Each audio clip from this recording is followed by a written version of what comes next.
Hi. Whoa.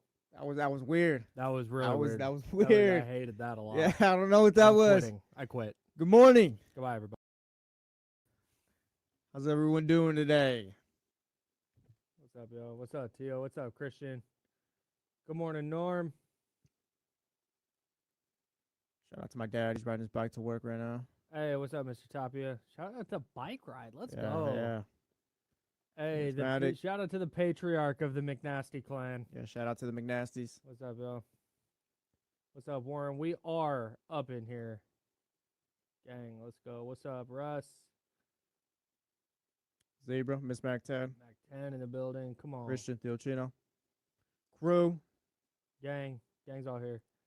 Zebra PT, what's good? Kyron, what's good? What's up, Matt? Hey. What's up, Roto? Yeah, seriously, you guys are the best. 7 a.m. on July 29th. Yeah. All the way through July, when a month on the sports calendar where there mostly ain't shit going on. What's up, Manny? Shout out to y'all, man. What's up, Manny? What's up, Roto? Can What's up, Manny? they hear us? Okay. Yeah, just checking. Warren's asking. Why? What? No, Warren's asking. Oh. No, there we go. I hope so, because I don't know how to fix it.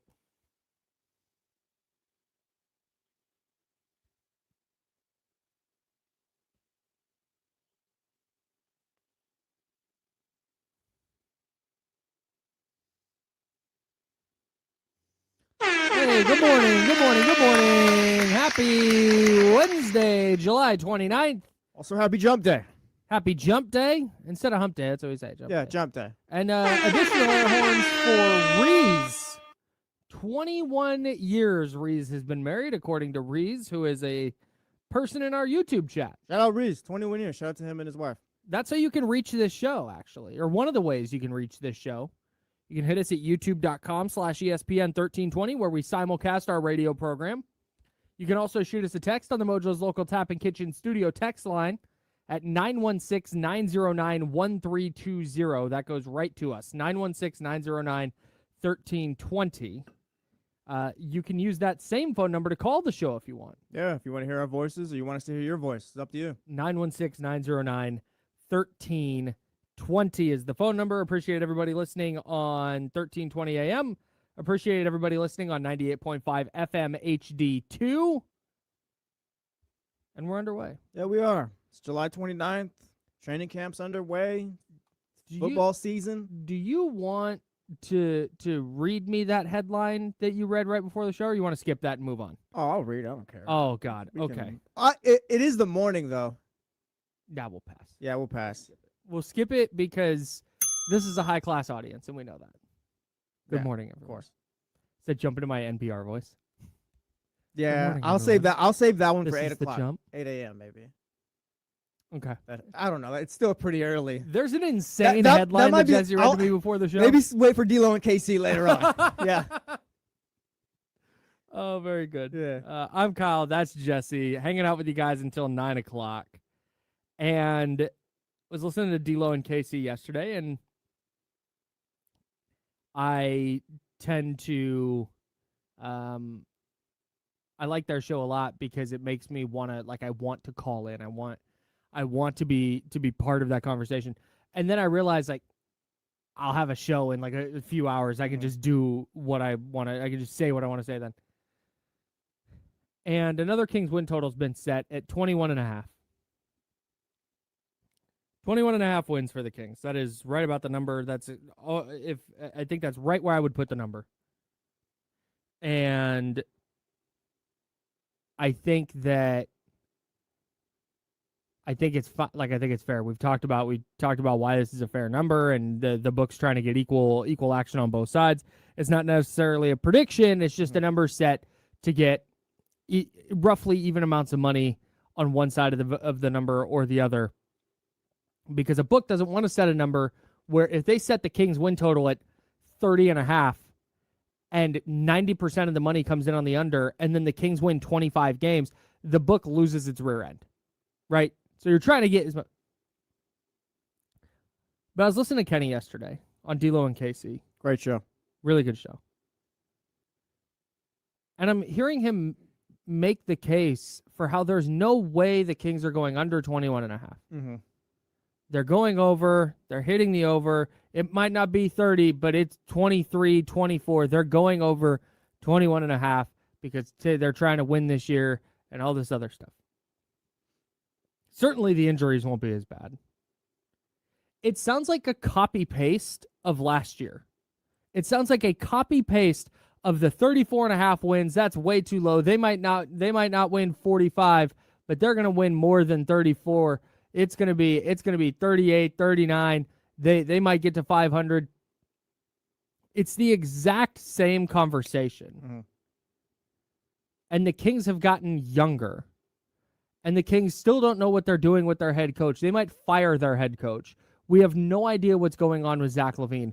I don't think we can just pencil in Keegan Murray or Domantas Sabonis for 78 games.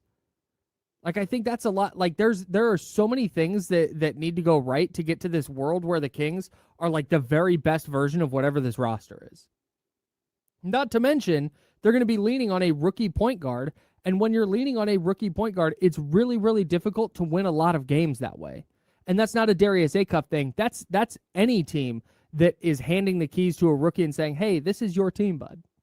Yeah, I mean, on the surface, on paper, it's like, yeah, you're getting the vets back. You're hoping Domantas Sabonis, Keegan Murray aren't so in and out the lineup. You're hoping Zach LaVine has a better year. But again, I don't see the bump that necessarily the bump that we're expecting the vets to have here. Because again, like you had DeAndre Hunter to the lineup, like that's great. He shot 30% from 3 last season. He wasn't great with the Cavs. I mean, that might have been an outlier, but point being, like, you've got guys who have got problems, and I mean, 21.5. Like Kenny has also said too, like, yeah, they'll win 22, 23, 24. He's not high on this team as far as like, oh yeah, they're gonna win 30 or anything like that. But I mean, as far as the 21.5 number, it's fair. And I mean, honestly, I look at them, it's kind of like less about 21.5. Do I see them being better than a bottom 3 team in the league right now? No. So I guess like that number, it makes sense, and I think it's fair.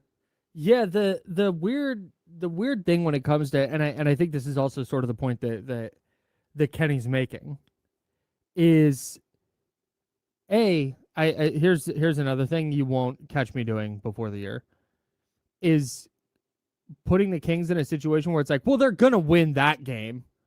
Oh, they're gonna take 3 out of 4 from that team. Like, no, they might, but I'm not penciling them in to do anything like that. So I can't. I'm not there, and I don't think that. Yeah, man. I don't think it would be insane. I'm interested to see how the rest of the league looks when it comes to the nobody's tanking. Mm-hmm. But at the same time, I think you're going to see a lot of teams hand over the keys to younger players just in the name of development. I don't think there's going to be a lot of teams that are going, hey, we're gonna skip the development aspect of this season to try and get that one extra lottery ball. I don't think that's going to happen. That's the thing. I'm not so sure that this starting 5 is going to be this games 1 through 82 either. Like, maybe there's a point where the Kings step in and it's like, okay, yeah, no, we're going to prioritize the young guys, what we have here. We're going to let Nick Clifford start the last 2 months of the season, or just kind of like feature the young guys. Like I'm saying, like I can't like look at this and be like, oh yeah, Darius Acuff, Zach LaVine, Keegan Murray, DeAndre Hunter, Domantas Sabonis. Like, that's going to be the group that you lean on all season. Like, there's probably going to be a shift at some point. Mm-hmm. And if this team isn't playing well, is there a coaching change mid-season? How does that affect things? Like, there's just so many variables that could play into this where it's like, yeah, I could see them maybe winning 21, 20, 19. I mean, the total 22, 23, 24, sure. But again, it's like, it's gonna be a bit of a rough season still. Okay, so that's just it. And 916-909-1320, 916-909-1320. That's the Mojo's Local Tap and Kitchen Studio text line. You can shoot us a text. You can also hit us on YouTube at youtube.com/ESPN1320. Charismatic from the Chatty House that I could see them winning more games than last season, more being like 3 or 4 more, not 10 more. Mm-hmm. Yeah, no, I can see that as well. Yeah. I absolutely see the case for the Kings winning 25, 26 games. That's not even, I don't even have to squint to see it. If Darius Acuff's pretty good and Domantas Sabonis is largely healthy and DeAndre Hunter and Keegan Murray are largely healthy and Malik Monk is in the rotation and playing, and Nick Clifford is not a disaster, and Max Reynaud and Dylan Cardwell aren't disasters, if they level off, I think the Kings win more than they do last year. I'm just not ready to say there's no way, because there is a way that they win fewer. And I think part of it is you're at the same time, while the Kings aren't going to necessarily be losing games on purpose, which we know based on last year that's not something they're going to do. I don't think you're going to see a bunch of other teams losing on purpose. Like I said, you might see them start to lean on young players, but you're not going to see Washington just sub out half of their team in an effort to try and lose a game to the Kings. Yeah, it's like, oh, Washington put their entire bench in for this fourth quarter. What does that mean? Right. Yeah. So I don't think you're going to see that. So while I understand the case for the schedule is going to be easier because the Warriors have Golden State has signed 0 play. They've acquired 0 players. The rest of the league combined has made like 80 additions, and Golden State's made 0. And they're at the point now where where their best players are all old enough that like they're going to be worse. And I think they're as good or worse than they were last year, which is not that good of a team. I see the case for the Lakers being worse. I see the case for Phoenix taking a step back. Like I see, all these teams can be worse. That doesn't mean that the Kings are going to suddenly be awesome and be able to beat them. So while I see that case, I also see the case for, well, the Nets are going to be trying to win, and the Nets are building something. And I think you're going to see the Pacers be a lot better. And I think you're going to see Memphis and Dallas be better. Like I think there's a case to make, a very easy case to make, where the Kings don't get to 22 wins. Not to mention if they start slow and Kings ownership does what Kings ownership always does and fires that coach, where they start 3-17. It's like, all right, get this coach because if they out start of 3-17, that's like, what do we Right. need to wait the rest of the season for? Like, this just isn't working. We haven't seen the schedule yet. And not just 3-17, but point being, if they have a bad start to the season and it's just, they're 10 games under 500, 15 games under 500, and it's just not working, whatever it is, like, you're probably going to move on sooner than later, because I don't think you need an entire season to see from Doug Christie at that point. Yeah. But again, I mean, you look at it, like, you mentioned like the Grizzlies and some of those other teams. The only team I look at this season where it's like, oh yeah, they're going to be awful and like they might just be the worst team in the league is Milwaukee potentially. Other than that, like, I could see the Kings being worse than the Nets. I could see the Kings being worse than the Grizzlies and all. Mm-hmm. Like, they're just they're probably going to be a bottom 3 team in the league this season. Yeah, there's several teams who could be terrible, like for sure. But this notion that we can just automatically pencil the Kings in, there's no way they're going to be where. I think there's certainly ways they can be better too. Yeah, definitely see that. I'm just not. I don't want to. I'm not going to allow myself, because again, I'm also not that focused on wins and losses this season. If Darius Acuff is so good, and the Kings are so healthy, and Zach LaVine is so bought in that it begets a bunch of wins, awesome. But if Darius Acuff is so good and Zach LaVine is checked out and Domantas Sabonis hurts his knee and decides that, you know what, I'm not going to risk it to play for this team, I'm going to sit out the rest of the year. And if Keegan Murray's got a shoulder thing or whatever it is he's been dealing with, an ankle thing, and he plays 25 games and something weird happens with DeAndre Hunter again and the Kings are just leaning on a bunch of rookies and second-year players, they're probably not going to be very good, because that's how the NBA works. Yeah, they're rebuilding right now. Yeah, that's just kind of how it works. So I think there's a very easy path to them being worse than that. And I don't want people to build up. I mean, you can do whatever you want. I'm not going to let myself build up some idea that if the Kings win fewer than 22, it was some kind of down year. Like, no, there are a bunch of ways they could have a really good year, a year where they take steps forward towards being a playoff team again, where they only win 18 games. That's so on the table for me. And I think there's a difference between, look, they won 24, and it's a lot like last year where, I don't know what I learned. It was just a slog to get through the year. And we've talked about this 20 times now. I'd way rather Darius Acuff be amazing, and we're locking in to watch him night in and night out. Yeah, the Kings aren't very good. The Kings aren't going to win, but man, I'm going to get 34 awesome minutes from Darius Acuff. Yeah. 916-909-1320. You can call us there, text us. Let us know how you think the Kings are going to do. It's the Mojo's Local Tap and Kitchen text line. Jacob Z in the chatio says, I think the Kings are a 28-win team this season. Some games will be fun. A lot will be bad. And Darius will finish top 3 in the Rookie of the Year voting. I will buy that. I mean, that's a perfect season. Not That's perfect. I don't want to be. No, that's perfect. It's for the standards that we're working with this season. That's something where I think maybe you're potentially keeping Doug around too. All right, that's 9 out of 10. That's a 6. That's a 9 out of 10. Yeah, that's a yes. Again, for the standards for year 2 of the rebuild, it might be a 10 out of 10. But yeah, that's plus 6 wins off last season. Darius Acuff obviously having a good season there. I'm assuming if you're winning 6 more games than last year, there's an identity that's formed. That's probably best case scenario for everyone involved this season. Yeah, and I think that's super on the table.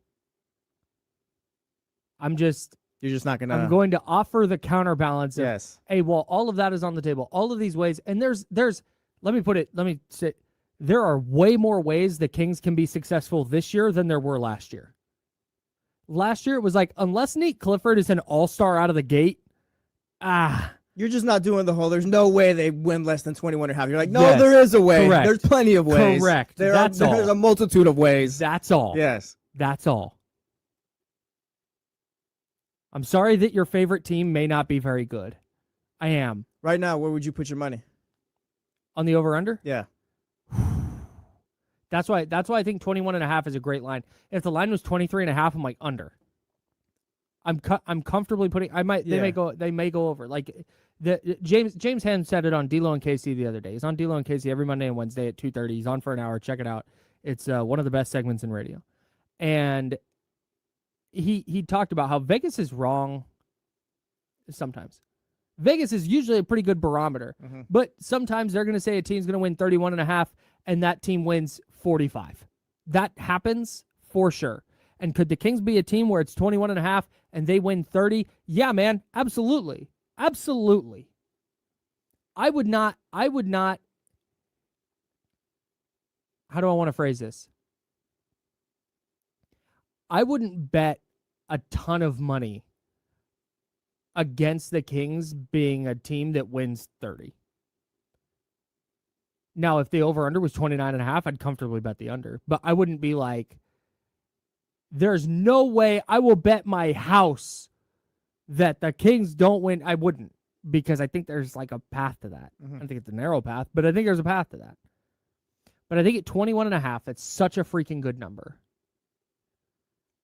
I would probably lean to the over. I very slightly lean that way. If just for the sake of radio and picking one. I put that number at 22.5.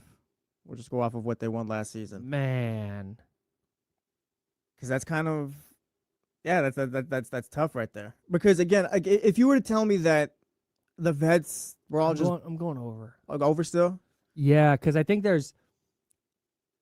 if there's, I'm making up a number. I'm fully making up numbers. I have not thought about this at all. I think if there's 5 paths to them going under, I think there's 8 to them going over. Okay. Like I think there's, and at 22.5, they're a win better than last year. I think just at that point, to me, this isn't even a discussion, and this is why I think it's a little bit difficult. And this is why I think there's some people who are so confident they're going to go over.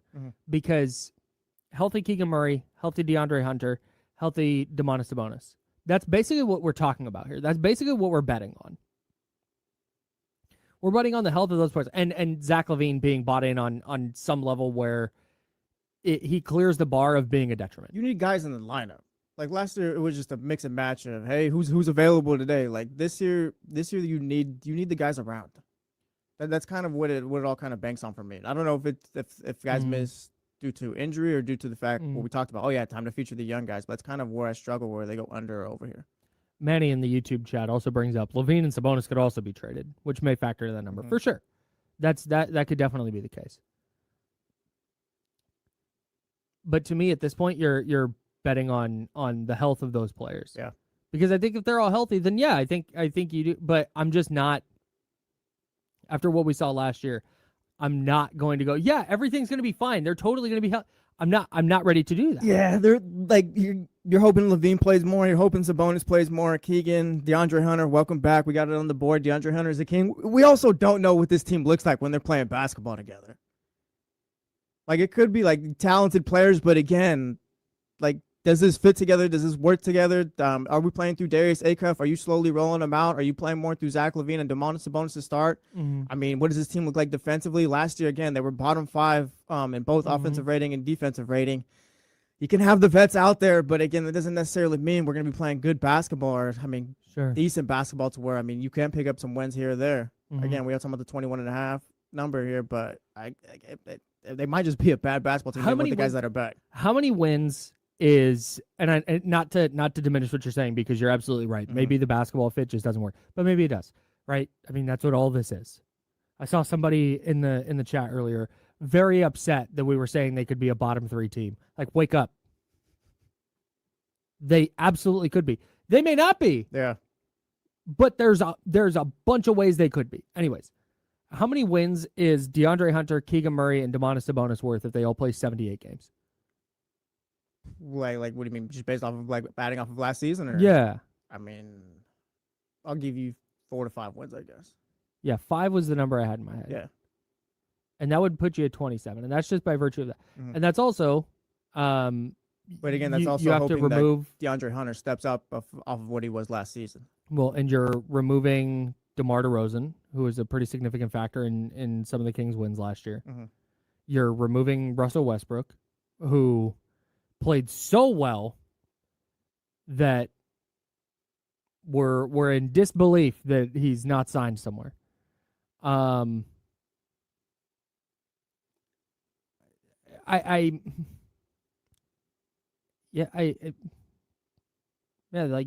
maybe they win 25. Maybe they win 30.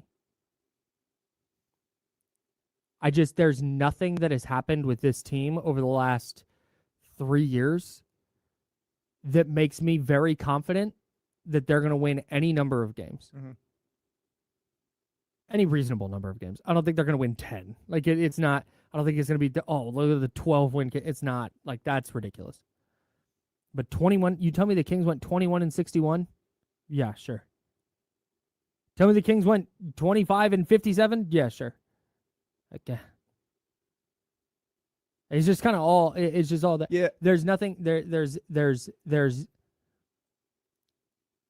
no reasonable. If we're setting the floor at 17, that's where I'll set the floor. Between 17 and like 28, there's no unreasonable outcome to me. We could even say 30 if you want. And I think that's kind of the thing there. Like 17 to 28 wins. I think we're all kind of on the same page with who this team's going to be this season. We can all argue over the 21.5. They're going to go over. They're going to go under. I mean, it's July 29th. Point being, I think we all know what to expect from this team. Mm-hmm. We all just hope that it's Darius Acuff kind of leading the way, and I think it was Jacob Z, the message we showed earlier, finishing top 3 in Rookie of the Year voting. Mm-hmm. You give us 17 to 28 wins. Acuff's having a good year. Maybe Neek and Max have a play well or whatever, and it's just I don't know. You get decent play from the young guys, then you can take that. But I think we're all kind of on the same page as far as what we expect from this team. It's just a matter of, all right, yeah, is that number too harsh or is it not? Are they going to go over there? They're going to go under. But again, that's the thing is, like, harsh. I think that's what I'm trying to get at here. Mm-hmm. I don't think this is Vegas hates the Kings. No, Vegas sees this for what it is. Yeah, and Kings have had for every number I've seen, the Kings have had the lowest in the league for all. I think it's been FanDuel, DraftKings. Yesterday was BetMGM. Like, yeah, Kings have been the worst win total so far in each one. Yeah. And I think there's a very real outcome where they're the worst team in the league this year. Yeah. I hope they're not. I'm rooting for interesting. And this year, right now, on July 29th, they are so much more interesting than they were on July 29th last year. It's the Darius Acuff factor. Last year, this conversation was about, can they sneak their way into the play-in? Should they play the young guys? And we're looking at the young players like, ugh. Like, what is it? It's an undrafted guy and a second-year guy and a second-round guy and the 24th pick. Like, they're infinitely more interesting right now, and I will take that because they're interesting. That means you've got young players playing well. That means we're continuing to look forward into next season and beyond. So, I'll take it. That's a very, very important step. Yeah, it's just progress finally. Yeah, man. I mean, it's not going to be the best looking thing, but at least I mean, if Acuff is playing well, or at least I said yesterday, if he just shows a baseline of who he can be in the league, and like there's a higher floor, then all right, yeah, we can work with that. Of course, you want to raise the ceiling in year 2, year 3, and all that, but you just want to see him play well. Yeah, man. Everything else will kind of fall into place. It's kind of Scott Perry's job to fill in after that. Yeah, and I don't think in fact, I don't even think it's reasonable to look at the Kings this year and look at where they've been the last couple of years. And when you just look at how a typical NBA team building trajectory goes, I don't think it's reasonable to expect anything more than, can we get the young guys some minutes and see them play well? Like that's just where they're at. You're essentially hoping to be, I guess, not firing the coach. I mean, if everything works out, what the Dallas Mavericks were, I guess, last year. That's Cooper Flag and some other young guys just kind of figuring out, all right, how's this going to fit around him, and hoping he steps up. Which I think he did. He definitely did. But again, he was great.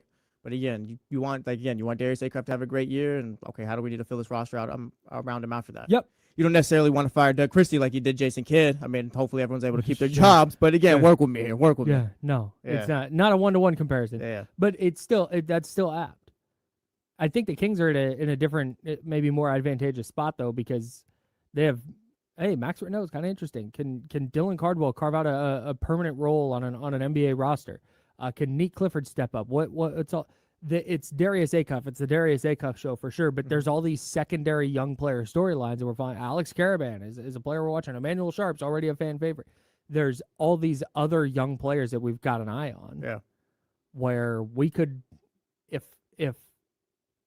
if this season goes well, let's forget wins for a moment. If this season goes well, we could be coming out of this season going, man, Emmanuel Sharp is a future starting two next to Darius Acuff, who's a future All-Star.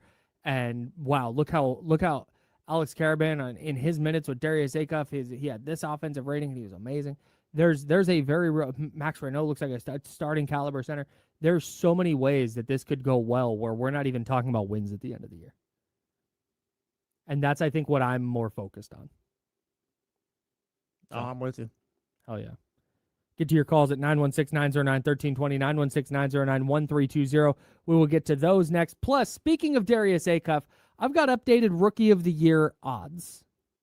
This is not predictions. This is not some writers gave their thoughts. This is a sports book making odds on Rookie of the Year. And we'll talk about that next on The Jump. It's ESPN 1320, Sacramento Sports Leader.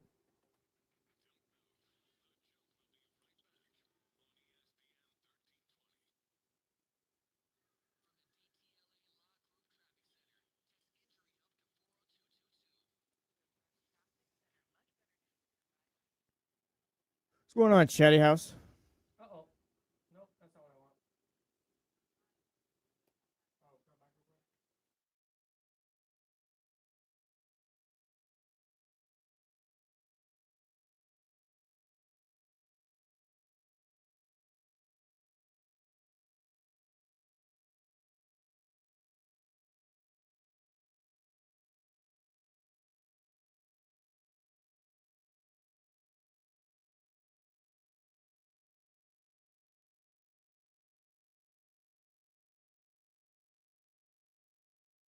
And we're back.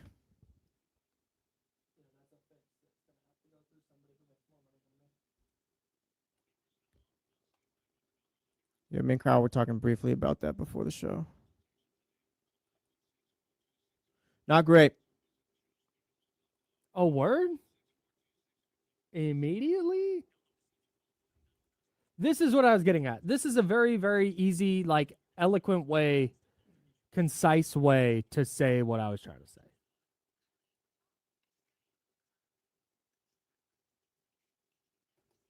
35 feels like a lot. Chris, we need you guys to shoot us Zach Neto. We need a shortstop. I mean, we need infielders.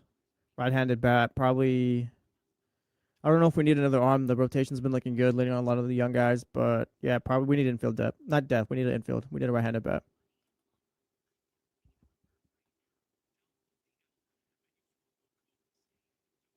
We just traded for Curtis Mead, I think it was, from Washington. Yeah, and then he got hit. Yeah, he fractured his wrist already.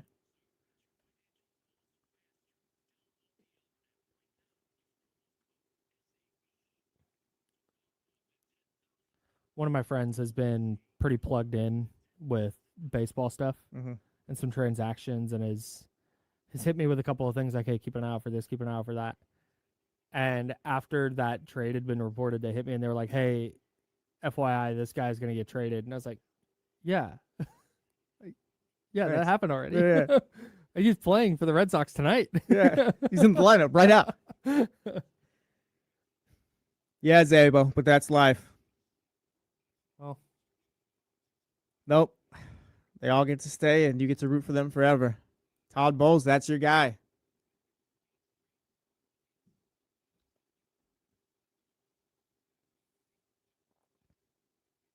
Zabo, you won a Super Bowl like 5 years ago, too. yeah, dude. Yeah, get out of here. Yeah, bro. yeah, you, Bo, take a lap. Tampa Yeah. Bay, very quietly been one of the best organizations Yeah, in football for yeah. 15 years. You know what? I don't want to hear none of that. I'm not here just fiending for a playoff win. Just one. Just give me one playoff win, and you're like, oh yeah.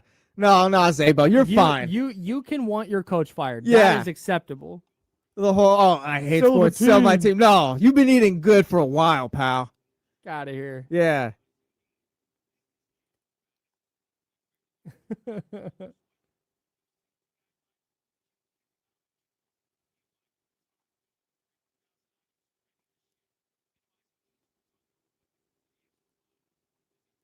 I don't know what this means. Nottingham Forest has been ruled out of my search Got you. for a Premier League team. In fact, sources saying that a team has been circled. But we're not quite ready to announce just yet. Nice. Yeah, we gotta build this thing up.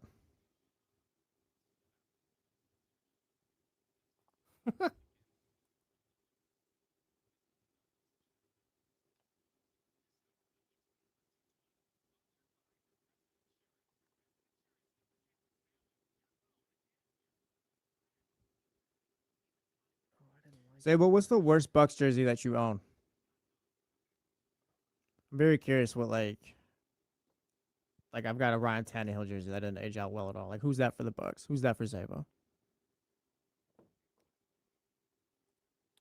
That person was wrong. In fact, I ruled them out specifically because that person said that. Damn.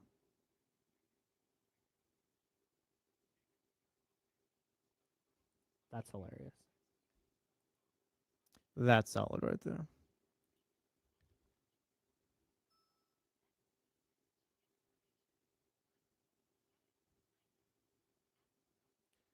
Aston Villa is one of the teams that has not been ruled out yet. Gerald McCoy's Yeah. good though. Gerald McCoy's a hooper. Yeah, that works. Oh, that one's tough. I've seen that one out in the wild. That's tough.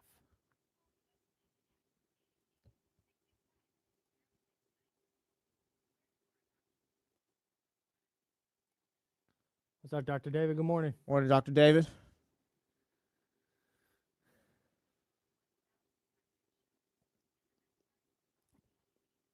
I have a funny story about the worst jersey I own. It's not a 49er jersey. Sick.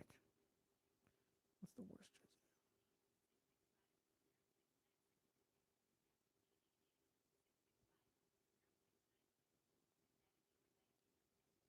All right, here we go.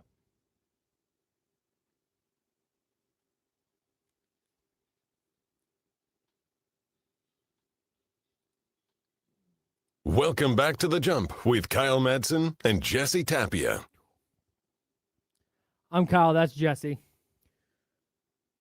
What's the worst sports jersey you've ever owned?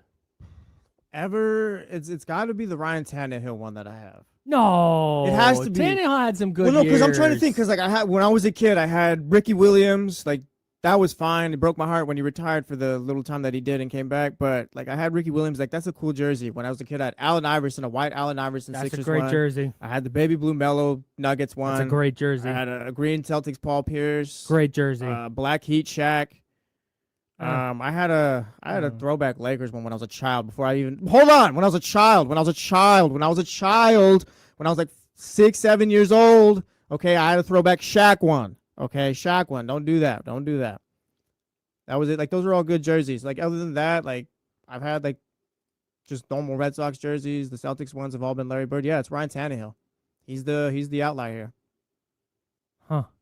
Dude, I wore the Tannehill. That was the first quarterback I ever got. Because again, Dolphins quarterback history not great. I wore the Tannehill one for 3 games. They got blown out. They started 3-0. Okay, they start 3-0. Tannehill You were jersey. fired up. Yes, Tannehill jersey comes in. They go 0-3 the next 3. That jersey just does not live the rest of its life. It's in my dad's jacket closet. It's like the Annabelle doll, like whatever scary movie doll or just haunted thing it is. It just sits there. It hasn't been touched. Literally, it's You in got to the put closet. that on Facebook Marketplace and see if anyone will buy it. I don't want to put that bad juju on anyone. Do you want me to drop it off at one of the weird thrift stores I drive by every day?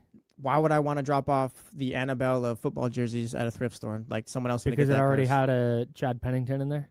So the Chad Pennington has good vibes though. That's like, oh wow. That's like, hey, salute old friend. That's Alfred at the end of Dark Knight Rises where he sees Christian Bale or Batman. Like just, hey, all right, we'll go our separate ways. So this was you as a kid, really? Okay, Lake Show. No. Again, this was before I had sense of, okay, like you can't just wear any jersey, Jesse. I was a child. That's okay. Once I was of age, 7 years old, I started to hate the Lakers. I had a very clear understanding when I was a child of what teams I was supposed to hate. Well, sorry, dude. That's all. I don't know. I would have never asked my mom for a Dallas Cowboys. I didn't ask for it. My cousin gave it to me. He gave me the Michael Jordan Bulls one too. They were champion jerseys, I believe. That's fire. Yeah. Like this was way back. All right. I wasn't wearing it around school. Thanks, Like this was that's fine. before. Like this was yeah. Fake Celtics fan. That's fine. No, I hate this. I'm trying to be honest with you and the jump, and you guys just hate me for it. Turn it against me. I want to talk about later. I don't want to do this right now because I would like to get to our caller. TC is on the line, and I would like to talk about the Kings. But something I want to do later is we're going to rank which Kings jersey to buy. That's always fun. We just want to put them in some kind of order. Yeah. Because I think it's Darius Acuff is the very obvious one. And then I have no idea after that. So I want to discuss that with you guys, but we can do that later. Right now, we're going to go to the phones. 916-909-1320, 916-909-1320.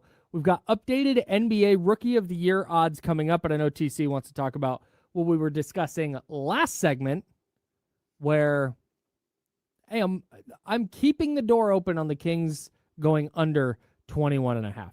TC, go ahead. Morning, TC. TC. My bad. Hey, rookie move. I had the phone on mute. Oh, man. Okay. Listen, I can accept my wrongs. Hey, y'all my two dogs. Before we go Kings, right? I'm a send y'all for a twist.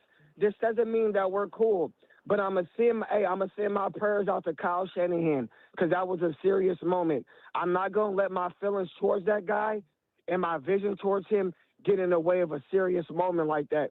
So I hope that dude has a speedy recovery, bro. I'm gonna start the conversation off with that first and foremost, and I really mean that. Now let's go Kings, bro. I got the Kings winning 37 games next season, bro, and making a 10 seed.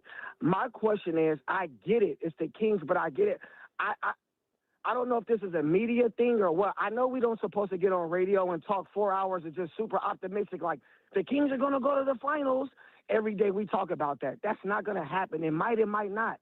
But we also don't have to get on and talk every day talking about what Vegas is talking about, what this writer is talking about. Everybody's just talking. And it's always a talk about the Kings are only going to win 5 games. And do we absolutely have to believe that and what they're talking about? No. Can we be like, you know what? Thank you. That's my whole point, Kyle. But that's what it seems like. It's like that's why my question was in the chat was, are we going to do this all the rest of the summer on the Kings? Probably. I mean, it'd be like the Kings are going to win 5 games. I don't know, bro. It just doesn't make sense to me. Kind of like my conversation. People might not think it makes sense, but you just really got to listen to it. I don't know. I just don't feel like I don't believe those guys. I got to see it with my own eyes. Once I see it, facts, then I'm like, you know what? The Kings are, they're dog. You know what I'm talking about. But I'm not going to get on here, bro, in the end of July and be like, the Kings are only going to win 5 games. But I also agree with you guys if we only win 5 games and meet Clifford, my boy Acuff, Max Raynaud, my other boy Caravan, if they're looking like studs and one of them and maybe a rookie of the year, Sharp might be a 2, then I will take that. But today, bro, I'm not going to take the Kings are winning 2 games, and that's just how it's going to be because Vegas said it. That's all I got, bro. I'm not rocking like that. Thanks, Appreciate you, TC. TC. Okay. That was my fine. Yeah. You may take that approach. Yeah. I am never going to begrudge anybody who views with optimism life, sports, whatever it is, whatever go like salute. I also cannot rule out in good faith on July 29th the Kings being dreadful. Yeah.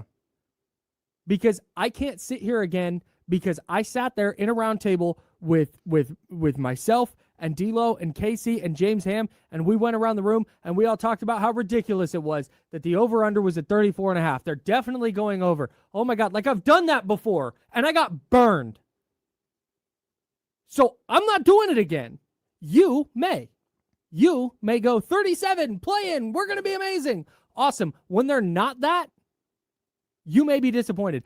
I will not allow myself to be disappointed again. Well, that's the thing, too. And TC brought up kind of what the rioters are saying, what Vegas, the odds are saying, and all that. Like, yeah, we're going to bring that up. We're going to discuss it and share our thoughts. We're not going to lie to you as well. Like, I'm not going to sit here July 29th and be like, yeah, you know what? I think this team's going to be pretty good. Or they can be a lot better than whatever. Or they're going to be the worst. Like, they're going to be horrible. They're like TC said, they're only going to win 2 games. I know he's exaggerating, but point being, like, you get it. Right. No, I'm just going to tell you my thoughts are just probably how I think about this team. If I think they're going to be a bottom 3 team in the league, it's because Zach LaVine may not be bought in. It's because I don't know what this team looks like when they don't play through Domantas Sabonis. If you're playing through a rookie, how does that look like? How efficient is he going to be? Is he going to be able to figure out sooner or later? Keegan Murray, we just talked about yesterday. Do we know who he is? Probably not, but again, that's not the best thing either. We hope he's a 15-point per game, 37% from 3 shooter, maybe 35, but again, we're hoping to see that this year. He hasn't been consistent enough to put that together. DeAndre Hunter just shot 30% from 3 this past season. Outlier year, but is he going to get back to what he was before? Who knows? Remains to be seen. The other young guys, okay? Great years last year. Stepped up, great stats, bad team. What does that look like this year? Bad summer league. Like, I'm not just going to sit here and be like, yeah, this team can win 37 games, 30 games. They can fight for a play. No, everything that's out in front of me, like, I'm sorry.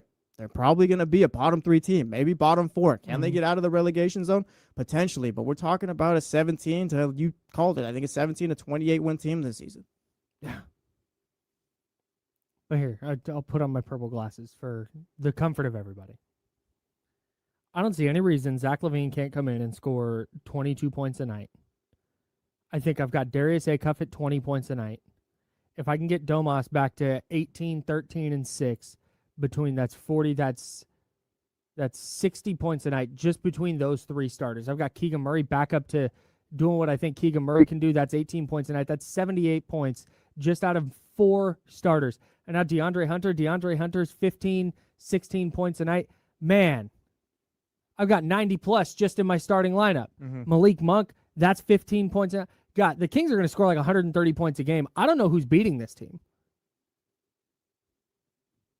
Doug Christie, amazing defender. He's going to get Emmanuel Sharp and Dylan Cardwell locked in, and those guys are going to be defensive menaces with DeAndre Hunter and Keegan Murray. And, man, you could throw out an Emmanuel Sharp, Keegan Murray, DeAndre Hunter, Dylan Cardwell, Neat Clifford lineup. Who's scoring on that lineup? All right, you can take your purple glasses off. I mean, this is just, 21.5, try 51.5, and I'm going over. I don't think there's any, I don't know who's beating this team this year. Like Scott Perry, he did it. Scott Perry. Don't involve me in this now during your bit, one of your little bits, okay? Don't involve me in this. Oh, yeah. No, I don't, so where's the parade? Okay, now you can cut the bit. I mean, I don't know if anyone, like, so let's and this is stop TC talking, right there, too, yeah. Let's stop talking about, I know, I'm having fun because this is a radio program and that's what we do. Yes, we're going to spend all summer talking about the Kings, and some days it's going to be a more optimistic view, and some days it's going to be a less optimistic view because that's what we're doing. Yeah, the Kings. I'm going to tell you how like you said, I'm going to tell you how I feel on a day-to-day basis. They're in year 2 of a rebuild. They just finally got their franchise player.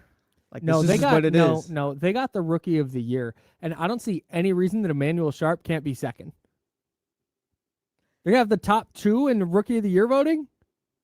You still got the glasses on for the radio audience. Nick Clifford, Max Reynaud, that's your 1-2 in some order. I haven't decided yet. That's your 1-2 on some order and most improved player. We'll cut this.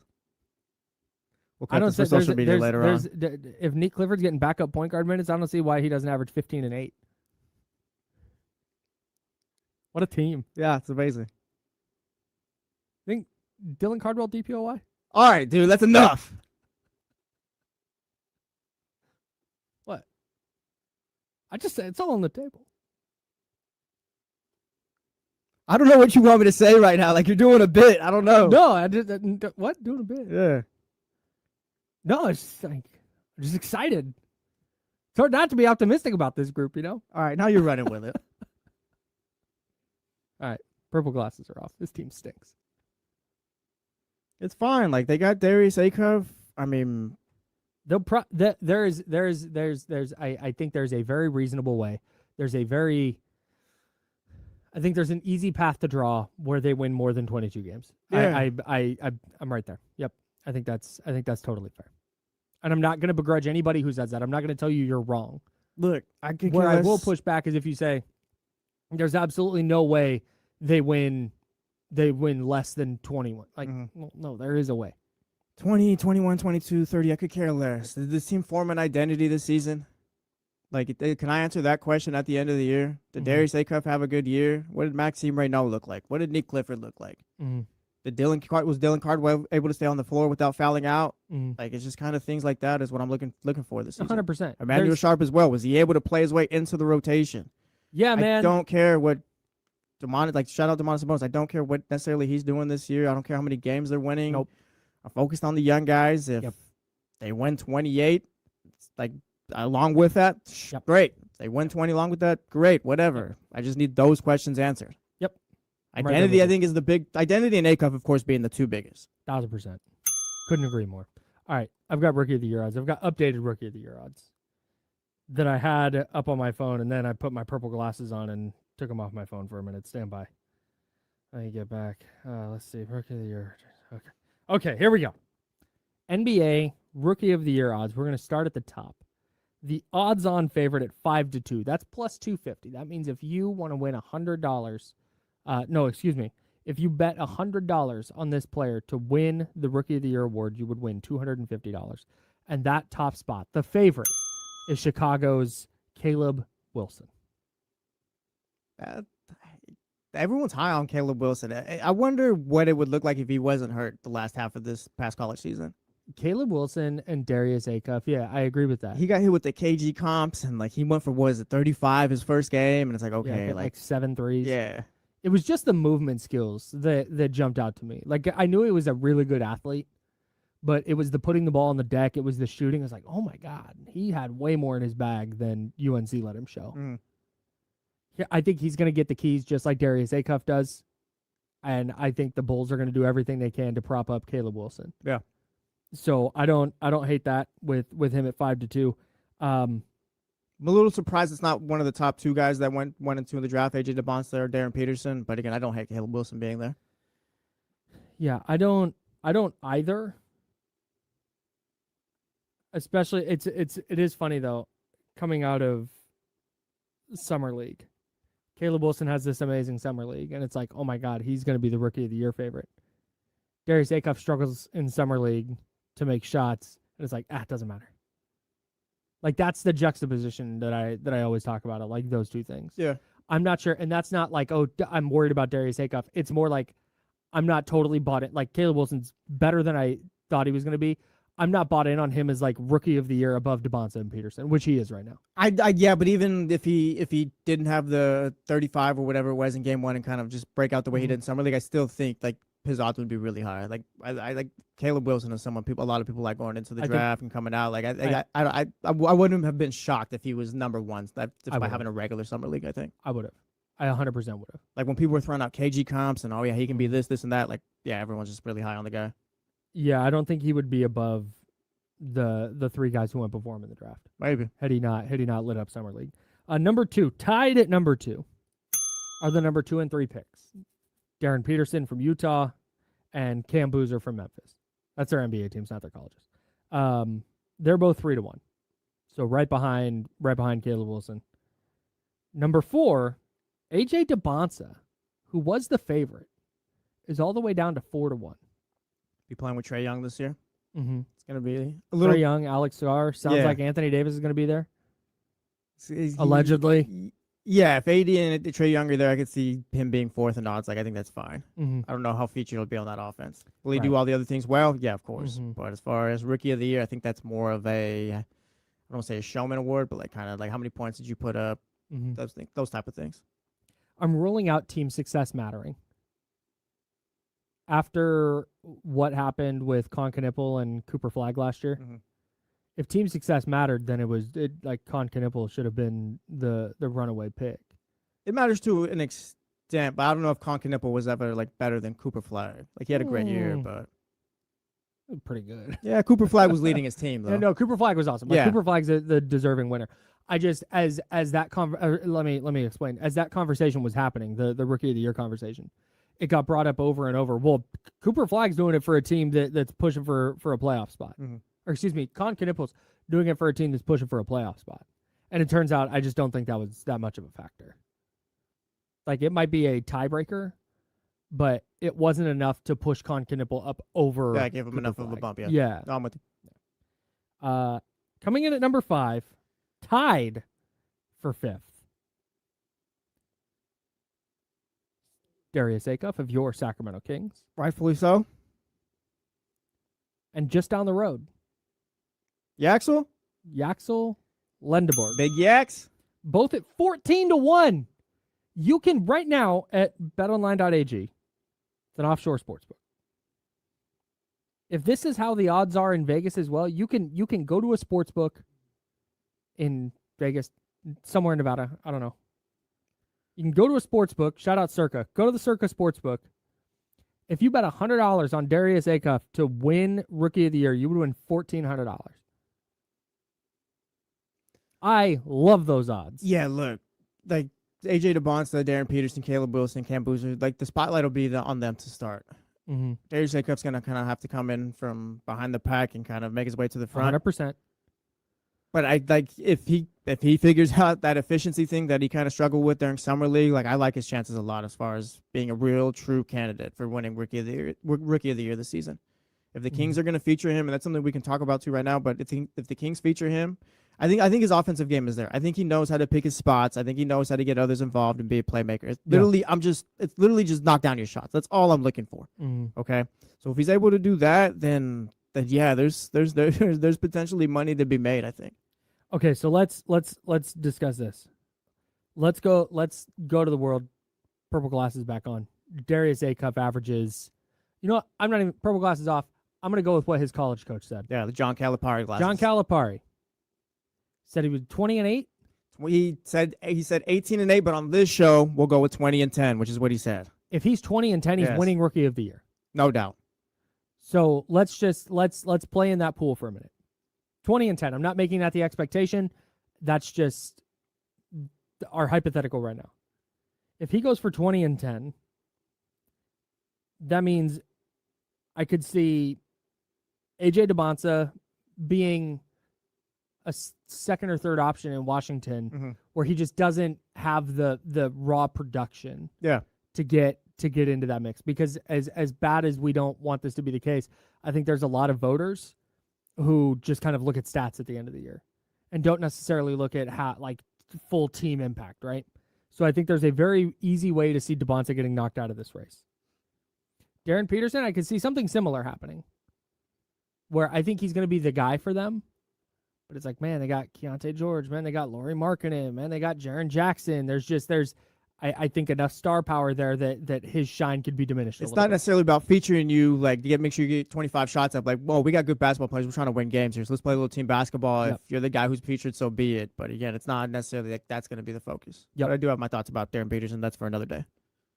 It could be for today. Well, no, I think he is going to be like, he might be one of those guys on Utah. I think I see everything you're saying with AJ, but I think I'd go the other way with Darren. I think he's going to stand out and kind of maybe be the one that helps bring this thing home for them. Yeah, but that's not. Yes, yeah. But again, like I said, that's just separate. I think there's a real chance that Darren Peterson is good. Mm-hmm. Like, there's no doubt about what Darren Peterson is. But man, Lauri Markkanen and Jaren Jackson and Keontae George took another step. And wow, the Utah team's really talented. And Darren Peterson doesn't have the raw production. Okay. I think Cameron Boozer is going to be good. I think if Darius Acuff is 20-10, Cam Boozer's going to need to average like a triple-double. Cam Boozer and Caleb Wilson are kind of the ones that ran into similar situations as Darius Acuff, where the roster's kind of bare, and it's like, this is your team right now. Yeah, man. So it's just, you told me Cameron Boozer had a good, not great year, and you told me Caleb Wilson had a good, not great year, and Darius Acuff was, let's just go to 18-8. Mm-hmm. Yeah, man. I think there's a very real path to it. And then there's Yaxel Lindenberg, but of course he's got that Steph Curry guy there, so we'll see how that turns out. Yeah, I think I could see Yaxel Lindenberg really helping Golden State just because he does some things that I think they badly need a player to do. Not comparing him necessarily to this player, but when you look at like the impact that Otto Porter had for them in 2022, where he could play some five, he could stretch the floor. I could see him being really valuable in that way and helping Golden State kind of stay afloat at the very, very back end of the play-in like they are. But I don't, to get in the to be a rookie of the year with the 5 players or the 4 players ahead of him and then with Acuff tied to them, I don't think he's going to get the opportunities. Yeah. I got a question for you, Oscar, right now. We'll talk about it coming up next. But should the Kings feature Acuff as much as we're hoping? My short answer is yes. But you asked that in a way that makes me think you're going to say no. I've got points. I've got points I'd like to bring up. I'd like to have a conversation about it. You know what I'd like to have a conversation about? What's that? Hazy Little Thing. Sick. Yeah, embrace the haze with Hazy Little Thing from Sierra Nevada. If you saw the headliner when they played at the bar or stopped your friends mid-festival to look at the stars, if you're up for whatever the night brings, then embrace the haze with Hazy Little Thing. Hazy, citrusy, smooth, brewed with the purest ingredients for the finest quality. There is a reason it's America's best-selling hazy IPA, in part because I buy it so often. Embrace the haze with Sierra Nevada, Hazy Little Thing. Enjoy responsibly. Should Darius Acuff be featured so heavily that he's one of the Rookie of the Year favorites? We'll talk about that. We've got some NFL stuff coming up in the second hour as well on the jump. 916-909-1320, 916-909-1320. If you would like to call the show, you can. If you want to join the conversation there. If you would like to text us, you can. 916-909-1320 on the Mojo's Local Tap and Kitchen Studio text line. Should the Kings be heavily featuring Darius Acuff, or should they be easing him into action a little bit in his NBA career? We'll discuss that next on the jump. It's ESPN 1320 Sacramento Sports Center.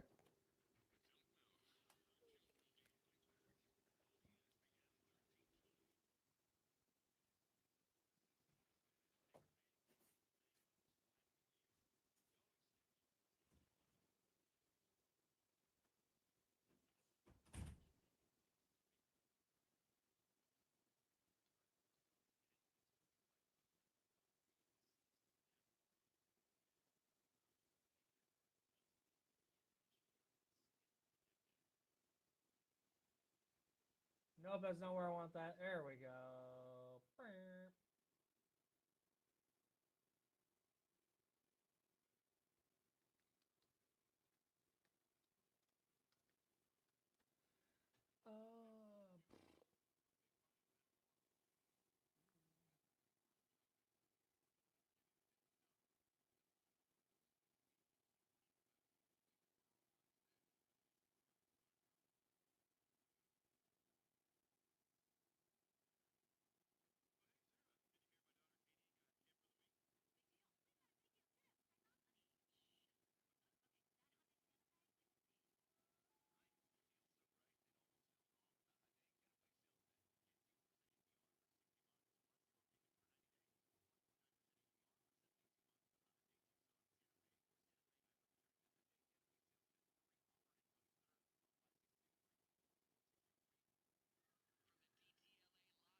Morning West Kings fan. Jalen, that's wild.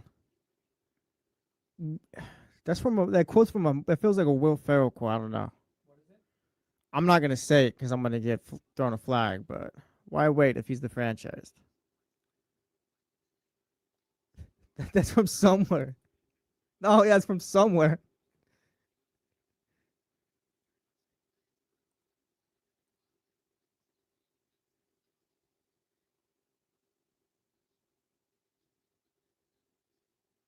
Shout out Bill Wong. It wasn't everyone's favorite, but I used to love. Oh, that was Paul Pierce. Damn. I don't remember that at all. Yeah, that's tough. Man. I guess I'll stand by Paul Pierce. Dude, hey, The basketball player. Hey, guilty by association. Yeah, I guess that's a flag. That's a pause on me.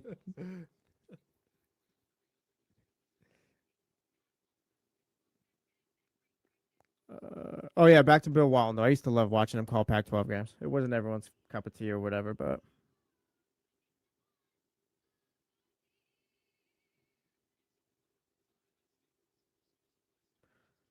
Macklin Celebrini will be the NHL's highest paid player. 5-year extension, $18.8 million. Annually? Yes. Nice. I can't believe the Sharks are going to win a Stanley Cup in the next 10 years. You putting that on the board? 10-year prediction? I might have to.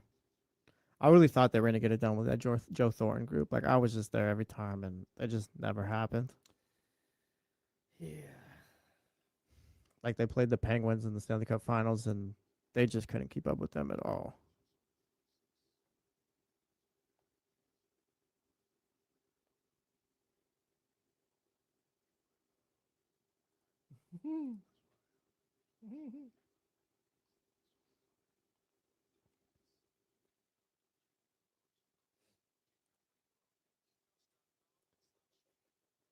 Yeah, hell yeah. Love it for our guy, Mac. Yeah, dude. Fired up.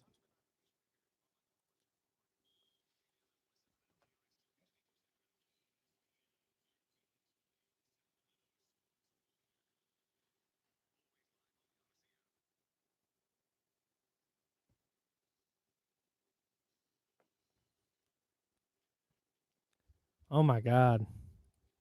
Welcome back to The Jump with Kyle Madson and Jesse Tapia. Hey, Dr. David, how far back did you go to find a picture like that? That's crazy. Oh, yeah, that's beardless me from, like, I think you on the set of SportsCenter with Robert Ory and Malika Andrews. yeah, when I was a child, when I was a kid. Wearing a Robert Ory jersey. I was a lot older. I'm a lot older than what I actually was back then with the Shaq jersey. But, yeah, no. See, look at it. I tried to be honest in the jump, and the fans and the listeners, they attack you. The listeners attack you. 916-909-1320, 916-909-1320. Now I get it, Kenny. Now I get it. If you want to say anything mean to Jesse about the fact he used to own a Laker jersey when he was 4 years old. I didn't even own it. It was a hand-me-down. I didn't even know I liked the Celtics probably at that time. If you want to say something mean to Jesse because he bought a Lakers That's jersey not with his own true. money as a 4-year-old. That's not true. He went to the store. He said, "I need this." And I don't what size does a 4-year-old wear? It didn't even know it's the thing. It didn't even fit me. It was my cousin's hand-me-down jersey. It's like, oh, cool, basketball jersey, sure. Before I had some sense. If I know your dad the way I think I know your dad, Well, that's the thing. He's always been like, you can there's pick. no chance. No, that's the thing. He's always been, you can pick your teams. Like, he's always been kind of lenient with baseball, of course. basketball. The Dolphins is always like, no, this is our life. Like, Right. we live and die by this. You cannot pick anything else. Like, he threw away my brother's Michael Vick jersey. Like, Threw it away. Come on, man. I don't know if he threw it away, but like, it's like, you can't wear this anymore. We're Dolphins fans in this house. He was a Falcon. What does that have to do with the Dolphins? You like one team. You can't just be liking multiple teams. Like, now times have You don't have changed. to no, Michael Vick was just a cool jersey to own back in See, the day. but no, Now, this is pre. Now we're times doing. were We're going different. big. Times We're were going different. Times were different. Were they? Yes. I think for a child, you weren't just wearing like, oh yeah, I'm gonna wear this player because I like him. Like, you wear your favorite team. I don't know. Well, you can talk to my dad about Did it. he claim Falcons fandom? He tried to. His favorite color was red. Oh, so, like, okay. he had So a that thing, yeah. okay. See, that's very different. Yeah. You didn't tell me that detail. No, he was trying to claim Falcons I thought he fandom, was yes. like, I'm a Dolphins fan, No, but man, I love there was Michael like Vick. there was Let a me wear little this Michael Falcons Vick jersey. phase, yeah, because like he used to like the color red. So, Oh, yeah, I no. like the Falcons. Ejectocito, Yeah. bro. Exactly. That can't happen. Yes. Okay, fair enough. All right. You You just left out a key detail. Yeah, but no, like basketball and like I've always followed my father. My brother went the other way with basketball. He's a Heat fan, but like yeah, he's just been strict with football. That's it. Hey, hockey talk real quick. Oh, what do you got? Our guy Macklin Celebrini. Hey. Salute, bro. Mac, if you ever take us out to dinner, you got to hold the bill. 5 years, 18, almost $19 million annually. He's going to be the highest paid player in the National Hockey League, and he should be. Yes. He's 20 years old and already one of the 3 best players in He's the going to sport. change my life. He's going to change your life and Sharks fans all around. Listen, if you're listening to this and you're like, hockey, welcome to, you're a Sharks fan now. Yes. Lock in with us. That's our team. This is the last year. This is the last year that you can jump on the bandwagon and have it be cool. And nobody's going to begrudge you because they're the only team in the area. Mm-hmm. This isn't some weird thing where like Yuba City's got a professional hockey team that like technically you're kind of supposed to root for because you're in the area, but you don't. Like, no, there's no other. The Sharks are the only team, unless you want to go down to Anaheim or LA. Or your Stockton Thunder kind of guy. Was it AHL back then? Are the Stockton Thunder even around? I think so. Yeah. I think they're still here, but that's I not an NHL I team. know, yeah. So, welcome to being a Sharks fan. You're a Sharks fan now. This is, I think, the last year. This is the last opportunity this offseason, I think, to jump on the bandwagon before it's like, all right. Is there ever that scenario with hockey, though? No. I feel like hockey's more like, yeah, come on, no, we need you. We need you. Get over here, yes. More fans. More fans. But that's what Yeah. I'm saying is like with the Sharks, and that's a me thing. This is your last chance. Mhm. But with the Sharks, like I said, if I ask you what's your favorite hockey team, and you say I don't have one, Sharks. Yeah, no, you're a Sharks fan. You're a Sharks fan. If Yeah. you're listening to this, if you're in the greater Sacramento region, and you don't have a favorite hockey team or you don't really watch hockey, welcome. You're a Sharks fan now. Of course. Going to get to Darius Acuff in a second. Going to the chatty house, though. Ed says he's in. Will says Sharks up. Future is Till. Chris is an enemy of us, an enemy against us, I guess. He's an Anaheim Ducks fan. How do we block somebody? Chris is a P1. I don't know. How do we? Shout out John Bull says he loves his Sharks. As John do Bull, we. big Sharks guy. Everybody Yes. knows that about him. Yeah, so shout out to the man. Sharks. I said this last year about the Sharks. I'm going to tie this back. Watch me be a radio professional here on the jump. It's Here we go. ESPN Lock in, everyone. 1320, Sacramento Sports Leader. I said this last year about Macklin Celebrini. I might have even said this during his rookie year. So Macklin Celebrini, if you don't know, was the Sharks' #1 pick who got into the league 2 years ago and immediately dominated. He was awesome. Last year, he had more points, which is goals and assists, than anybody in Sharks history. He did that as a 19-year-old in his second year in the sport. It's a child. So I had the conversation back on RIP The Insiders, had this conversation with James Ham about, dude, Macklin Celebrini stepped on the ice and immediately changed the direction for the Sharks. That's what the Kings need. The Kings need a young player that the Sharks weren't good in Macklin Celebrini's rookie year. But you had to turn the game on because, hey, you got to watch Mac. And then in year 2, they didn't make the playoffs last year, but they really pushed for it. Mm-hmm. Up until like 2 weeks left in the season, they were right there. And I think they had a game. They had a huge game against Nashville that had they won it, it would have. There were some stakes at the end of the season. Yeah, they would have had they beat Nashville, it would have really launched them into the postseason. Whereas they ended up losing, and they needed a bunch of stuff to happen to get a tiebreaker and all this other stuff. But anyways, now we're in year 3 of Macklin Celebrini, and he's the highest paid player in the sport, and we're looking forward to the Sharks going back to the playoffs and all On this the other NHL stuff. 27 cover, all the good stuff that comes with that. Yep. I think Darius Acuff has the potential to be that player. Make a difference immediately. Yes. Okay. Where again, I don't have a crystal ball. I can't tell you, is he going to be good? Is he not? I have my reservations, but I think it's more likely than not that he's at the very least a good player, if not a great player. Yeah, because I asked before the break, before we went to break last segment, if he should be featured as heavily as we want him to. I do, you do, and kind of as we expect, Or do you kind of slowly bring him along? Does Doug Christie and Scott Perry kind of come up with the plan? We'll go to Zach and Domas, kind of go to them, but we need you guys to lead this a little bit going forward. Yeah. Like Darius is the future, but we want to get him comfortable and kind of see how that plays out like later on during the season and feature more that way. Like, does that help? Does the pressure of featuring what is he, a 19-year-old kid already? 19-year-old kid being the face of the franchise?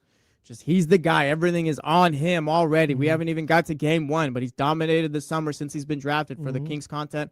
All that. Like everything is Darius Acuff, Darius Acuff, Darius Acuff. Is there any aspect where like, oh, maybe we should kind of pump the brakes a bit and like I said, just bring him along slowly? I'm with you. I think he's someone you feature early on, but I think it's a fair question to ask. I don't know why you can't do both. I don't need Darius Acuff taking 30 shots a night. Well, not 30, but again, Darius Acuff led the Kings with 18 shots, 19 shots. Just the Kings go as Darius Acuff goes, basically. I think that what the Kings need, and I think this is on Doug Christie. This is Doug Christie's job, right? Like this is what the head coach does. I don't think there's any scenario where I'm saying, hey, Darius, you need to take a backseat in some way to freaking Zach LaVine and Domantas Sabonis. I don't. No. It's more, we're gonna help you out, Darius. No, it's of course, to of help course, you. of course. And that's what I'm saying is on Doug Christie. You need to manufacture an offense that allows Darius Acuff to thrive, and then it's on Darius Acuff to run that offense effectively. He's the point guard. He's going to run the offense. That's the whole point. Yeah. For him to have the ball in his hands. Now, if he's going in and forcing up shots and taking 25 shots a night and 23 of them are bad shots, then, okay, we have a problem here.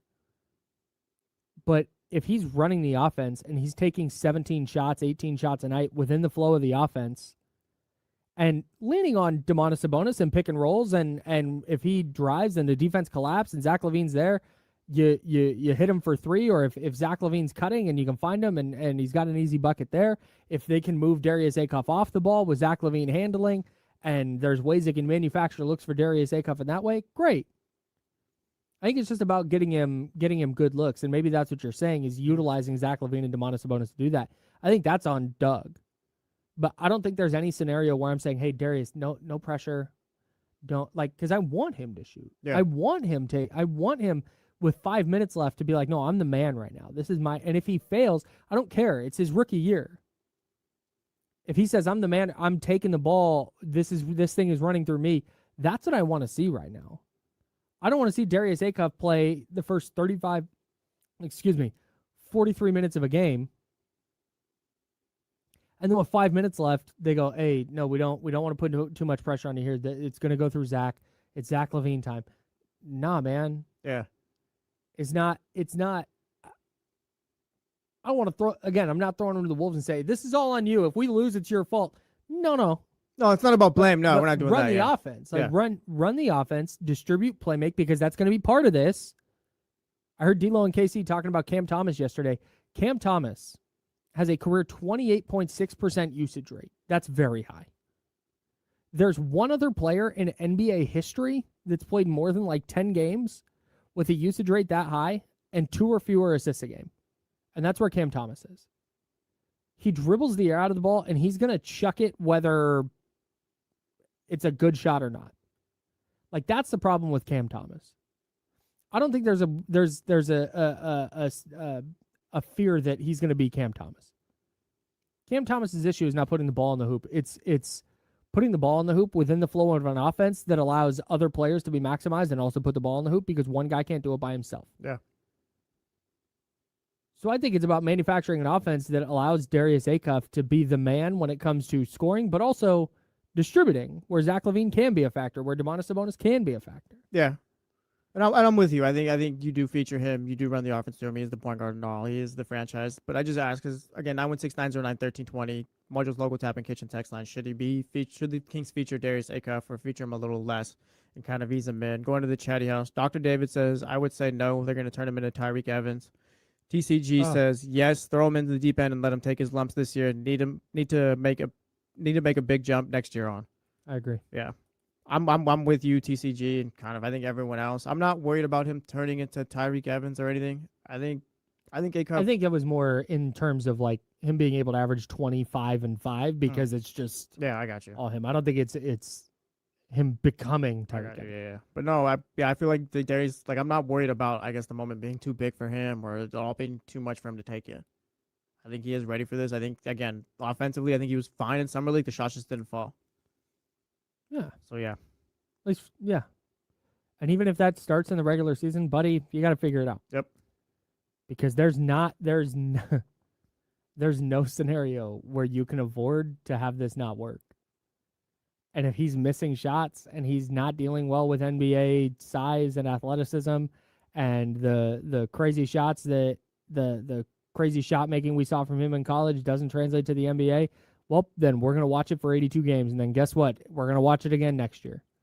Oh, because if you're Scott Perry, you can't go, oops. Yeah, let's hit Swing the and a restart. miss. Let's hit the restart real quick. He is going to get every single opportunity to be great. And he should. Mm-hmm. This is not a knock on Scott Perry. We've just talked about for the last year and a half of, hey, man, it's about the 2026 draft. You have to nail the 2026 draft pick. It's all about the 2026 draft. You got to get that pick right. And if you're Scott Perry, I don't think you can justify like, oops, after year one or halfway into year one going, not the guy. Yeah. Like, because hey, you may not pick that high again for a while with the new odds. Oh, This has to be your guy. Yeah, that's all kind of contingent on him. And I mean, of course, you got to build up the team elsewhere going forward. But like, this is where it starts. That said, and maybe this is where you were going, I think my bigger fear is, you know how Zach LaVine has those nights where we wonder where Zach LaVine is because we're 6 minutes into the fourth quarter and he's taking 4 shots? Yes, I'm very familiar. Okay. My bigger concern than the Kings telling Darius Acuff to like, hey, take it easy, ease your way in. Mm-hmm. My bigger concern is that Zach LaVine checks out in that way. Because I do think he can be helpful for Darius Acuff. I fully acknowledge that. I'm not a big Zach LaVine guy, but Zach LaVine can put the ball in the hoop as well as anybody in the league. If he's going to be helpful for Darius Acuff, and if he's going to in some way help be part of the Kings taking a step forward this year, which is what I think the Kings are hoping. Mm-hmm. He has to be. He cannot on a night to night basis be like, nope, not my team. No, that's his team. I'm taking a step back. If I'm wide open in the corner and you kick it to me, I'll shoot it. But no, like there's going to be times where, especially if Acuff starts a game 1 for 12, like maybe this is where Zach LaVine takes over a little bit, and doesn't put the pressure on Darius Acuff where now all of a sudden he's going 1 for 13, 1 for 14, and now it starts to become more of a problem. I think on a game to game basis, now again that happens one time, it's whatever. But on a game in, game out basis, there's going to be moments where Darius Acuff's going to need additional support. It might be a 2-minute stretch, it might be a 5-minute stretch where somebody else needs to be the guy here. In which case, that's where that falls on Zach LaVine. But I'm not planning on it. I'm not saying, hey, Zach, you need to be the guy for this many minutes a night. But no, it's recognizing, hey, the offense is a little bogged down. Darius Acuff's struggling. Okay, let me be the guy to try and loosen this up a little bit. Yeah. That's what I'm looking for Zach LaVine. It can't be, Zach LaVine only took 9 shots a game this year because he took a backseat to Darius Acuff. Like, that's not how this works at all. Well, that's the thing. Yeah, I don't think you've ever needed Darius Acuff for Zach LaVine to take a backseat. Kenny was talking about his lack of aggressiveness at points yesterday. Darius Acuff wasn't here last season. How many times was it? Oh, yeah, Zach LaVine lit up the first half. He had probably, 12 shots. We'll call it 12 shots. Next half, where did Zach go? Mm-hmm. He only took 3 shots. What happened? So it's not even, he's taking a backseat to Acuff. It's just kind of something he's sort of been over, I don't want to say over his career, but at least since he's been in Sacramento, there's been those moments where he disappears in the second half where he's just not as active. You know the other Zach LaVine game I don't like is the one where he does nothing for 3 quarters, and then they're down 25 in the fourth quarter, and he has 15 points in the fourth. Mm-hmm. Like, Zach LaVine had 22 last night. Yeah, he had 7 through 3 quarters. You're going to need a consistent 48 minutes out of Zach LaVine this season. I think that's kind of been part of the issue, is that he'll have more than spurts, but it's not 48 minutes. It's not an entire game. Here's Zach LaVine, who was hurt through the end of December into January. Here is Zach LaVine's final, however many games this is. 36 to 53, so that's 18 minus 2, so like 16 games. Here we go. These are his shot attempts. 12, 19, 15. Okay, that's in the range I think you're hoping for from Zach LaVine. 11, 11, 14, 12, 13, 10, 17, 8, 16, 9, 26, 9, 6, and then he was out with the finger. A lot of 10s, That's 11s, and great. 9s. That's great. How many? What's he need to be at this year? You probably hope around 14, 15. Yeah. Where was he at last year? Let me see what I number. think it was 14 last year. 14 exactly. He's 15.7 for his career. Yeah, I don't think that needs to change. I don't think there needs to be something dramatic. I think he needs to show up consistently. Yeah, just don't take all 15 of them in the first half. I need you to get to 15 shots by way of being between like 13 and 17 every night, Mm-hmm. instead of getting to 15 shots by way of being Because you got 26. 22 and 8. Yeah. Like 22 one night, 8 the next night. I can't. There's going to be some bigger nights. There's going to be some low. This isn't, I need 82 games of exactly this. But no, on a regular basis. That's just kind of what I'm looking for from Zach LaVine.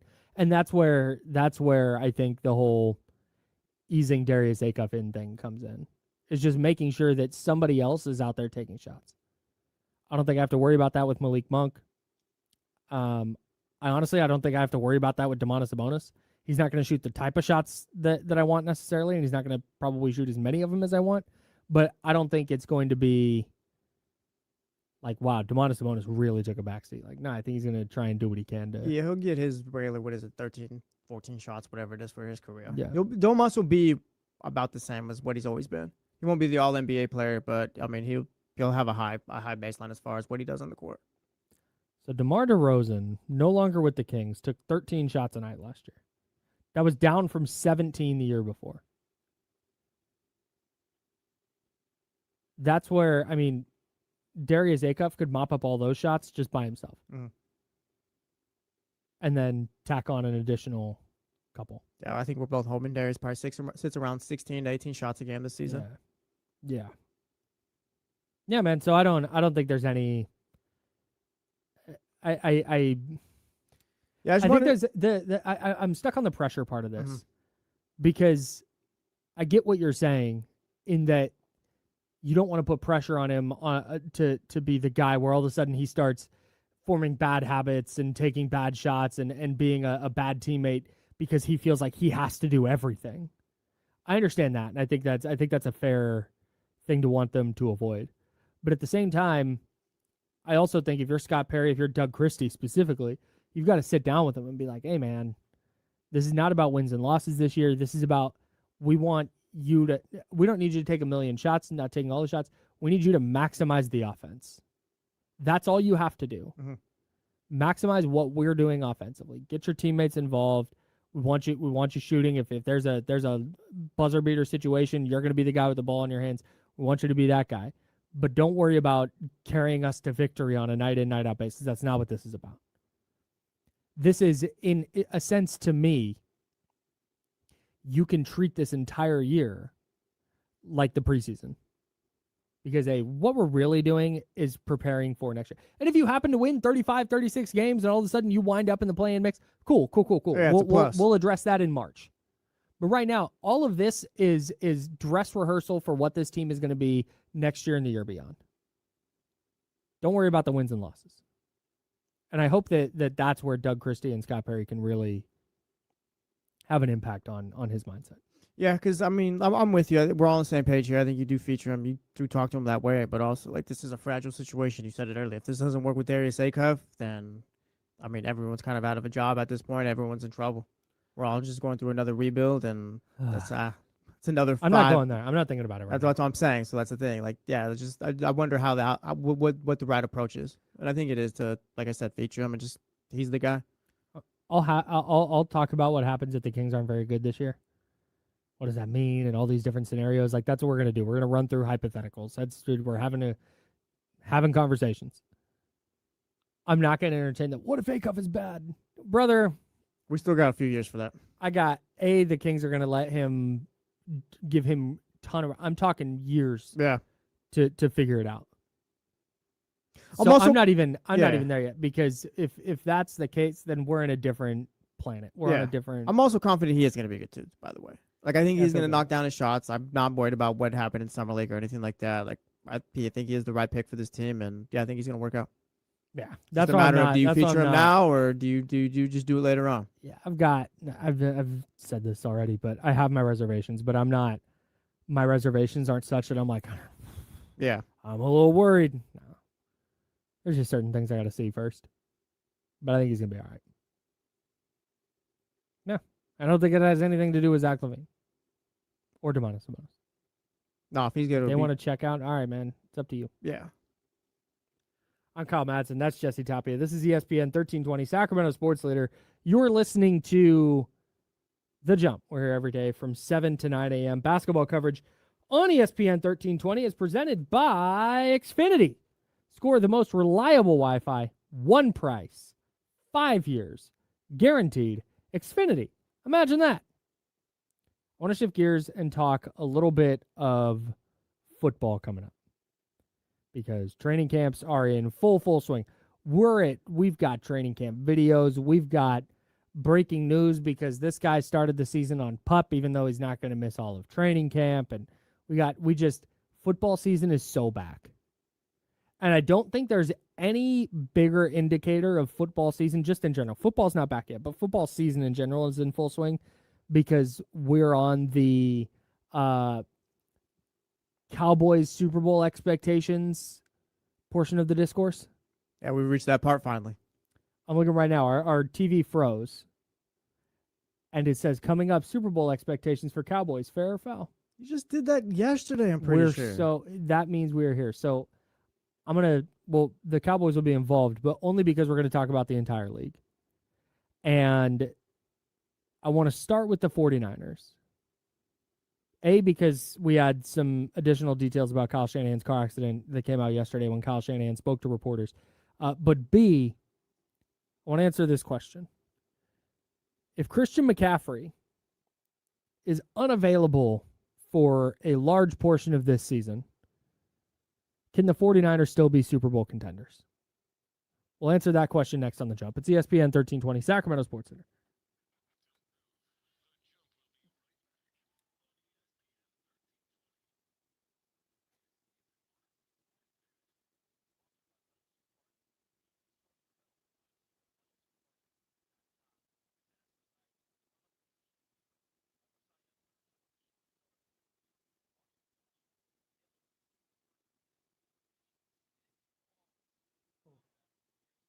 What's going on, everybody?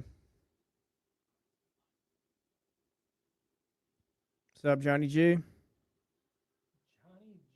in the building.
No, it's horrible. I mean, yes, as of right now, the San Jose Sharks are better than the Dolphins.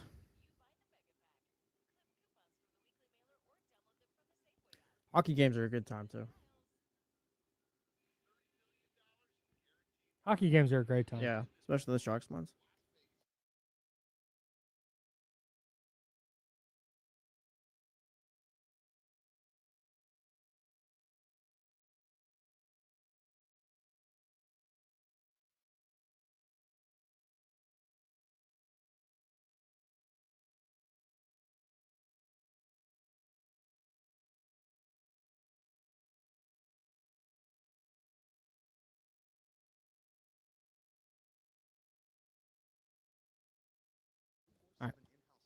And we're back.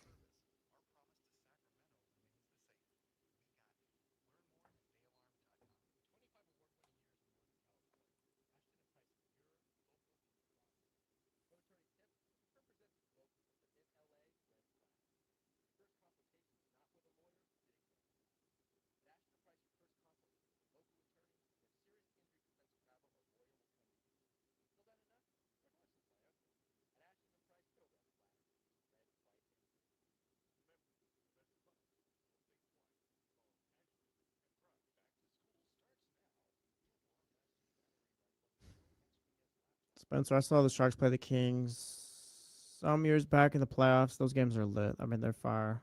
This year, the Sharks should be back.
Oh, bro.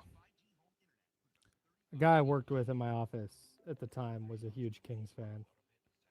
And then one day we had on this like Sharks like season retrospective. I worked at a video streaming company where our network operations center, our knock row, was the company top to bottom was like 12 people. And our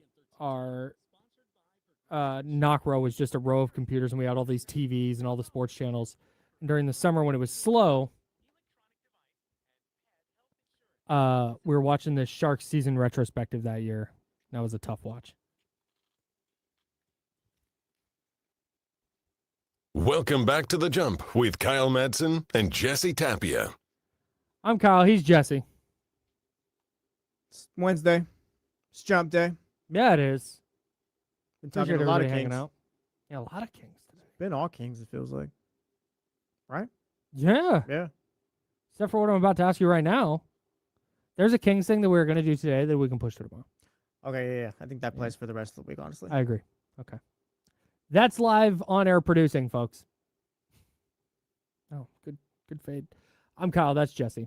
I would like to do some NFL things. One, just some news yesterday. Kirk Cousins was named the Raiders starter in training camp.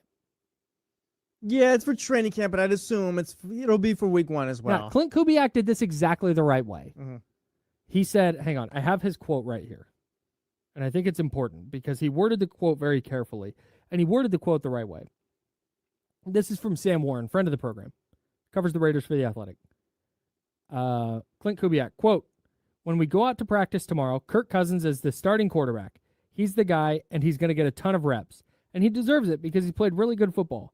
But I want Fernando and I want Aiden to push him." So he's saying, this is Kirk Cousins' team. Kirk Cousins is going to be the starter. He's going to get the first team reps. However, the door's open. The door's open.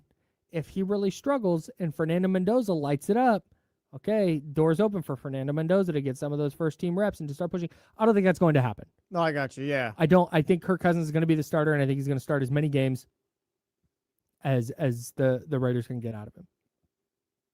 But it's very smart for Clint Kubiak to not be like, no, Fernando Mendoza not, because now we're going, oh, he's not ready at all. And if he does outplay Kirk Cousins in practice, well, man, you've already named Kirk Cousins a starter. Like, ugh.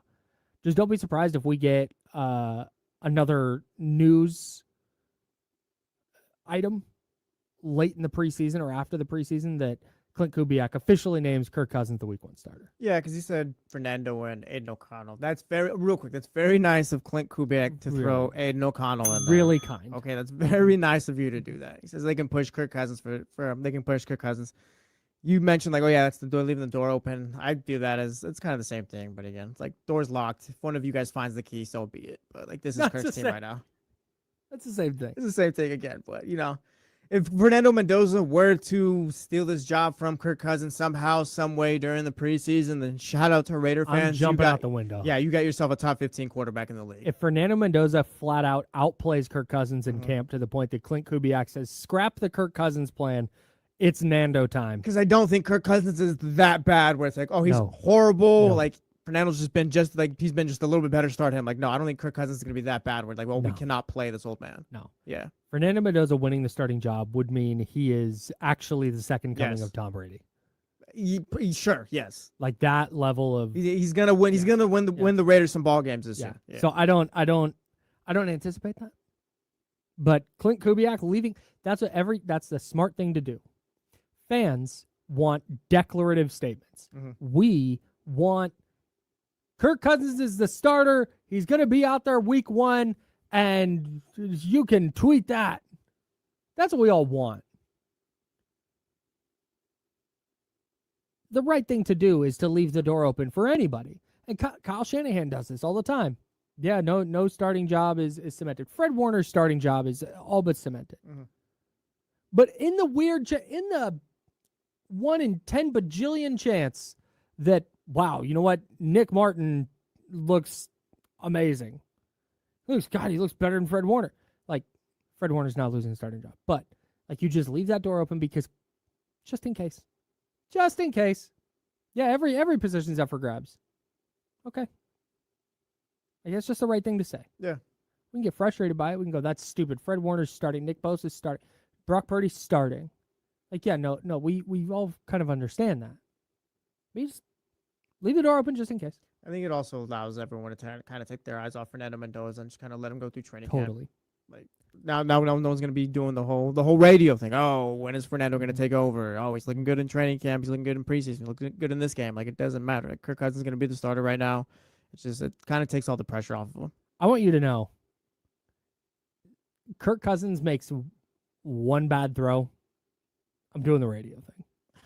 Is it Fernando time? Can we not do that till like week 7? Can we hold that out to week okay?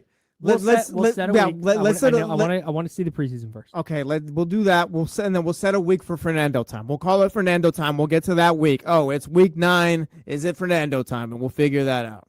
I don't think we need to do that. I can't see myself doing anything above week 4. Oh my gosh. Okay. Hey, football season's gonna be wild on this show. I'll tell you that much. Another bit of news yesterday, if you missed it, Kyle Shanahan met with reporters in his office, a small group of beat reporters who are there every day. Matt Maiocco was there. Matt Barrows was there. I know Nick Wagner was there. I know Grant Cohn was in there. I'm not sure. Eric Branch might have been in there. I'm not totally sure who all was in there, but it was a small group of reporters. And Kyle Shanahan, in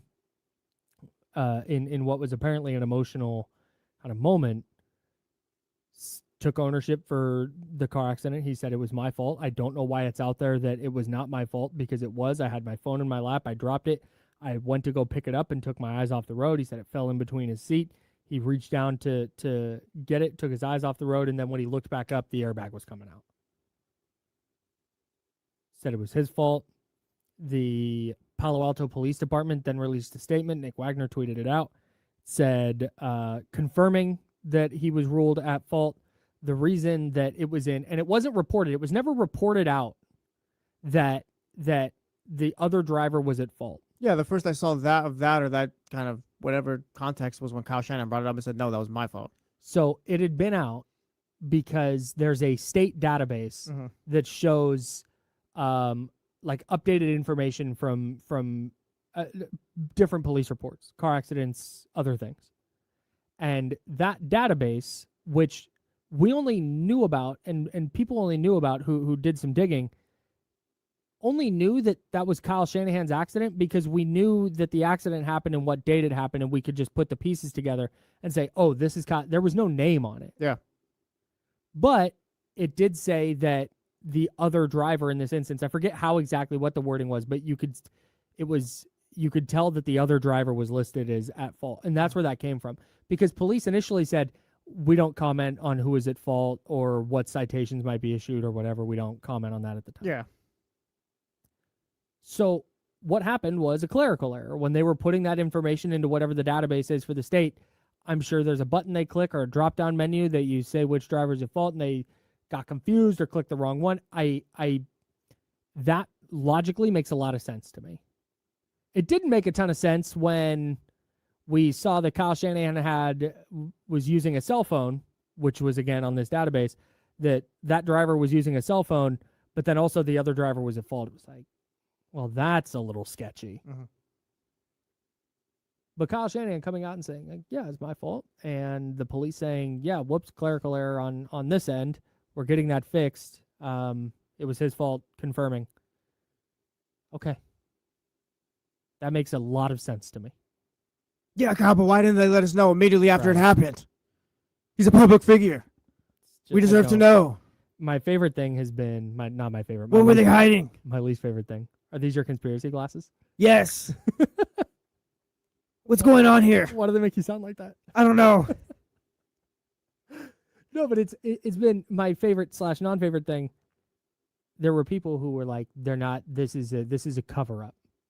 It says he was using his phone, but the other driver was at fault. This is a cover-up. The police didn't put out any information because the Niners asked them not to, and this is a vast conspiracy. Bro. And honestly, like at first it was kind of like, maybe. Like, I get it. I get where all that's coming from, and they're going to need to clear some things up here. And then they did.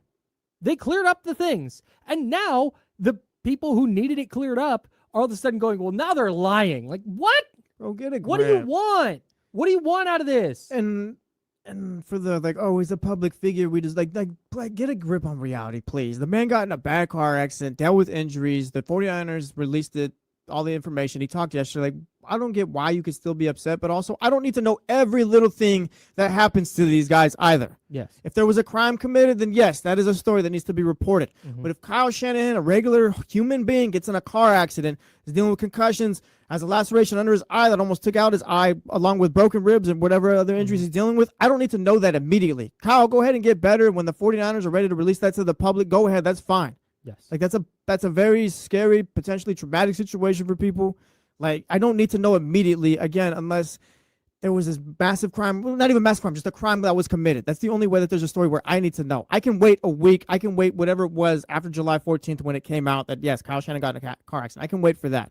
But even then, wanting to know about a crime or whatever, it would have just, his name would have been Yes. in a citation where anybody going through police blotter, which is, there are journalists who they just kind of go through the police reports and see what's going on. And if you see Kyle Shanahan was arrested for X, okay, that's going to get out. Mhm. Like that 49ers aren't covering that up. The 49ers aren't going to be able to say, hey, actually don't report that. Like, Yeah. nah, man, that's getting reported. Sorry. Tough. But But if it's that's just, there's not, I feel like there's this like want for there to be more to this, and I don't think there is. Yeah, shout out Dan Patrick. He's a legend. I saw a clip of him. Like, oh, how they reported? Like, how could the reporters not have reported this when they heard about it? Blah blah blah. Like, that's just not how you do. Like, they take a step back, relax. It's fine. It's fine. You're okay. We're all okay. Okay, like, it's fine. I'm sure the 49ers probably told reporters, like, hey, like, give it a sec or whatever, because again, Kyle Shanahan's dealing with this car accident he's just coming out of. Like, we aren't deserved every little bit of information because these guys are public figures, or because they coach our favorite football team, or because we watch them every Sunday, or whatever, basketball season, MLB season, pick your favorite league. Like, we're not owed everything. If you want to gripe with off the record statements, if you want to gripe with information exchange or withholding information to maintain access, which is what a lot of reporters, not just beat reporters for professional teams or college teams, There's a bunch. There are political reporters and local reporters and food reporters and who know things that they don't put out because you know what, they either can't confirm it, or they're trying to get more details, or the person who told them is a great source for them who tells them all sorts of important information. And they said, hey, don't say anything on this. Or if they do, they don't have that source of information anymore. That's just kind of how it works, man. And this with a high-profile coach, with a high-profile team, and a high-profile sport, it just kind of peeled back the curtain on like, hey, here's this thing that happens. This is not unique to the 49ers. It's certainly not unique to the 49ers beat, and it's not unique to sports. This is how it works, dude. And you can be upset at that all you want, but that's just sort of how it goes. So I'm done with this. I don't. Yes, we can move on. I think the question for me now is like, is Kyle Shanahan going to be ready for week 1? Because he told reporters right now he's having trouble focusing during film. He can't work the long hours and this and that. Like, okay. We've got until September 10th. But I think it's very much a thing worth keeping an eye on, for sure. I had another question about the 49ers here on The Jump. It's ESPN 1320, Sacramento sports leader. I don't want to talk about the fantasy football implications of this. It's just my avenue for this thought. I was listening to a fantasy football podcast today. Shout out to the Ringer Fantasy Football Show. And they're just like, Christian McCaffrey is he's top 5 or 6 or whatever. And he's going to get all sorts of volume and this and that. And, he's one of the bell cow backs in the league and da-da-da. So I got to thinking, I want no parts of Christian McCaffrey in fantasy, first of all. He's led the league in touches 3 times now. And the first 2 times he did it, he played a combined 8 games the years after. 3 one season, 5 the next one. Led the league in touches last year. Is 30 now. I think there's a really high likelihood that he's going to hurt my fantasy team at some point because he's unavailable for an extended period. And then I put that in the context of the 49ers. And let's say he only plays 5 games. Is there still a path to them contending? For a Super Bowl? For a Super Bowl? No. No? No, dude. None? No. 0. Who's going to, like, if he's only, you said if he's only playing 5 games? He's got 5 games. Yeah, no. And let's say he's not available for playoffs. Yeah, no, you're cooked. You might not even make the playoffs. What? Really? Look, we were talking about them. Wow. We were talking about them. Okay, that's damning on Brock Purdy. That is very damning on Brock Purdy. No, yes, don't Go do ahead, that. Explain. Well, no, it's just it's after you got Christian McCaffrey at the running back position, a massive part of this offense. Yep. That's too big of a hole to cover up, I feel. I don't know if what is it, Jordan James, the backup, you drafted Kalen Black out of Indiana in the 3rd round. Like, I don't know if that's going to be able to mask the issue offensively that Christian McCaffrey provides. Brock Purdy can be whoever he is, but Christian McCaffrey's still a massive part of that offense. We were just talking about it too. Like, we're not even completely sold about them being Super Bowl contenders yet. We're talking about needing to add potentially Vita Vea, DeJon Stribling need to be a guy that steps up. If you lose Christian McCaffrey and you're already dealing with those questions that we have, then I can't really say there's an avenue to being a Super Bowl contender. I think that's also the thing we've kind of skated off. We've been pretty optimistic with the 49ers, I think, this offseason about like just how good they can be and kind of them teetering the line of Super Bowl contenders. They really can't afford injuries. No. And that's you say that for every team, but also like again, there's no one after McCaffrey. If Mike Evans goes down for however many games, like we can talk about DeJon Stribling and training camp all we want. That's not necessarily going to be a fix. It's like injuries are the ticking time bomb for every NFL team. And it's like if every NFL team's ticking time bomb is 5 minutes, the 49ers for whatever reason is at like 3 minutes, and then going and adding Mike Evans like made it 2.5 minutes because he was so banged up last year. Yeah, played 8 games, 32. I believe. And it's just like they have this shorter window to like it's a tighter walk. So I totally understand that. Like every team deals with injuries and that's a Josh Allen goes down, the Bills are cooked, right? Yeah. I think what the 49ers what they need to do, because I right now I think I agree with you. I don't know how they overcome the loss of Christian McCaffrey. And that's a problem, though. Your 30-year-old running back who has 1 million touches in his career, It's something you need to prepare for. You can't live without him. You're cooked without that guy. That's a The numbers show a trend as well. yes. Not just with Christian McCaffrey, but with players who have had those massive amounts of Mhm. touches. You do take a step back. I wrote a whole article about it in Niners Wire. It's of not course, good. yes. LaDainian Tomlinson is the only guy in history who's had a very productive season after having the amount of touches Christian McCaffrey had last year. And that is one of the 3 greatest running backs of all time. Yes. So, and there's other great names on the list. It's a Mhm. lot of really good players on the list who have down years because of injury, down years because of just overall lack of production. But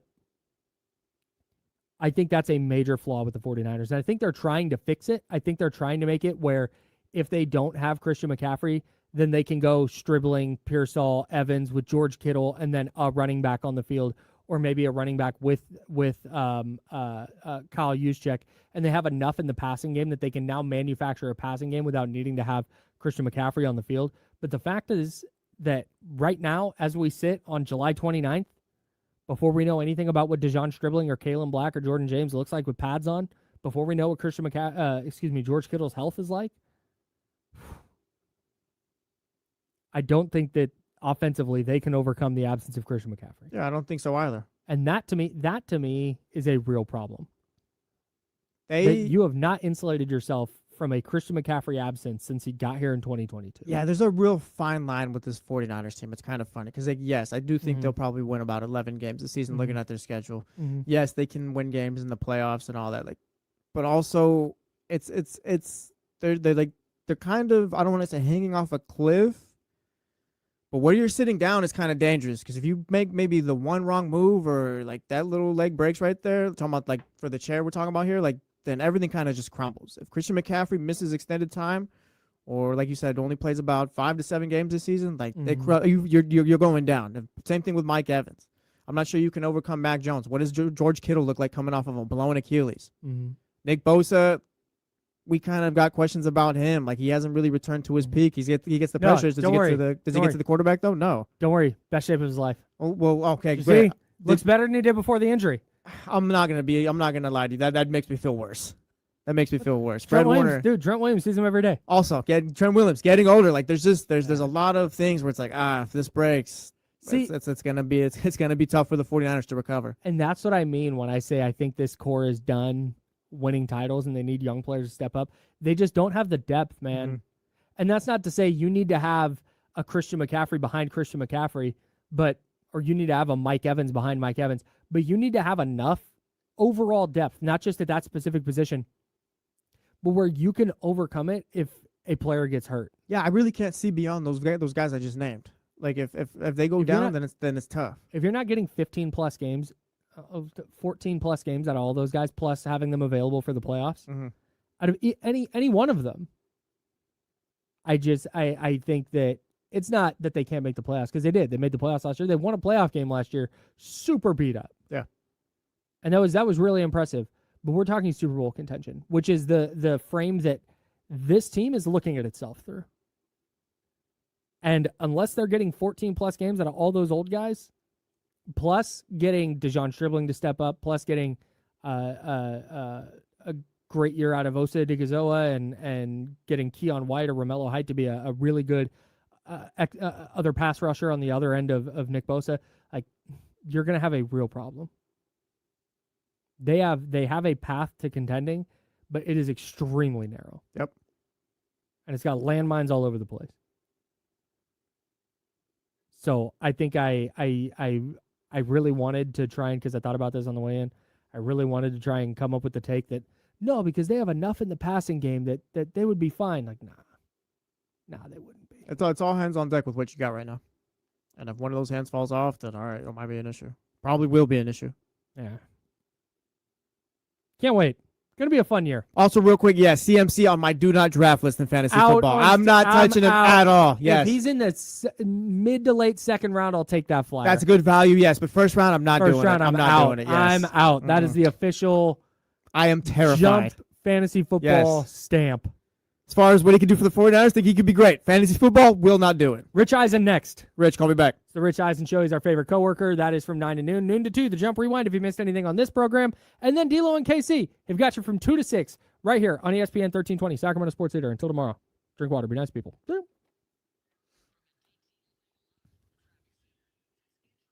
We did it. Scooter. Quentin Bell is like a backup body. He's a depth piece. Quentin Bell is not. Yeah, he's not going to just- make the team. Yeah. KJ Henry's also probably not going to make the team. If he does make it, he'll be like your third outside linebacker or whatever. Where like, oh my gosh, everyone is hurt. Quentin Bell's playing today. Appreciate you, Chris. See you guys. Charismatic, Filthy, Dad, Deal Chino, David Jackson, Russ Dog, Johnny G. Also, yeah, make sure you're locked into the Sharks this season. We'll all watch along this year. Dude, get dialed.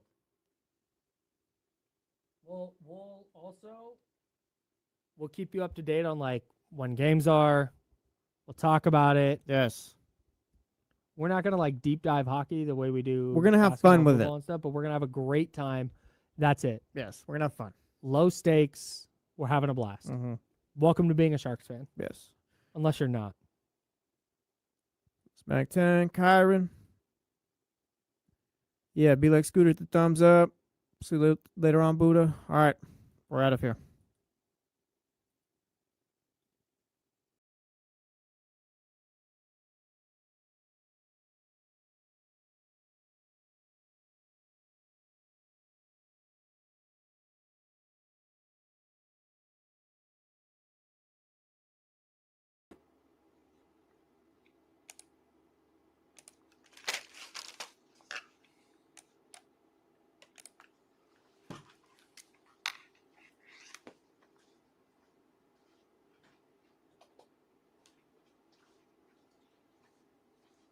What's going on, America?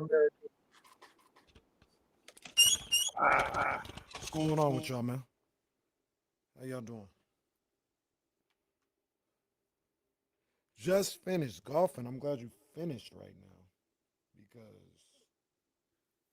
it's hot. It's a scorcher out there. You know what's also kind of crazy? They got echo. I don't really know what's going on with that. I don't know. No, it's fixed now. Okay, got you. I don't know what's going on in this building. Like in our area, it's fine. We don't really have no issue. We haven't had any issues. But I think they got the heater on in the main lobby. It's not even the heater. They just don't turn anything on. No, I feel heat. Oh. Like, I feel heat blowing from the ceiling. Because usually it feels pretty swampy in there during the summer. Yeah, when I go to when I step out to use the bathroom during the show, it's just warm in there. Like it's just warm. But as I was walking, me and Joe were walking in, I was like, do they have the heater on? Like I felt heat from the ceiling. I don't know. Maybe they don't, but There's no reason for it to be over 100 all next week either. Like that's BS. could be living in Vegas. That's even worse. Vegas, Arizona, they can deal with their own problems. Vegas, they got like I think I seen they had like 10 days over 110 or something like that. I'm it's pulling crazy. up. I saw an Arizona tweet the other day. Like the low was 97. I've been to Arizona one time in my life. It is hot in Arizona. It's hella hot. The hottest I can do is Fresno. If your city's hotter than that, I'm done then. Ooh. I haven't stepped foot in Fresno in like a decade. Oh man, I plan on going to the Sac State Fresno State football game. I think it's like I want to say it's like September 12th. It's gonna be hella hot. Luckily, it's like a 7:30 start, but it is gonna be a scorcher. In our minds, we try to think like, oh, once we get to September, it's fall. No, bro, fall don't start till like October 20th. It's been 85 degrees on Halloween before. That's facts. That is facts. So charismatic. The funny thing about that is, like, before I moved down there, I never wanted to go to the beach because it's cold at the beach up here. When I went to the beach down there, it was hot. I said, this is why people are always at the beach. It makes sense. I literally never got it until I went down there. Went to Santa Cruz not There too are long parts ago. that stay colder though down there. Yeah, for sure. I went to Santa Cruz a few months ago, and it was a hot ass day. Like, that was a real beach day. It was hella hot, and the beach felt good. When the sun went down, though, it got chilly in a heartbeat.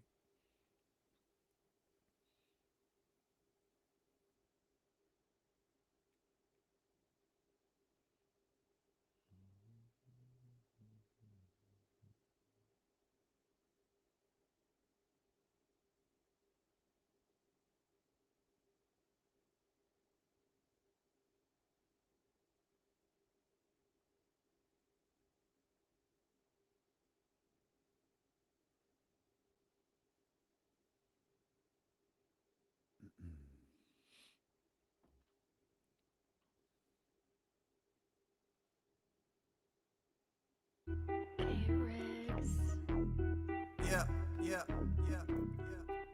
We got him screaming D-Lo, KC, D-Lo, KC, D-Lo, KC, D-Lo. We got him screaming D-Lo, KC, D-Lo, KC, D-Lo, D-Lo. We your number one spot for some sports, huh? Got the city going crazy when we work, huh? We top two, but we ain't two, we in first, huh? And when you need the real, we is who you search, huh? D-Lo, KC, D-Lo, KC, D-Lo, KC, D-Lo. We your number one spot. Yo, what's good, baby? What's good? Welcome in here to the Wednesday, July 29th edition of D-Lo and KC. I'm Damian Barley. The ultimate needle mover in God mode himself. He's Kenny Caraway. Yes, sir. Acknowledgement. And we are live alongside EP. What are you doing with him? Shout out to that boy Young Zell, man. He everywhere. Him and his wife, they're like social media skip makers now. They are influencers. Yeah, they be out there doing. I mean, our boy was at the California State Fair last night. The boy Zell was in row 4. He sent a video. He's like, I see you, boy. I'm like, hey, where are you? He was like, yeah, no, I'm off to the side of the VIP deck. I was like, oh, yeah, 4th row. I'm like, oh. He's like that. I can't get over there, man. So he's like that, man. He's like that. Sacramento summer. Shout out Zell. Yeah, man. He's like that. He was on a good day last week, I think. Come on, man. Shout out to everybody who was at the California State Fair. They was packed to see Keith Sweat. Yeah. Absolutely. The venue area is packed. The overflow is packed. Everything by the tent is packed. The back of the venue is where you're just kind of listening to the music. Is our girl Darla Givens took me around. There's a cannabis exhibit. Oh, I mean, it is a massive exhibit too. Yeah. They had the concert on the big screen playing in tents in there. I'm like, yo, why weren't we just in here to begin with? Right. I haven't been to the California State Fair in years upon years upon years. Yeah. It is different. It is a different experience than I remember. And yeah, she was like, let's take you over here to the cannabis thing. And she was like, yeah, I can't remember if she said the 2nd or 3rd year we've had consumption on grounds. So everybody just walking around, doing their thing. It's like Amsterdam. Yeah, it's just like it's all good. And I was like, man, this is the State Fair, huh? All right. I'm trying to think of the last time I went. I don't know if we took Ryan. I think me and Reed, it's been like 5 years maybe since I've been to the fair. But before that, it had been a real long time. It had been maybe a decade or so. Yeah, I think that's about where I was at. I was embarrassed to admit that to Darla yesterday because I said I haven't been here in a long time. She goes, "Wait, really?" Because I don't know that she's in charge of the fair, but she's in charge of everything we do. And I was like, I don't know, maybe it wasn't that long. It is a long ass time. That used to be a staple. Oh yeah, Staple. There was a date circled when the California State That Fair was came a around. staple Now, on I'm the not sure. Sacramento calendar. That date that we used to circle, that might be every day. It may 'Cause be. it was yesterday. It may be. It was They, yesterday for sure. I remember they stopped putting labels on them.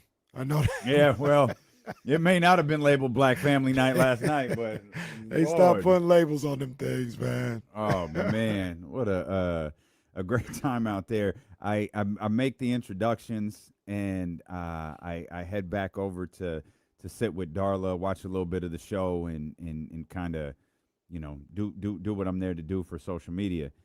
And I'm grabbing some quick pics. Hey, there's a deep voice too, and it's like, oh, come on, man. And I look over, and this brother says something, and I'm like, I'm sorry, brother, what was that? He was like, yo, you always talking crazy about Michigan. I was like, oh, wait a minute. Get them. Get them. I was like, hang on. You got an AD that just got $7 million to get fired? And he was like, nope. What he did is he's walking away. Yeah, on his tell own, him. And he's laying this whole thing out. And, I mean, shout out to my man Tyrone and Cassandra. But Tyrone, hey, can I get a picture real quick? Tyrone is shredded, 6'4". I'm like, I'm glad he had a sense of humor about this, because if he was really upset about his Michigan Wolverines, I would have been in big trouble. These people, they go hard for their colleges. And I was where was I? He was like, you must be from Ohio. I was like, nah, my brother from Ohio, but not me. I was in Vegas at New York. And this is what, like, sports, and specifically probably, I think it's pro sports too, but college, like, really does it. I had my Michigan shorts on and a Michigan T-shirt on. And this, I'll be nice and say 68-year-old balding white man who we wouldn't talk in any circle of life. He walks by me. Go blue. Let's go. Dab me up. I said, all right. That's what sports does, man. Like, especially college. Yeah, sports, colleges do hit College different. really do that. That old commercial, Roll Tide. That was that's a real thing. I've seen people do that in the South. That is, college sports absolutely hit different. Yeah. They hit different, man. So shout out to Tyrone and Cassandra. Tyrone, go blue, baby. Go blue. All right.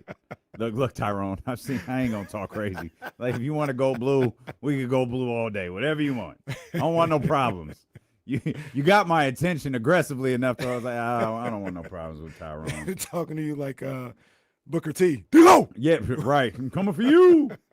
Man, good time at the California State Fair. I'm sorry, but you have been replaced. Because gone are the days of where's Kenny?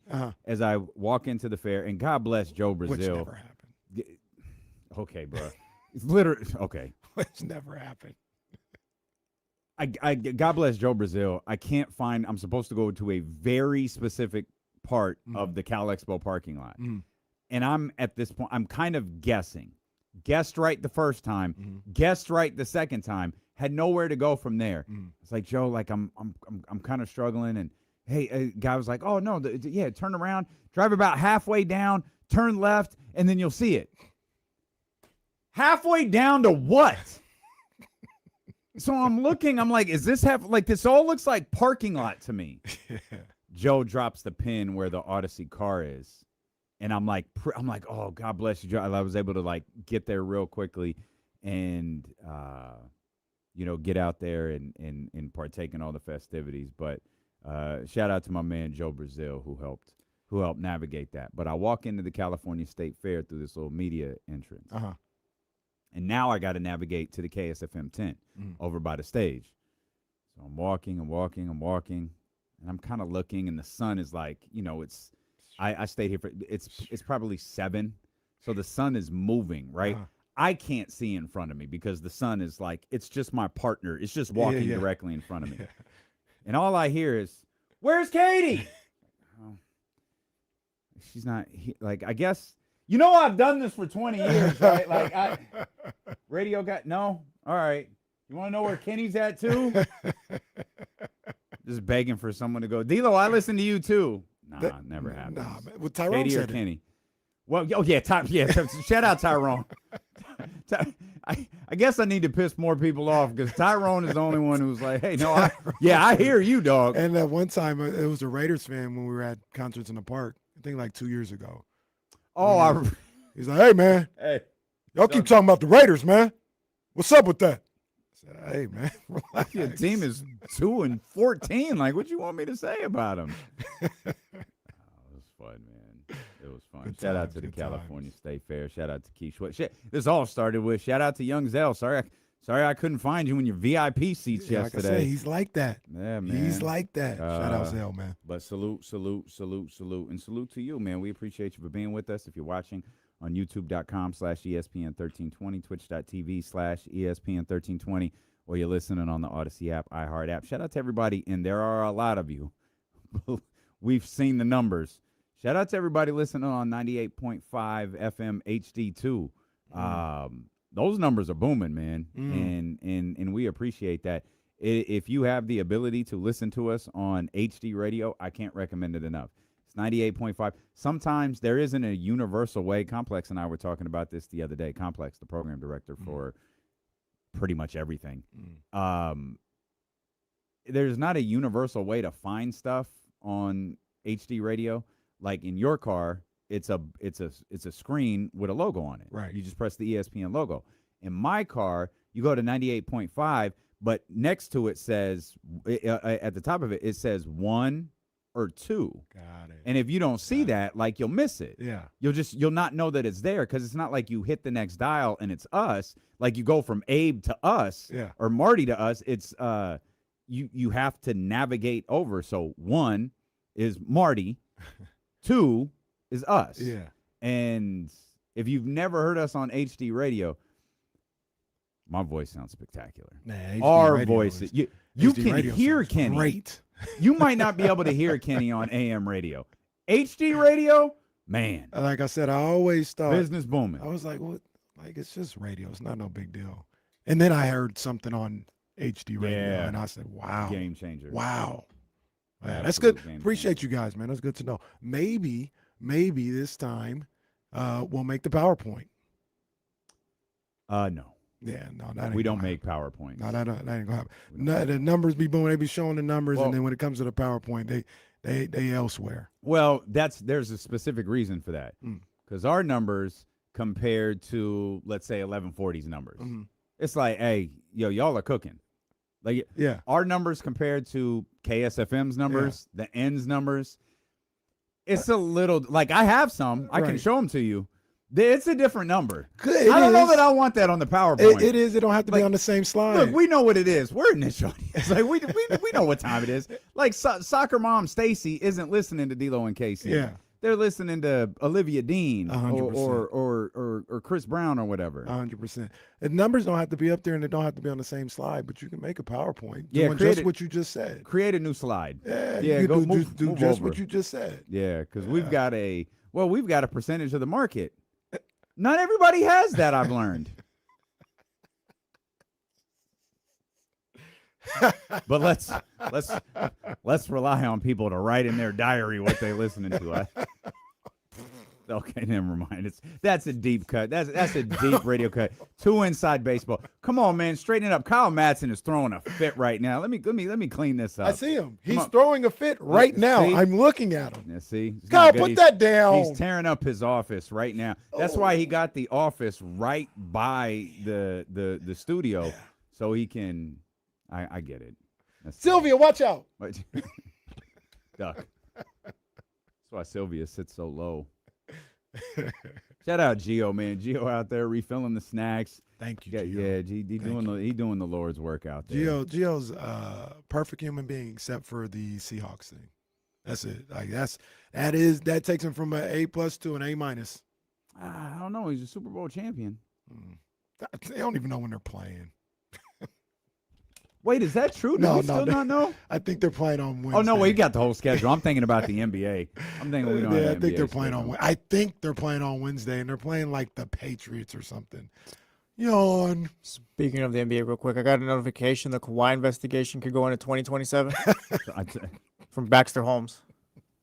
Now, to be clear, for those who aren't, Baxter Holmes isn't Shams Charania. Yeah. Baxter Holmes is like a long-form investigative reporter.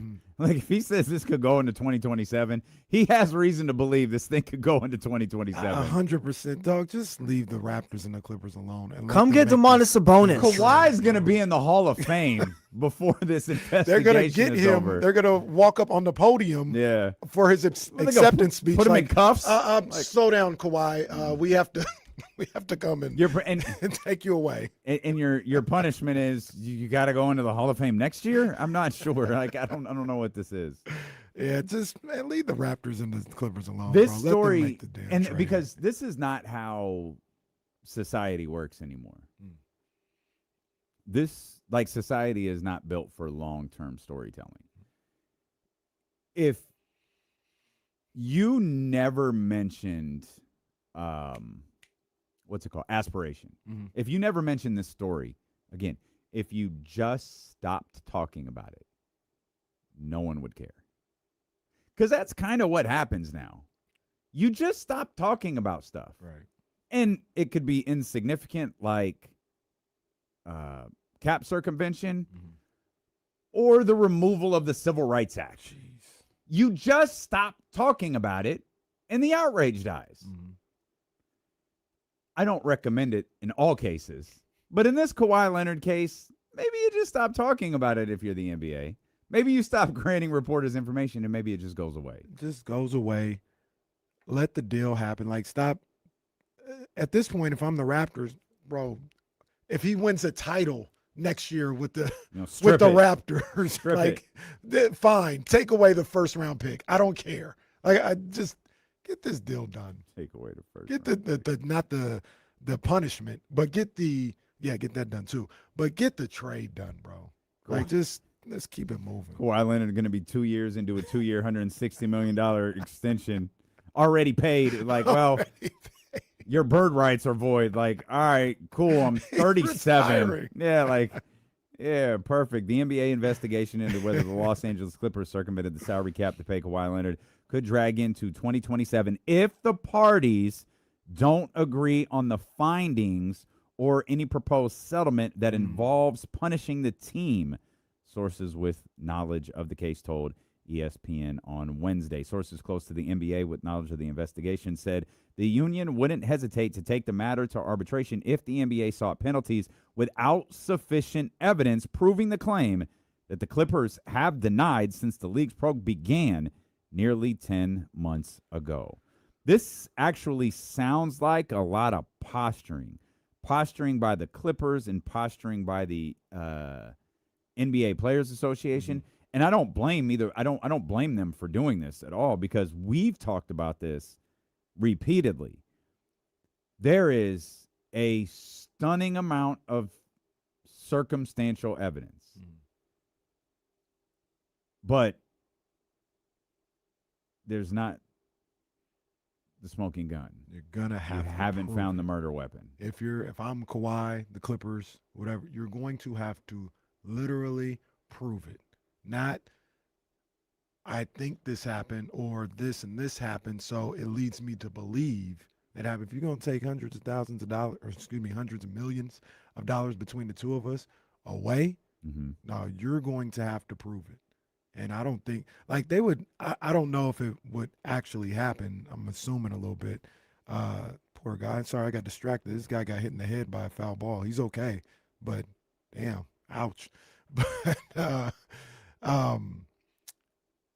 if it's possible, I'm going to the Supreme Court.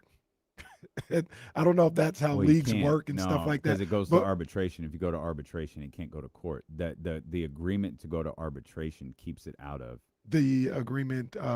Between is it the CBA or like what he just talked about right now? I believe it's in the collective bargaining agreement.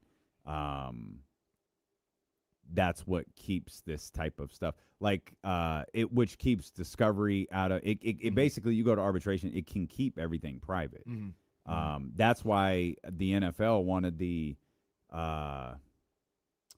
Brian Flores thing to go to arbitration because it could be private. Yeah, it didn't work. It's going to court. Yeah. But that's a lot of evidence being uncovered if they allow this to go to trial. Got you. Yeah, I mean the my whole point was like, I'll take this as far as it needs to go. Like, cause you're gonna have to prove everything that you need to be able to take that amount of money from me. If the parties, which include the Clippers and the National, this speaks to what you were just talking about. If the parties, which include the Clippers and the National Basketball Players Association, can't agree, the matter could head to a neutral arbiter who is jointly appointed by the NBA and the NBA Players Association. So that's past the appeal process, right? Because isn't the appeal process with Adam Silver basically? No. No, it's No, not. it's not. No, Gotcha. the appeal process is the Independent. arbiter. Okay, Yeah. I thought it because remember we talked yesterday. We thought it was like Roger Goodell. Right. It's appealing not. to him. It is in Gotcha. fact not. It is an appointed arbiter. Guess where we're going then? If you try to take my money, we're going to the. Well, you independent only arbiter. go there if the Clippers. So this is the thing. If the Clippers and the National Basketball Players Association can't agree with, and Adam Silver, I think, is the one. So the company in charge of the investigation, they don't levy the punishment. Adam does. Mm-hmm. And so the association, the Players Association, excuse me, the Clippers, they all have to be in agreement with whatever it's. The punishment is essentially going to be a negotiation. Mm-hmm. Right. Right. That's 'Cause what they it's have to going to all be. agree Yeah, on and what it's gonna Adam's be. going to come in swift, and Steve Ballmer's like, nah. And like the Players Association doesn't really need to be involved in this unless they feel like the league is leaning towards, to the Kenny More Caraway punishment point, toward a Kawhi. Kawhi Leonard punishment versus a Los Angeles Clippers punishment. Remember the other day when we talked about this, and I was like, Adam Silver will probably be like, he could potentially say something to the effect of, look, you're going to take this punishment, Steve Ballmer, because what I should do is take your team, and you're going to take this $25 million fine, whatever it is. And you made the point correctly. So, like, Ballmer was like, you don't have the guts to do that. Yeah. Like, you don't have to do that. Not to him. No. Like- One of the other reasons why is because I don't feel like the public cares that much about this punishment. You know what I mean? There's nobody to get behind Adam Silver and say, no, go get him out, Adam Silver. Like, I don't really care if the Clippers get fined X amount of dollars to two first round picks taken away or Kawhi. Like, nobody, like you, to your original point of how we started all this, nobody's even really tripping about this anymore. They want to see how it ends up, but they're not like, no, that's too late. Go get him, Adam Silver. This is more of a structural issue, maybe with other owners, right? Like it's saying, hey, man, don't let him get away with this.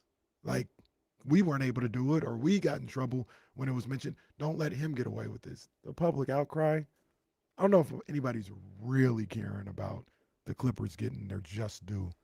And that, I think, works against Adam Silver in the scenario that you laid out where Ballmer was like, you don't have the guts. Mm-hmm. You don't have the guts to do this. Would. Yeah, I don't think. Number one, you don't have the guts. Number two, nobody even really cares that much. Yeah, also I'm Steve Ballmer. Right. You're Adam Silver. Sir, come to think about it, you work for me. Yeah, little fella. As one source explained to Baxter Holmes, if the league ignored evidence that implicated the Clippers, then the cover-up would become a story. And if the league sought punishment without evidence, then the overreach would become a story. The source said they had full confidence that Adam Silver would play it straight based on the facts, as Silver said he would do throughout the inquiry. Sources who have known and worked with Silver for years have repeatedly told ESPN that they do not expect him to be swayed by public attention in this case, one way or another. Okay. All right. I mean, You know what Adam should have done? What's that? Called the whole thing off at about Friday at 9 o'clock. Last Friday morning at 9 a.m. Yeah. Just ended the whole thing. What? Oh, no. I was thinking about when Vivek named Anjali the GM right before they got the number 4. Right.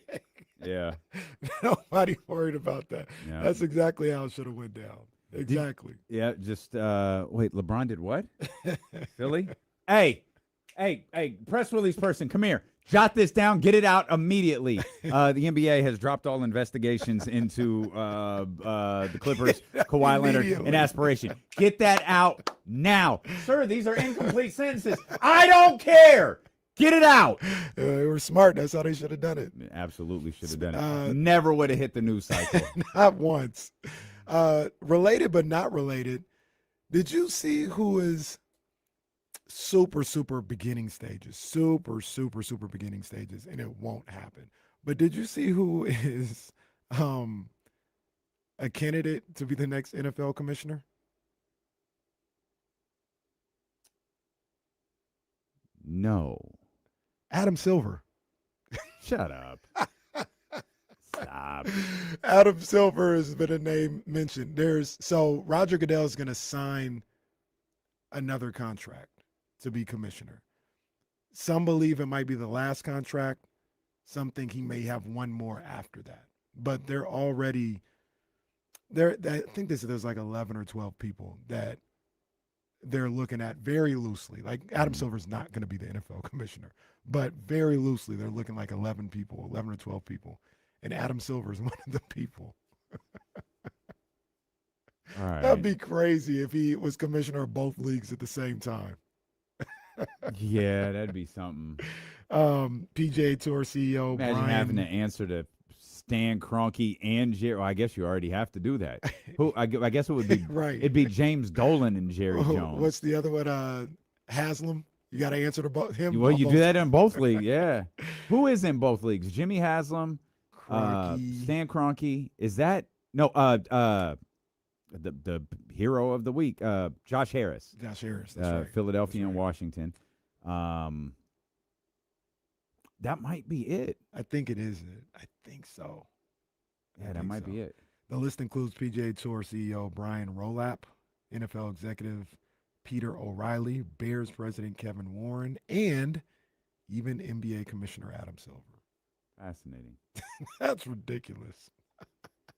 Adam Silver, commissioner of 2 leagues.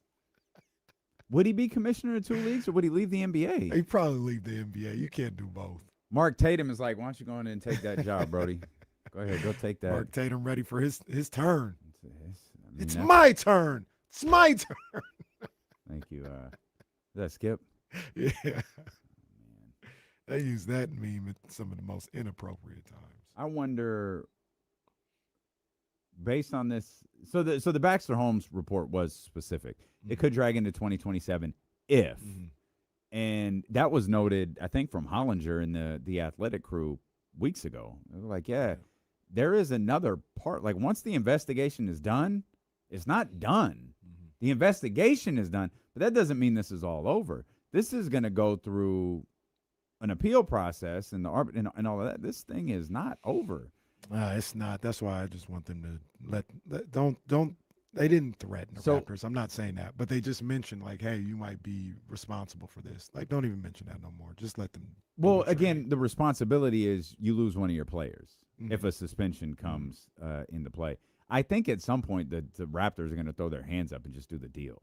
Yeah. There's been no language from either the Raptors nor the Los Angeles Clippers that I think lead us to believe this deal is not going to get done. I think the pause was done maybe for optics. It's like, okay, like, we'll play along. The Clippers were like, this deal is going to get done. The Raptors was like, yes, this deal is going to get done. Kawhi's going to be a Raptor, and that's that.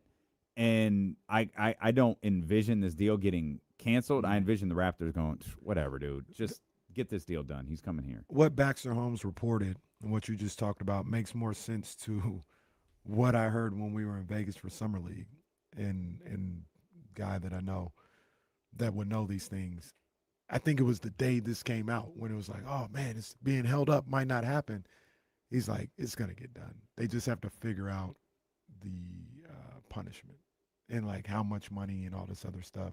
That lends to what Baxter just talked about when everybody's got to agree on what the punishment is going to be.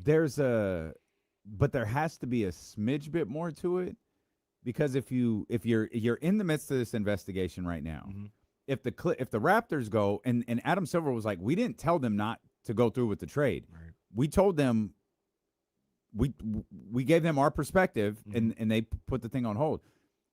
How could you make the deal for Kawhi? Which, again, doesn't that just eliminate the ability to void his contract? How do you because you're this is a trade, Right. Then you have the 2-year contract extension at 160. Mm-hmm. How do you execute that?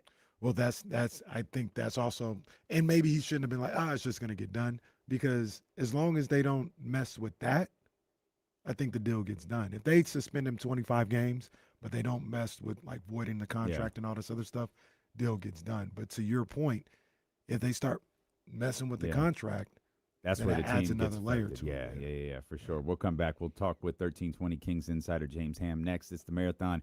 It is 60 minutes of commercial-free sports talk coming up next here on Sacramento Sports Leader, ESPN 1320.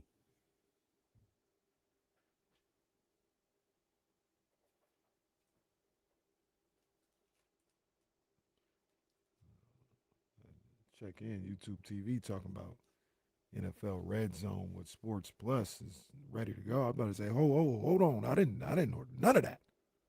I was thinking they were saying League Pass. Yeah, I got Red Zone.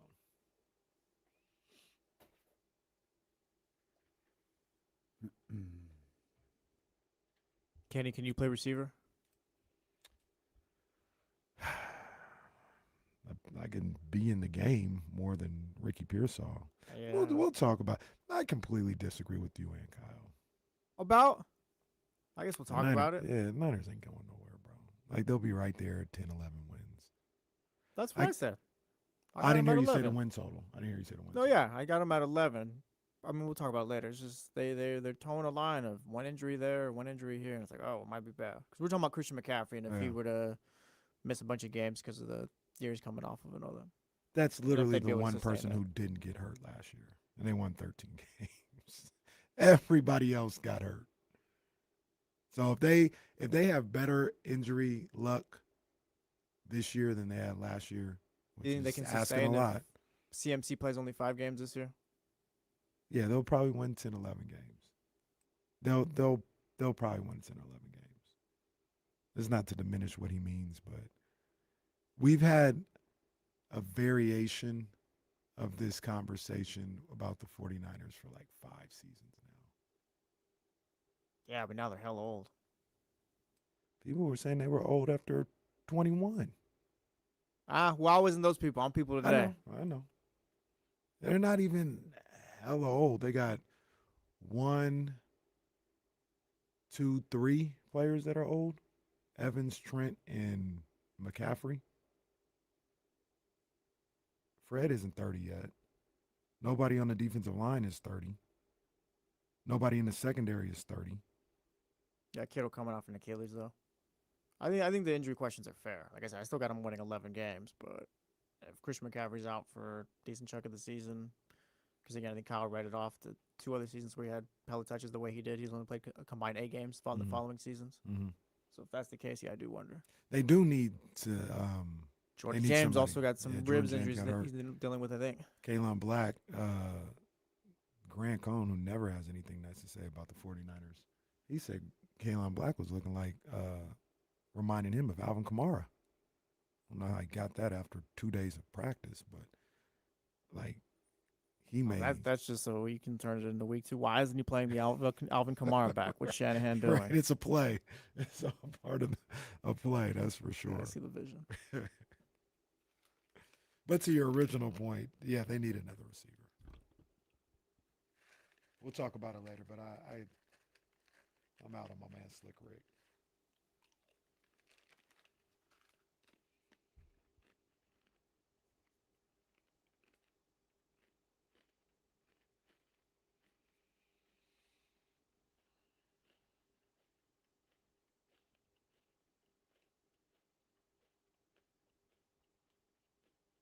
Polo L, you don't mean that. And if you do, the Dolphins got Omar Kelly. I guess it sucks.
That's not my guy at all.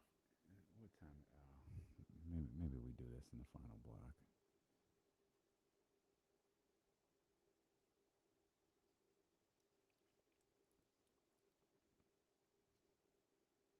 I think James is completely forgotten he's on the radio with us twice a week. I had to text him on Monday like, hey, you with us? He was like, oh, crap, I forgot. Hang on. And then I haven't texted him yet. It's 2:34. I just got the StreamYard notification. Oh, okay. It'll be in about a minute. So he's got to switch over his StreamYard because they use StreamYard on Locked On, but he can't use the ESPN 1320 version. He's got to use the Locked On version of StreamYard, and we all get alerted when he logs in because you need a specific code to log in. So there he is. Here's our man, our 1320 Kings insider, host of the Kings Beat, our guy James Ham. James can't hear anything. I can. I can. Oh, hi James. Hi. Everything okay? What's up, James? Hey, look at that. We have the mix minor problem again. Oh, which is what we had last time. I don't know what's causing this. If I do that, I'll duck out. Yeah, no, That's a better way of saying. Like now, the Chatty House, they got me on Friday. Oh yeah, I'll be right back. Yeah, I got it. Okay. So, we gotta. I guess the I don't. Is that us? Like I don't know what it could be. I have no idea. Because the stream can hear it, but we can't hear it, and I don't know what has. And the person hears it. I don't know what has started this all of a sudden. Hammer, is that a little bit better for you? Well, let's see. Can you guys hear? We could hear you. Yeah, but I can't hear myself. You can hear yourself back? Yes. And that's why it's been echoing. Is the volume on your computer? I don't know what it could be. Is that what happened with Eddie on Friday? It is, and nothing really happened. Like nobody did anything with the buttons or whatever. It just. All right, let's try now. Eventually changed. Nothing has changed here in the studio. The Chatty House said we can hear him 3 times. All right. How about now? Nope. We every time you say something to us, we hear you fine. It's the Chatty House. We'll kind of monitor what they're saying, and then yourself, who hears the echo as well. So I'm not sure. It has to be. It has to be. I don't know what it has to be. Truthfully, I feel like it's something in our room, but I don't know what it could possibly be. So let's just all sit here silently. try to figure this out. I'm looking across the board. I genuinely don't know what it is. I'm sorry, Hammer. The last time when this happened on Monday, did you just sign off and sign back in and it worked? Yes. And then you just did that just now, correct? Yes, and it didn't help. All right. Well, you want to try one more time? Is the other computer on? The computer, like in the studio, or the third computer. No, there's no third computer on. Not Jesse, not KC. I don't know what it is. I genuinely don't know. Let me try to duck out one more time. I'll come back. Okay. A little bit. Okay, go ahead, Amber. And I think Trista, did she dip out and then come back? I can't remember. I know she did at some point during the conversation, but I don't know if she did it at the start. And that's kind of what happened with Eddie. I have the video. I asked Eddie to slide out real quick. Yeah. And then come back in. I think you asked him to slide out and then slide back in. Like I have the video. All right, here we go. Let's try this for the 3rd time. Our man, James Ham. James, give it a shot. Testing. 1, 2, 3. Yes. Okay, we go. all right, there we go. Well, that's all. So I guess that's that's all we have to do. This is a professional radio show. This is why people tune in. What does he have to do? No one. He just has to slide in and slide out. James, that's the key. Sounds crazy. That's the key. Slide in, slide out, and everything will go smoothly. That's it. All right. I got it. That slide in and slide out. That is, look, it's always work. It's always work. Always work. It's always work. James, Oh man. thrilled that you. And if it works, you got to do it twice. I mean, I think that's the rule. You gotta keep That's doing it. That's it. You just got to keep doing it. Oh, Some of us can never stop doing it. poor Hammer. Bruce. It is. Oh God, we haven't heard from Bruce in so long. We haven't heard from Bruce in so long. He probably a man at this point. They do us like that website now on our YouTube page. You got to put your age in to listen. Yeah. We got a parental advisory logo on our YouTube page. Hammer, it is July 29th. What are you potting about over on Locked On Kings? Actually, I had a very cool conversation with Katie Christensen today that will go up a little bit later this evening. Strangely, she was in her bathroom, which is always strange, but I guess she has work being done on the house, and it was the only quiet spot. I'm like, all right, that's fine. Bathtub's in the background. But overall, yeah, really good stuff from Katie. We talked about broadcasting with Mark and, sort of the difference of switching broadcasting partners all the time and how difficult that was. And also, like, for those of you who are Survivor fans, not only did Joe get to go on Survivor 50, and that was his second Survivor, Katie's husband, but she also got to go on Survivor and made an appearance in Fiji, and she told the whole story, which was kind of crazy about, not knowing until the last second if she was going to get the invite or not. Yeah, it's really cool. Wow. I've never seen a single episode of Survivor. Neither have I. Oh, I love I'm a it. challenge guy. Myself. Yeah, I know you're a big Survivor guy, Hammer. I've never seen a single episode. Wasn't Scott Pollard in it? Yeah, Was Scott Pollard on Survivor? He was. Okay. Mm-hmm. Cliff Robinson, the late great Cliff Robinson, was on Survivor. Yeah. Was Jeff Kent on there? There was a baseball player on there too, wasn't there? There's been a couple of NFL players. Brad Culpepper, the old defensive lineman from the Tampa Bay Buccaneers, was on there. That show has been around far, far longer than I ever would have imagined. Yeah, because Survivor it's was like the birth of reality TV on network television. Yeah, sort of like I think the Real World is really the birth of. That's MTV. Like that's like the Survivor is. I don't know. It's ABC, CBS. It's one of the networks. Man, I forgot Jeff Kent was on there. If he was on there, I forgot about that. The Survivor Philippines. Yeah. Okay. Was Survivor before Big Brother? I don't know. I think so. I'm gonna be honest. I don't think I know what Big Brother is. It's like a big version of the Real World. Oh. Yeah, it's like they put people in a house and they're all yelling and screaming at each other the whole time, like in a big apartment. I think of all of the shows, the Real World is probably, especially the early, like the original, that's probably the only actual real reality show. Because how would you know to script it? Right. Or influence it? But I think like maybe as the years went along and they were like, hey, this really worked in year one. Let's try to do that. And I'm sure like year one, year two, there was a level of like a lot of realness to it. And then since then, I think you get a lot of contrived situations. I could be wrong. I might be wrong. I don't know. Somebody will tell me. I think, was Road Rules before Real World? I don't think so. I think it was after. I think Real World was the first, like the legit first one. And then it hit its crescendo with the first year of Jersey Shore. That was crazy. One of the great reality seasons of all time. Only the first. It got a little crazy second, third, fourth, but that first season of Jersey Shore, oh man. I dig it. I dig Survivor because it's never cut and dry. You never know who's gonna win, and you think you know who's gonna win, and then you don't, because you only get to see what they show you, and that's always been sort. I've had conversations with Scott Pollard about this, and he's like, I was just represented so poorly, He's like, here I am. Like they show these like 2 little clips and like turn me into a bully. He's like, what they didn't understand is like I literally had a crazy person on the beach with me who wouldn't stop like jabbering 24 hours a day, up all night, just crazy. And all the times that I protected her, that I helped her, that, like kept her alive.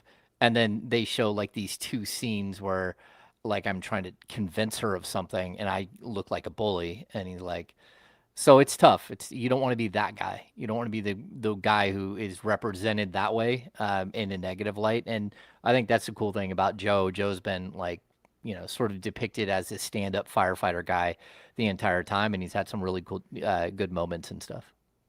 That's cool. I asked Google what the first reality show was. They said Candid Camera. That's not reality. What? 1948. All right, man. I'm not exactly sure what Candid Camera was shown on in 1948, but right after the honeymooners. guess it was I don't think that was like the 60s though.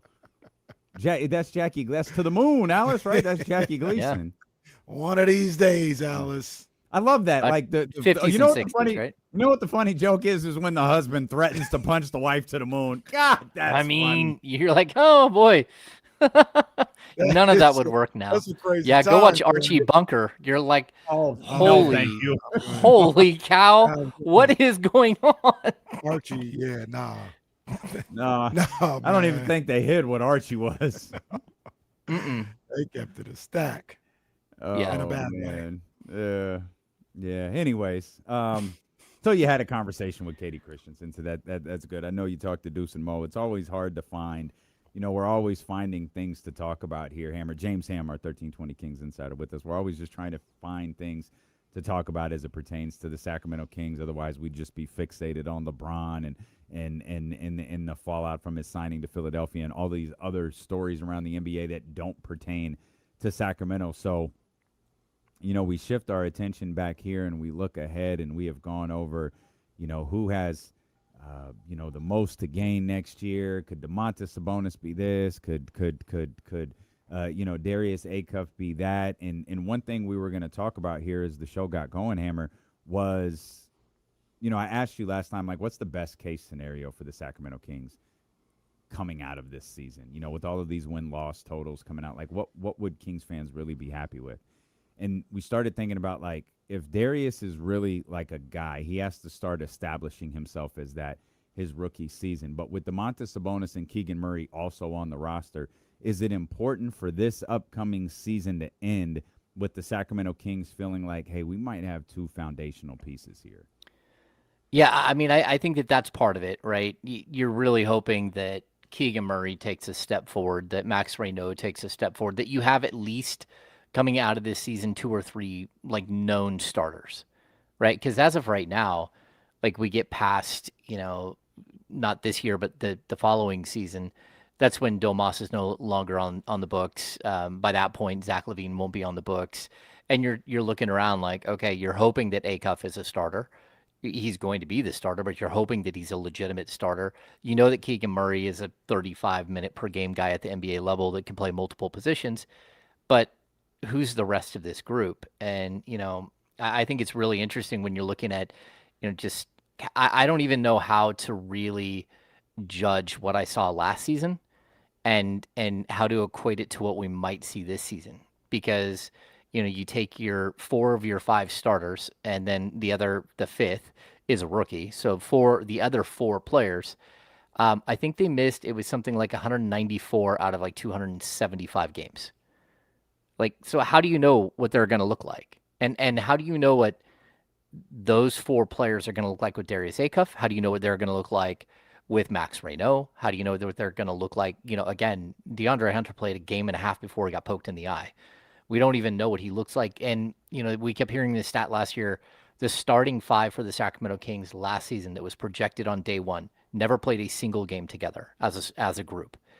So again, I want to say that this is just like a horrible basketball team and like they have no chance to win 25 games. But the fact is we don't know. We don't know because I can judge their team right now and tell you that I think their starting lineup is better than like the Clippers.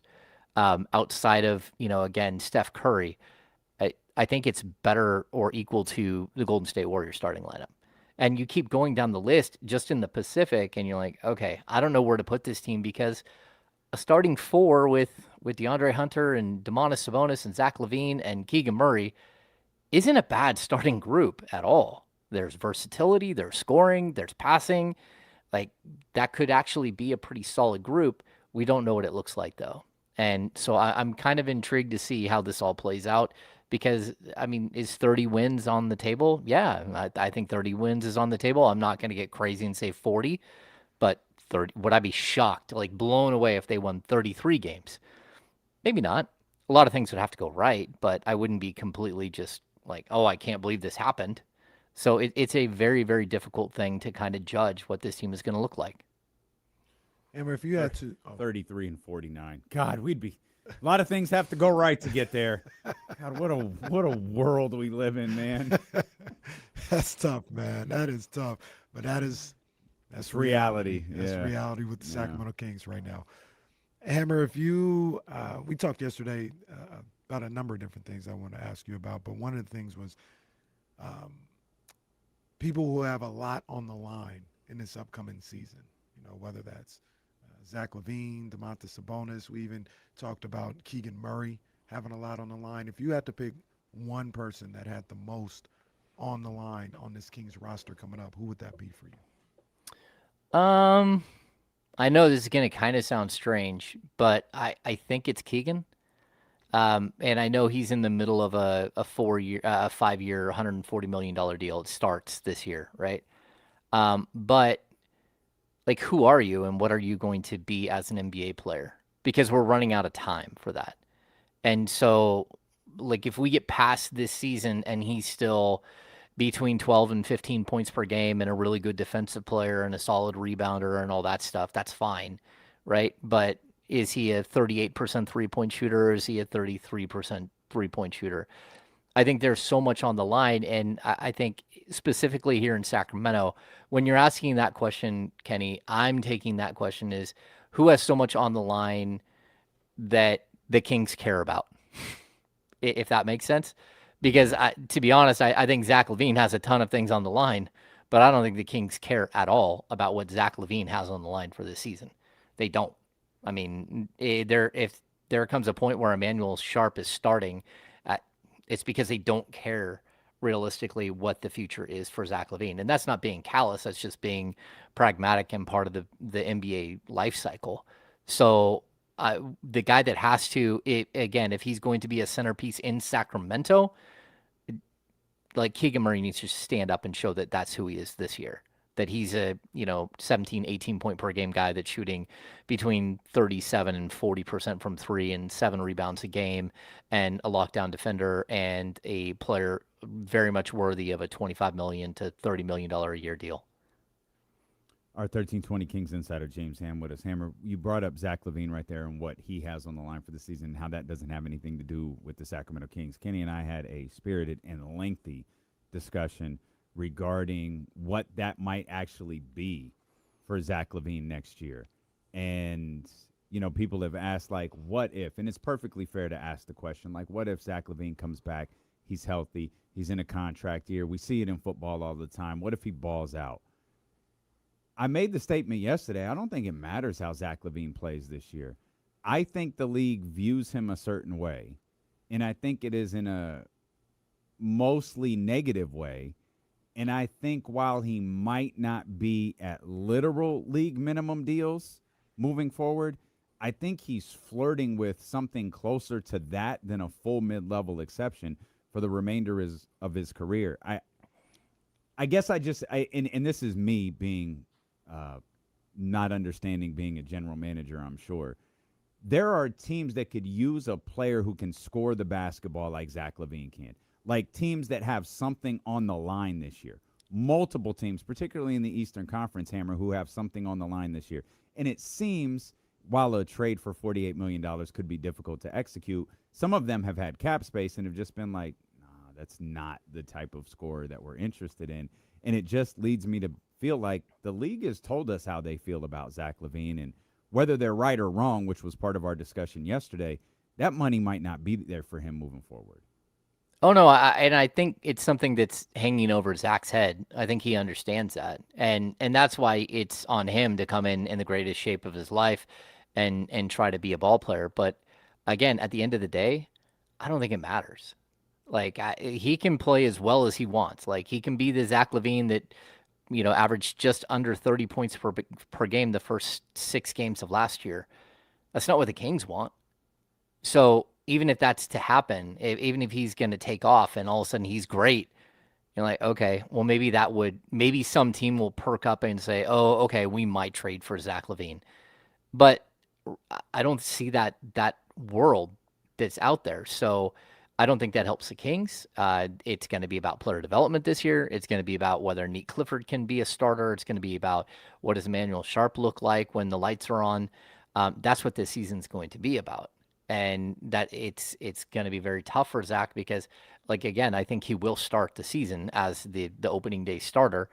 But how many minutes will he play? Because the Kings haven't promised him any minutes.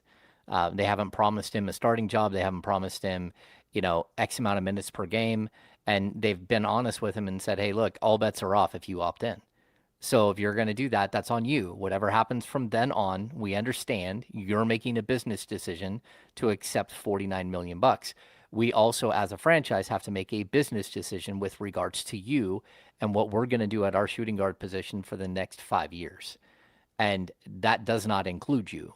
So if it includes you part of the time this season, that's one thing. But if it doesn't include you by game 20 or by game 40, then it doesn't. And, we can try to find you a place to play.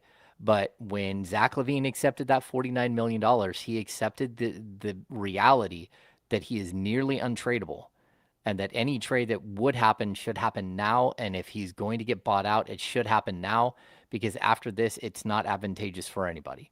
Like waiving Zach LaVine after the trade deadline, the Kings might save $3 million. That's it. Because he said, okay, I'll go play for a different team and I'll give you back $3 million if you waive me now. He's not giving back 10. He's not giving back 15 million at that point because there's no reason. He's not going to recoup that money. If you were to do that now, or you would have done it a week and a half or 3 weeks ago, it may have given him the opportunity to go get one of those mid-level deals that would offset some of the money he would give back. And now we're kind of past that moment.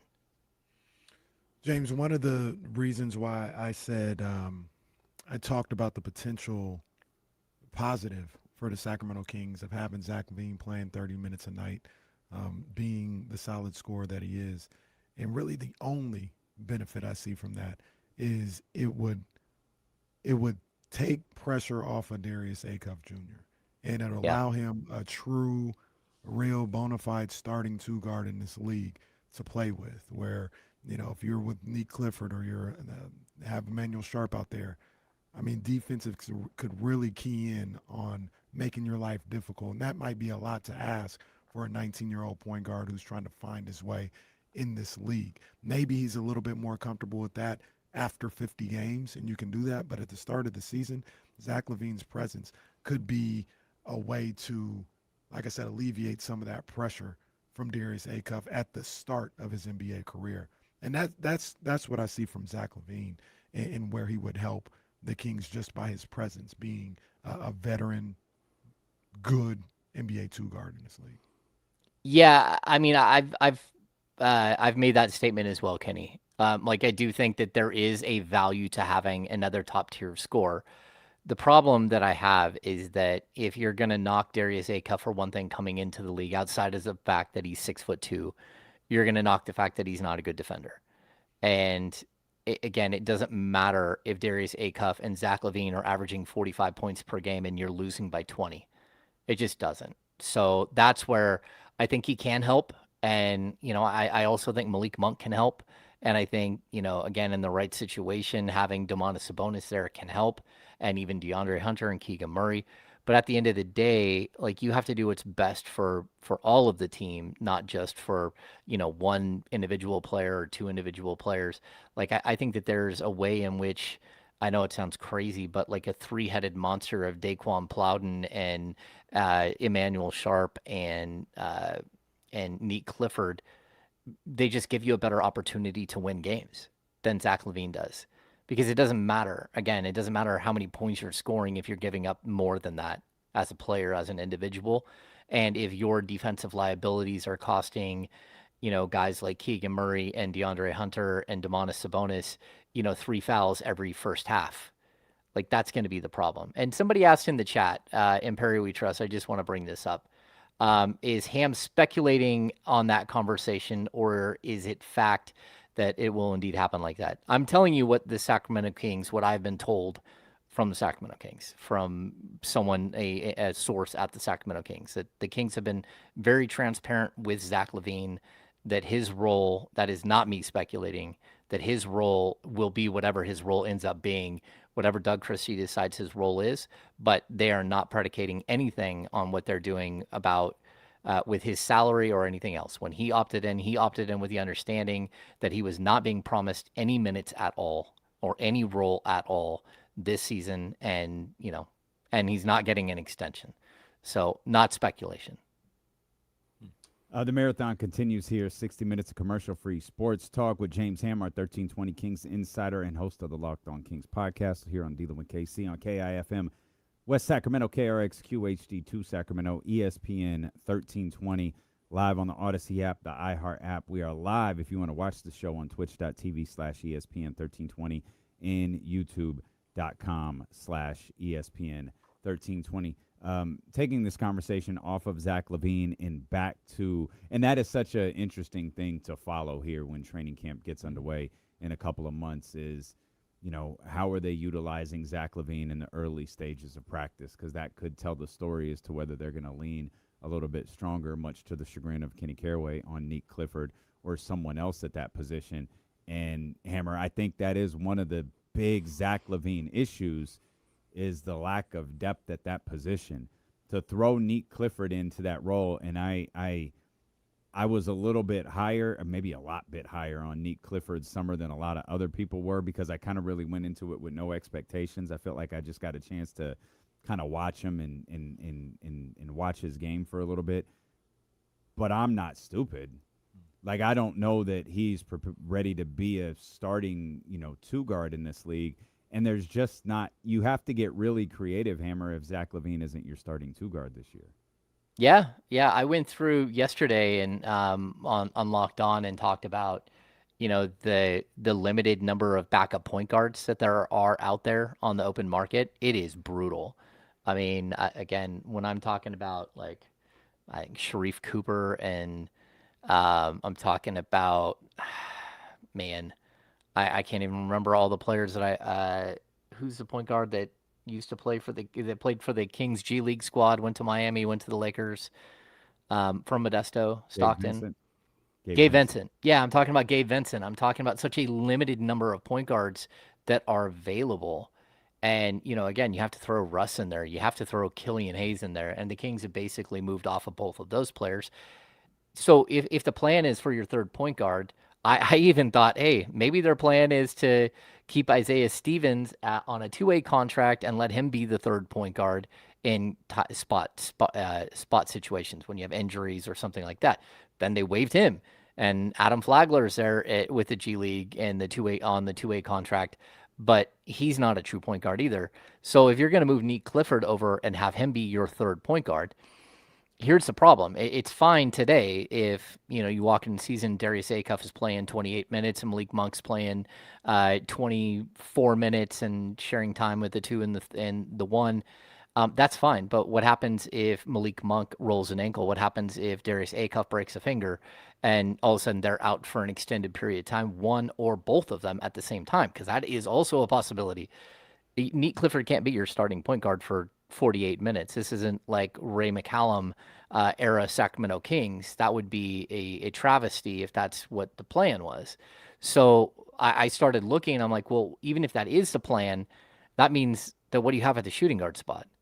You're going to walk into a season and you only have, again, Zach LaVine, who, played 39 games last season and then had pinky surgery, but has missed major chunks of multiple seasons throughout his career.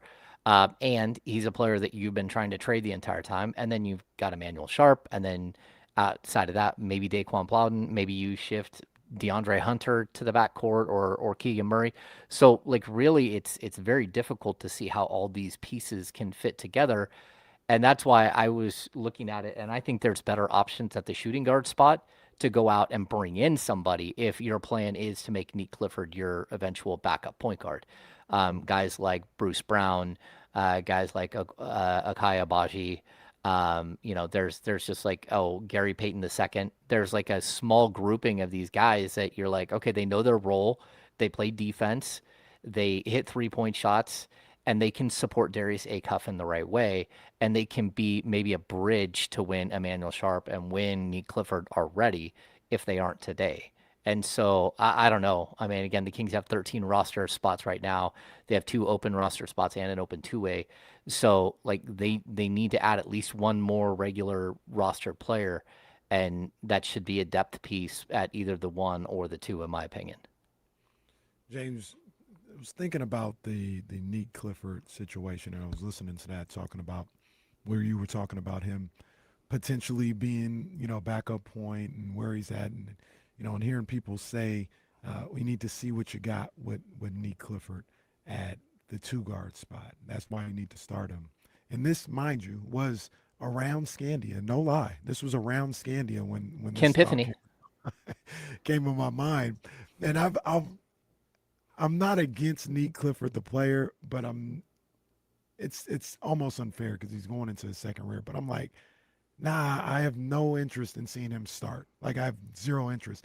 And I think where that comes from for me, and I want to know your thoughts on it, is I don't want him to start because you need to see what you've got.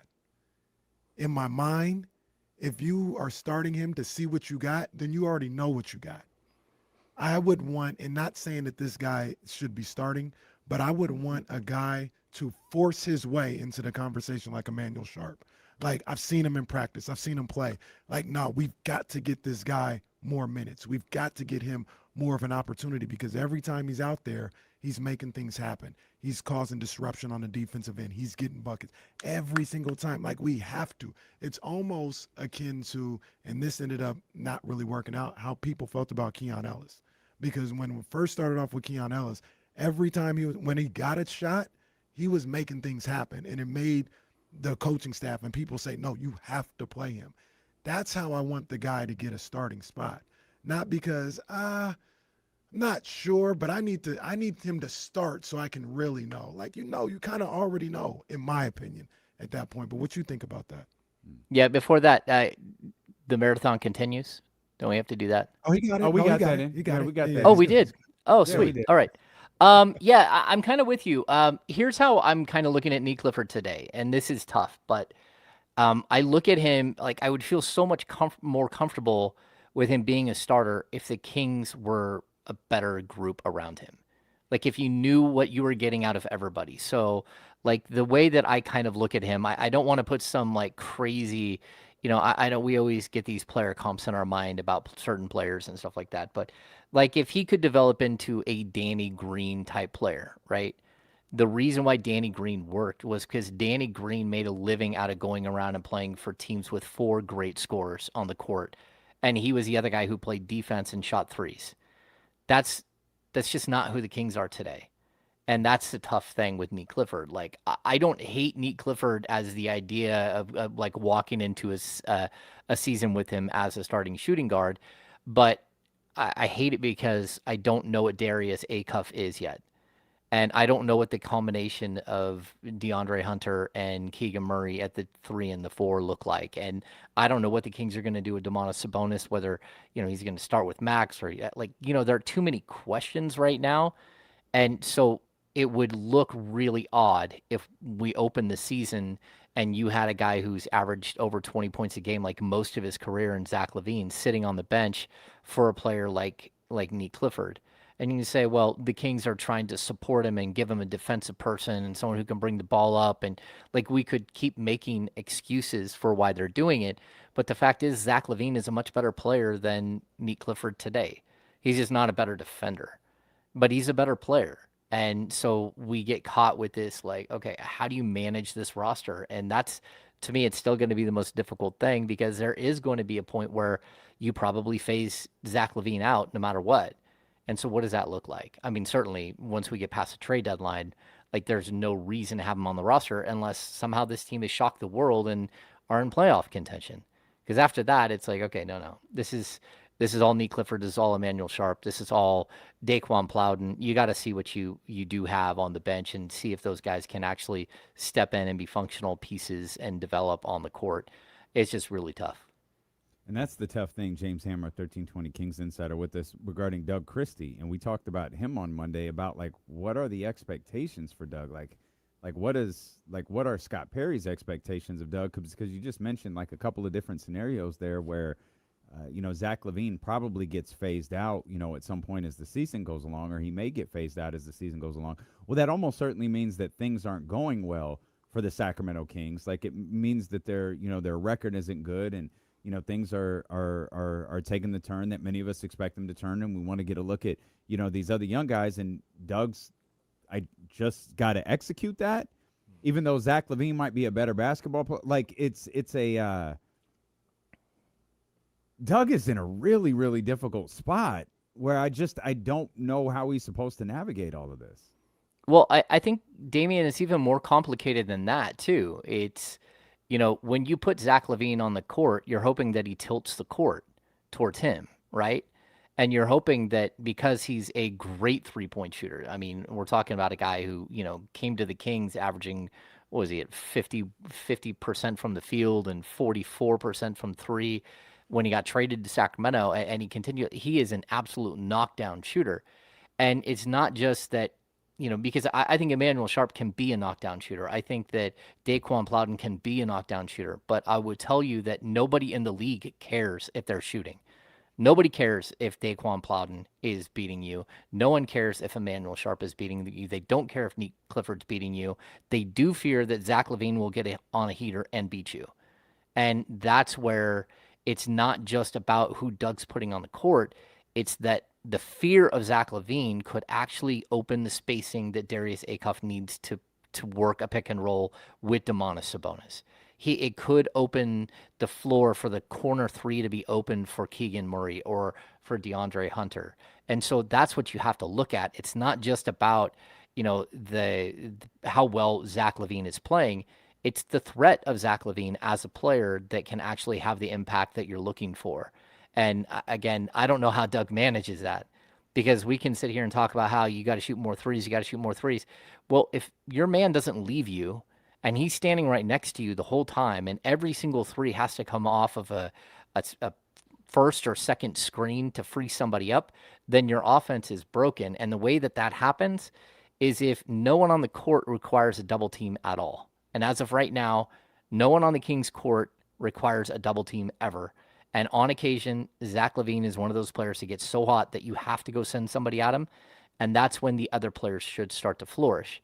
And that's what I think Doug Christie is. It's almost like you have to visualize what this will look like with no spacing, with no switches, with none of that stuff, because teams are not going to sit there and switch if you're running out a team that nobody has any faith is going to hit a three-point shot and hasn't proven it at the NBA level for multiple years that they can beat you.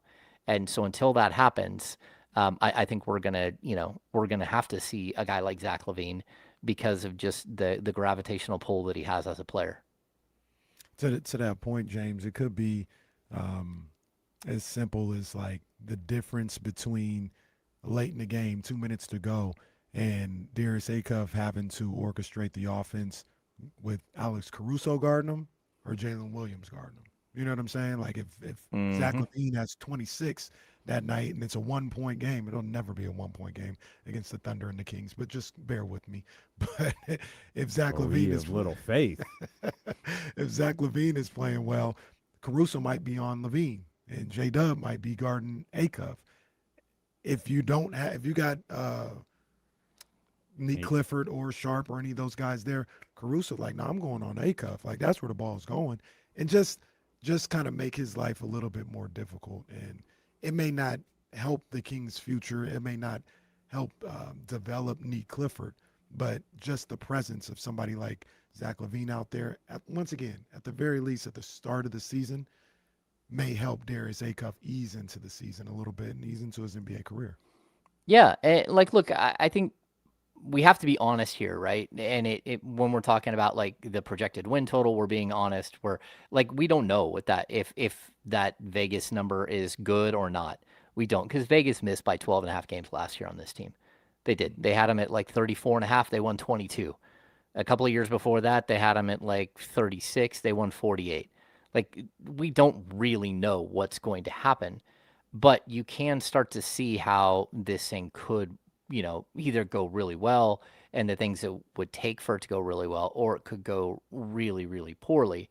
And, so if I'm going to be honest with everybody out there, I have to honestly tell you that the best player on the Sacramento Kings today, without any question, is Domantas Sabonis. And the second best player on the Sacramento Kings today, without any question in my mind, is Zach LaVine. And you guys can argue with me all you want about that. You can say that I don't know hoop or whatever. I'm just telling you, look at their rankings, look at their scoring, look at everything else, the measurables that we've seen for over a decade with both of those players. They're still your best two players. We're just hoping that Darius Acuff will be something and that Keegan Murray will not be a 12-point per game version of himself. He won't be a 15-point per game. He'll be something bigger. And then maybe he can take a leap where he's a better player than these other two. But the Kings are trying to get rid of their best two players. And that's just a reality of where they are as a franchise, the fact that those guys make all the money, that they're really constricted in anything else that they can do, that they've got to have 7 players who are on rookie scale or league minimum deals because they don't have any cap space because of these two players. It doesn't change the fact that they're your best players. And that's just, You don't know ball is the phrase Yeah. that you were. Yeah, sorry. I don't know ball. Yeah. James' shirt says, I don't know ball. Yeah. James Ham here with us. And that is the unfortunate reality. And it's like, well, what's next? Like, what do you do after that? Like, all right, so Zach LaVine. So 2027, which James warned us about, what a warning that was several years ago, where it's like, all right, wait till 2027. And then here we are. It's like, okay, well, now we're at 2027. Then what? And now you're trying to, scour the market for contracts that maybe you can acquire. Maybe you can bring on those bad contracts and get those draft picks that go along with it. But in any scenario that you talk about there, Ham, feels like it's going to be a really long time before those Vegas odds get any better, or those Vegas win-loss totals, I should say, get any better. Yeah, I mean, unless they just shock the world. And, again, I think that's why, like, if I'm Doug Christie, I'm calling Dave Yeager, who just, congrats to Dave Yeager, who just joined the Denver Nuggets as their lead assistant. But I'm calling Dave Yeager and saying, hey, man, can you map out what you did in the 2018-19 season where you just hit the gas? And, yeah, we don't have De'Aaron Fox here in Sacramento anymore, but Darius Acuff loves to get downhill. We got a bunch of young players. How did you do that? And that Dave is a guy who loves to talk basketball. He would have that conversation with Doug in a heartbeat. But how do you go from the grit and grind Dave Yeager to all bets are off, we're sprinting, we're running every single – that's how to me, if you're going to do smoke and mirrors and sort of, try to keep your job, the only way for me to see Doug doing that is, like, again, just running the entire game, using 12 players, switching players in and out all the time, not worrying about, combinations of players as much as everybody is doing the same thing. We're all running, we're all gunning, we're all getting back on defense as fast as possible and hope that you can create some momentum. But outside of that, I don't see another way where this team can just, again, they can win 30, they can win 30 something. I don't think that they can win 40 or 45 or 50. And again, that's just being honest. A quick follow-up for James. You brought up Dave Yeager joining Denver and Doug. Who is on Doug's coaching staff right now? You got Mike Miller. You got Mike Woodson. You've got Chris Darnell. You've got Leandro Barbosa. You've got DJ Ham. They lost Bobby. Did they lose anybody else? Jimmy Alapeg and Dip Mystery. Right. And Dip Mystery. Okay. So I thought there was a third one there. Okay. Yeah, and I think and Chris Jimmy Darnell was a little more player development than Yeah. Okay. Yeah, and DJ Ham is I like him. It's Darvin Ham's son. he has been working with Darius Acuff every day. And even like the first day that we saw a mini camp, he was showing Darius something he was doing incorrectly with the way he was coming off a screen and planting his feet on a 3-point shot. And I was super impressed just like watching Darius Acuff listen and then trying to repeat it. And that's part of the fun of this, is watching a player development coach who knows what he's doing. And again, I think Doug Christie's staff is still light. They're probably down 2 or 3 players. 2 or 3 coaches. They probably brought in like 1 or 2 player development coaches that we don't have like access to. And it's possible even like Jason Maxiel was at the G League level last year, and it's possible that he's made the bump up. I'm not sure on that, but like a lot of the coaches have raved about Maxiel working with Dylan Cardwell on his offensive game and like his toughness in the post, and the same with Max Reynaud. So, so I think they might have they have their pipeline from the G League, so they might have 1 or 2 of these assistants, but he's certainly down Bobby Jackson and Dip and Jimmy Alapeg. Ham, you were talking on that Locked On Kings episode about the backup point guard position, about backup shooting guard. And you gave some of the reasons why a guy like Russell Westbrook wouldn't probably be ideal for that right now because, he's just a little too ball dominant, probably wants to play more minutes, and just a little bit too, I don't want to say productive, but like maybe a little bit too productive for the role that you're thinking about with mentoring Darius Acuff. And one of the guys that I thought about, and maybe I'm just getting caught up in the moment or whatever, but what about a Victor Oladipo? He's a guy that won't require a whole lot of money. He won't be looking to play a whole lot of minutes, if any, on some nights. He can be that mentor that the Kings may be looking for, not only in a point guard NBA sense, but just as a man who's been through some things to help Darius Acuff out there. I don't know. Like I said, maybe I'm just caught up in the story of him trying to come back, but what about a guy like that, or is that too off the beaten path? I think it's just been too long, right? Like Oladipo, I'll say this, like the Oladipo idea, it's not horrible if you consider the fact that he was traded along with Domantas Sabonis twice. Like they were teammates in Oklahoma, they were teammates in Indiana, and they were traded together from Orlando to OKC, if I'm not mistaken, on draft day, and then they were traded again to Indiana. Like if you're gonna, kind of expect a player that is gonna have injury problems no matter what. I think it's less of a risk than when the Kings signed Markelle Fultz a couple of years ago.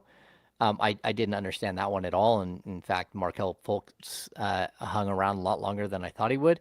But I also, like, you brought up Russ.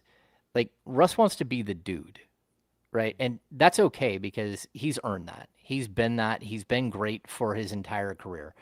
He's had multiple seasons where he averaged triple doubles, which no one has done outside of him and Oscar Robertson. He's had multiple. He was an MVP.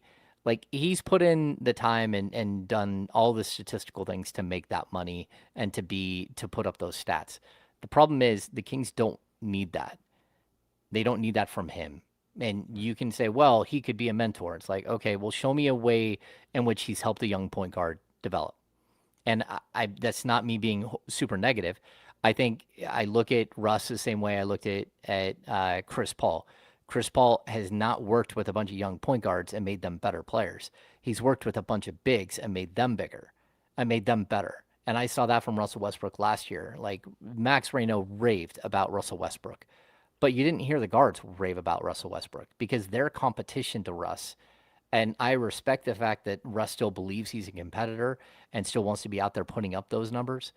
But like, the Kings would be better off bringing in like the third Holiday brother who knows his role and is willing to put his arm around a young kid and teach him how to film study and teach him all the hot spots on the floor and teach him, which players like to like cross you over and go right or left, and who just point out the finer nuances of running a game and game management.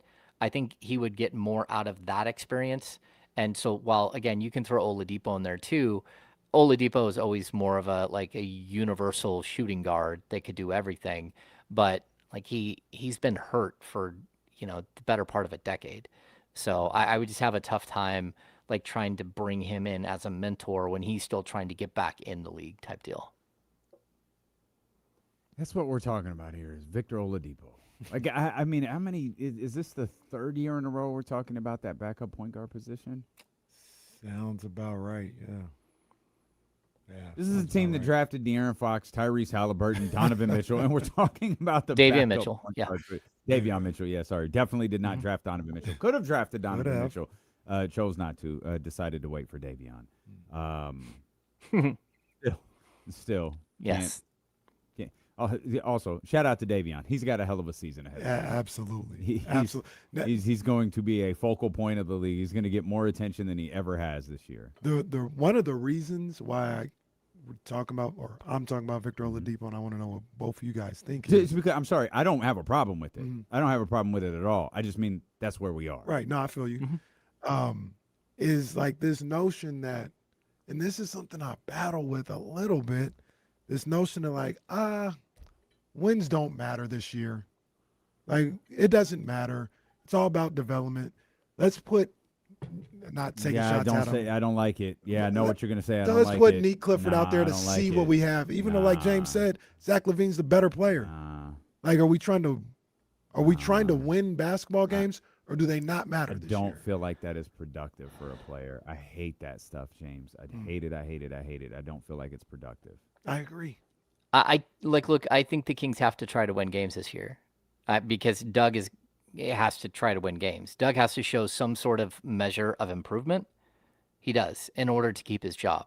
At least that's what it looks like to me. I mean, maybe I'm wrong. Maybe they'll keep him long term, but that's not what it feels like. So, like, yeah, they need to put players on the court that can help you win games. But just because a guy's averaging 20 points a game doesn't mean he's helping you.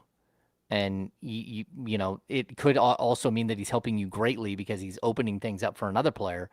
But it's also possible that he's giving up 35 and you're just getting, torn apart and your other players are in foul trouble the whole time because he's not playing defense. So, like, I don't know what the answer is. And that's where, like, I kind of feel like we might be in for, who is he? Oh, Hubie Brown. I think we might be in for a Hubie Brown season where 12 players play 20 minutes a game and everyone's going out there and playing. Maybe Keegan Murray will play more than that. Darius Aklef might play a little bit more than that. Domantas Sabonis might play like 28. But I think we might be in for one of those seasons where you're just rotating players the entire time and trying to run some sort of system of running and gunning and keeping everybody fresh and engaged and trying to work it that way. But outside of it, I don't know how you fix this team for this year where they can win a bunch of games. Love Hubie, don't want that. The painted area.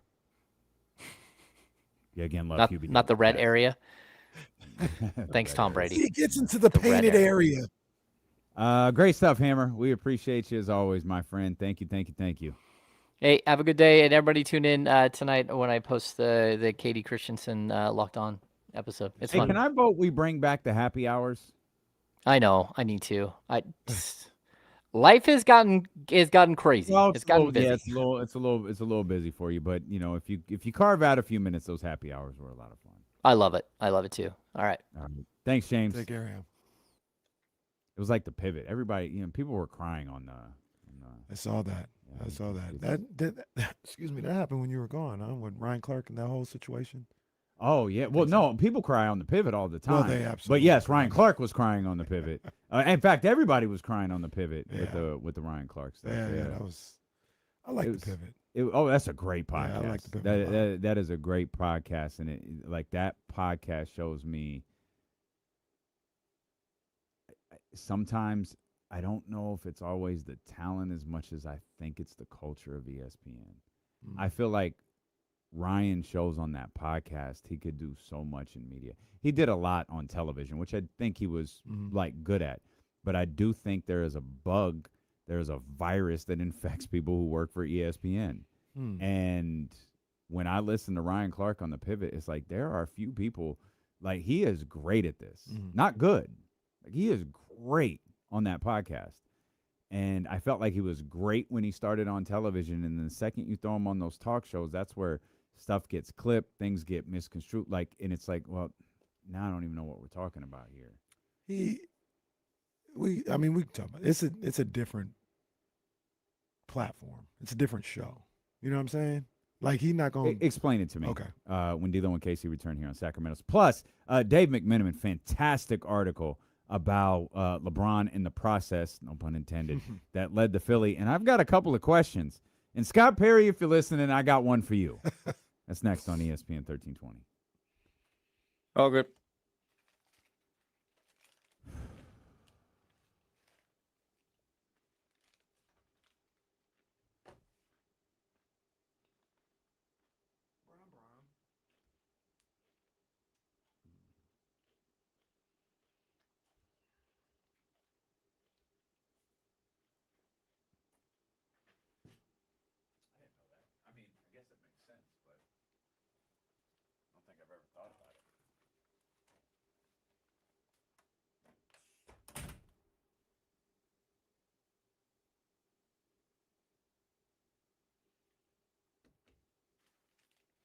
Al, don't disrespect that man like that.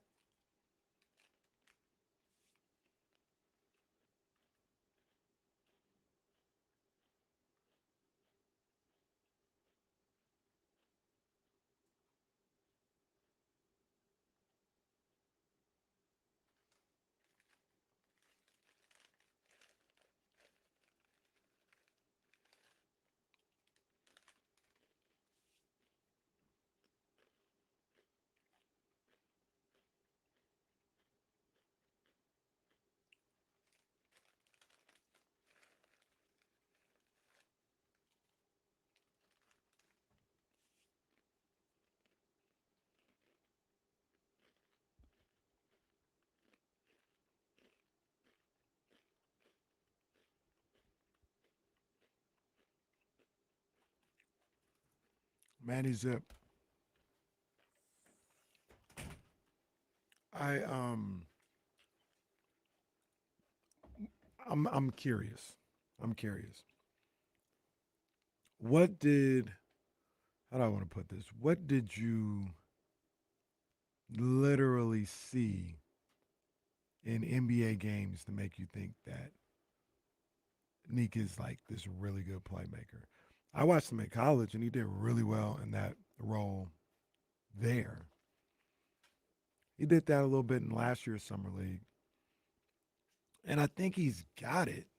I think he does, but I didn't watch last year and be like, man, Nick is this really good playmaker. He's a slasher. I think his best attribute right now today is his defense. Like he's a good defender. He's a solid defender out there. I don't know.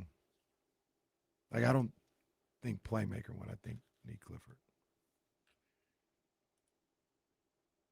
But curious of what you like. Serious, not even just being a jerk or nothing. Serious, like what do you see to make you feel that way? Malika, the female Stephen Brown, is funny. Come on, Zabo. Come on, Zabo. Stop it. That is funny. Oh, man.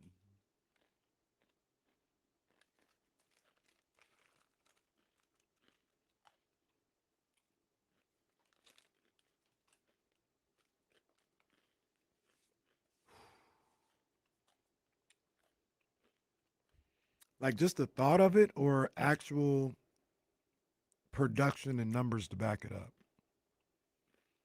Because I don't know if the numbers and what I remember seeing actually backs up the thought that he's this really good playmaker.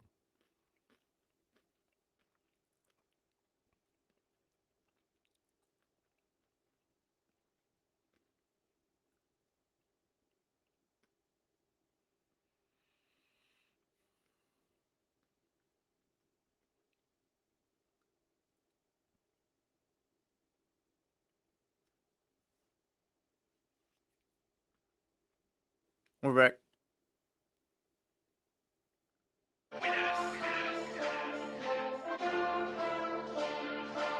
This is D-Lo and KC on ESPN 1320, brought to you by Sky River Casino.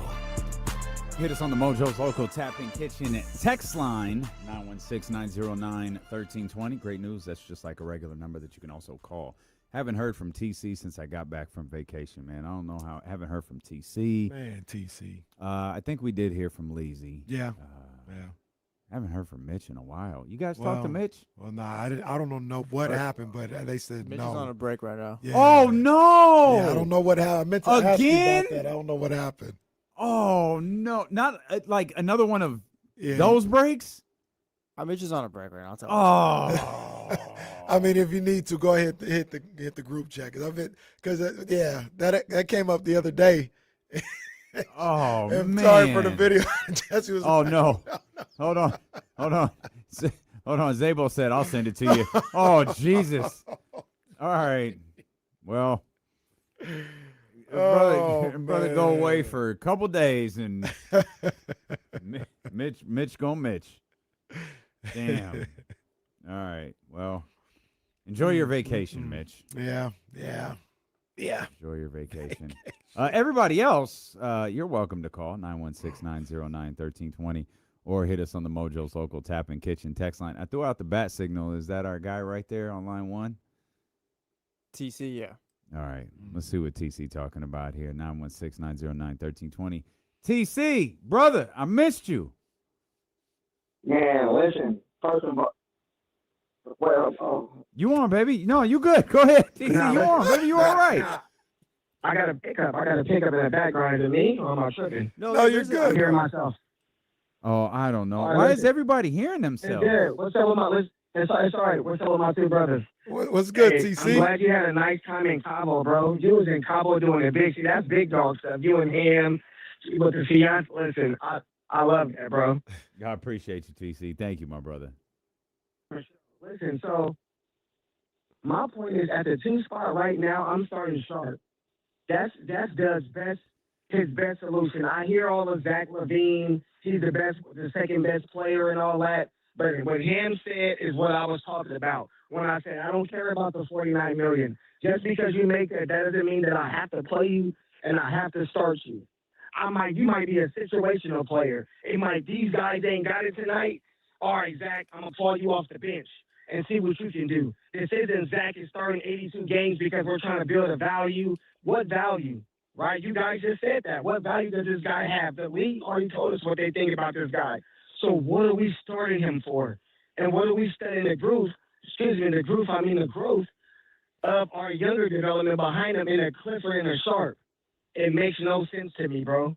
You get me? So, and also between Sharp and Clifford, I know who Clifford is. Clifford's a cool player, right? If we didn't have Sharp and Sharp didn't show me that he's an NBA starting player, I know it was Summer League, but what he brings to the table already is what we need from the 2-guard spot. He can shoot the 2 ball. He's a better defender than Clifford. He can work on his playmaking, but he's a nice guy that you need next to Cuff. That's in my opinion. I'm not tripping or nothing, bro, but what I'm saying right now is real talk. If y'all really think about what I'm talking about, it'll really make sense. That's all I got, bro. Okay. So okay, thank you, TC. So I guess whatever Does is that sound normal going to you guys? It sounds normal to us, but it does I guess it doesn't sound normal to the stream. Okay, that call didn't sound normal to me either. Oh, I can hear it. This sounds terrible. Yeah, Did it sound like that on the radio? Like, what is going on? That was the other crazy thing when Eddie was having his issues, and maybe even James too. On the radio, it sounded fine, but the chat was like, "Nah, it's messed up." So I don't know. I have no idea. Yeah, we're gonna have to get the big. I take one Friday off, and the radio station breaks. Oh, that's great. It's not my fault. It's yours. I was done. We were. That's right. No. I think we're on the right track here. I can leave. Thanks We've a lot, established Jesse. you can't. Yeah, I don't know. And who the hell ran? Talk to Jonathan. No. Who the hell ran this show while you were gone? Kyle. Well, what do you mean? Well, I'm just saying. Well, I didn't run the show. I was hosting the show, but I didn't run the show. I wasn't your boy. there. So he gets behind the controls and everything falls apart. I have no clue where we're wrong. I've never I- ran into that the- TC echo problem before in my life. I've worked here for 7 So years. there- I've never heard that before. There's obviously something. I guess if it doesn't sound like that on the radio, like I don't want the No, we could streaming double check. audience I to don't go know. through that. I don't know. But last week. but that was pretty wild. Shout out Scott. Scott from Mojo's is like, no, he sounds garbled on the radio too. Now to be clear, that just might be TC. It might not be a technical issue. That could just be what TC sounds like. I'd like to remind everybody who are new to this program, we are a professional broadcasting company. Yeah. Odyssey, number How one. are we still running into October of 2020 problems? They literally gave us a Comrex, which is a device that we use to connect from our homes to the radio station and go do a radio show, guys, and had to figure everything else out along the fly. Hey, we're streaming now. Good for you. What's streaming? Well, we put our show on YouTube. Cute. Yeah, we'd like to add phone calls to it. How do we do that? I don't know. Figure it out. Figure it out. Shout out Odyssey. Shout out Jonathan. He came in and was like, well, let's try this. And we wound up figuring it out. Odyssey, number one in the game. What game? The radio game, sports radio speed, to be specific. They'll tell you that. They'll tell you that. But we still can't get TC not mumbled or echoing or auto-tuned, whatever it was. Poor Scott. Scott Mojo's listening. Like you put Mojo's local tapping kitchen out there, and you got this garbled phone call coming up on the air. Like, sorry, I'm so confused. I have no clue what that was either. sorry, Scott. Scotty, we'll make it up to you. All right. You want to elaborate a little bit more, real quick? We were talking about I kind of make a off cuff remark about. Oh wait, Lord! Wait a minute. That's gotta be Kyle on. Madson. That's gotta be Kyle Madson. No. So he does. So first of all, just to be clear, we're not stupid. No, I just want everybody to see Kyle's here, but he's waving us off like no. He's probably like this is. He's just big brother and everything. He's probably like checking settings. Look, he's already left. It was just logged in. We thought that was just his music. He didn't come out. Oh, it was the old Montreal. It was the Shawn Michaels Montreal. Just his music. He never came out. Bret Hart never walked through the curtain. You want to elaborate on what you were talking about for a second with Ryan Clark? I had made mention about the great podcast, the great happy hours James used to do. Said, yeah, people be crying on it like it's the pivot, and we referenced Ryan Clark on the pivot and got to talking a little bit about him. And I mentioned I feel like he's really, really good on the podcast, and I feel like he's a different individual on the podcast than he is on ESPN. And I just look at it, it's just a different setting, right? Like on the pivot, it's a podcast. It is a show with no commercials, so to speak. So he can slow it down, get in depth with whatever conversation he's having, and there's no restrictions. Yeah. On First Take or wherever he's on, you got 5 other guys that have to talk in 3 minutes. Yeah. So you've got your point, you got to make it. It's almost like our radio show compared to Sports Sunday. Yeah, right. Like, being on Sports Sunday. Right. And I think that's very all much it times is. where Jake and Brendan are like, I need these two to shut up. Yeah. we desperately need to move on. And that's all it is. Like I don't watch a whole lot of ESPN in those shows at all or anything like that. But when I do watch it, I do find it different than the clips that come across on Twitter. Like if I'm watching First Take all week long, 98% of it, I don't want to say it's great or nothing like, it's just regular sports talk. Like there's nothing crazy about it. There's nothing outlandish. There's no hot takes a lot of the time. There's people just talking about sports. It's not that big of a deal. But the 2%, when somebody says something crazy like, oh, I don't even know who Dak Prescott is or something crazy like that, that gets put out there and people are like, ESPN is so stupid. This is what happens all the time. That's why I stopped watching. I'm like, it's not necessarily that all the time. Yeah, and I guess my barometer is like a little bit different, and I understand what you're saying when you say that, but it's also like I don't want just regular give me something to tune into. Like I always reference Good Morning Football. I think Good Morning Football is really good. That's intelligent conversation, and they find a way to do. They had a bit I wanted to steal. I forget what it was. I remember watching it in the barbershop and saying to Ricardo, "I'm going to steal this." Getting Seth Rollins on the show? No, we only take number ones here on this show. But it Damn. just building the angle for SummerSlam. No, it was like a NFL like spelling bee or something, where they would, they would literally do it like a spelling bee, and the name is Tonga Vailoa. You know what I mean? It's like that. I was like, this is incredibly entertaining. Yeah. I'm gonna steal this, and just haven't. Thankfully, we got a long summer ahead, and we can steal it. But I find that show, like, I don't feel like that show is just there. Mm-hmm. It's difficult. Like, there are times where I'll turn on ESPN and I'll find myself, like, as long as I'm not turning on Wednesday, because I can't see that Mad Dog guy. Like, I find him. He is just the most god awful thing I've ever seen. But like, if there are people just sitting around the table, like having a conversation, like, yeah, I can tune into that.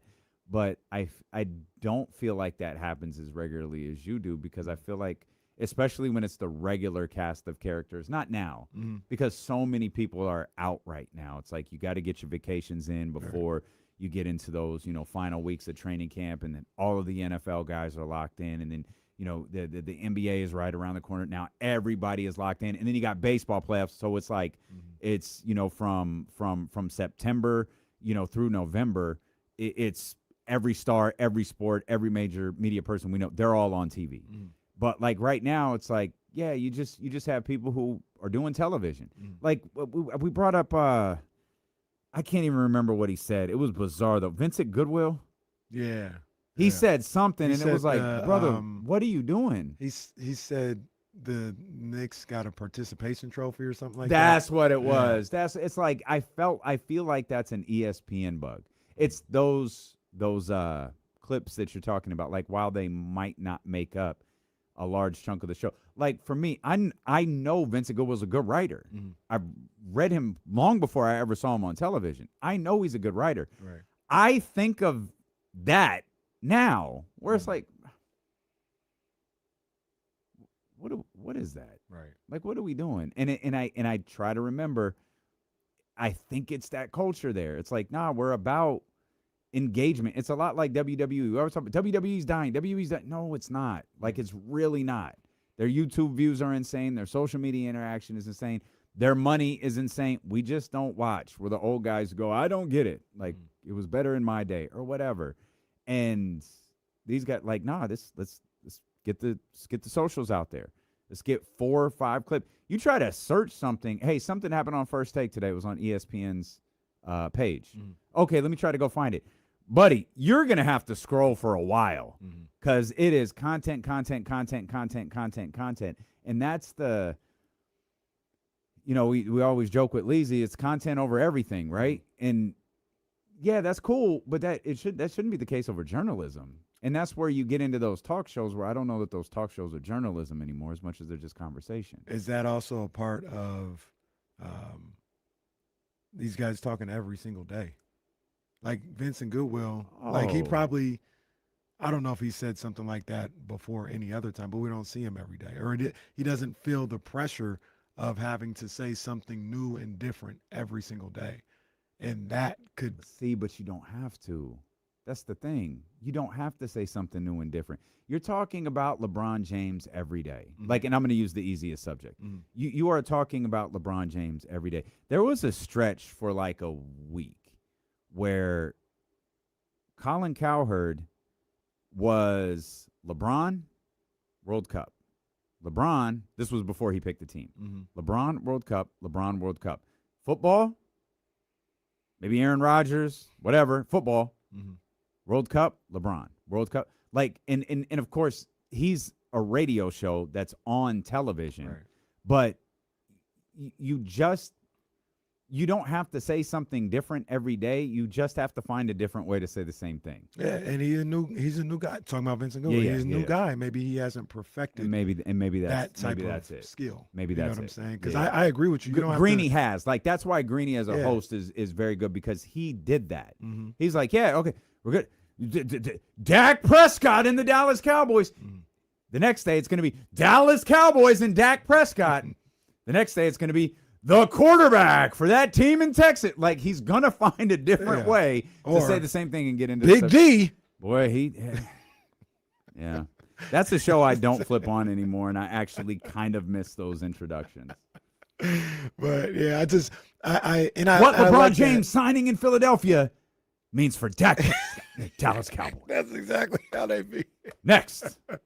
Get up. That's the whole point was Ryan just kind of has to be a different type of, I don't want to say personality, but maybe that's the case on First Take than he And has I hate to be that. on the Like, pivot. I hate that because I feel like on the pivot he is extremely likable. Mhm.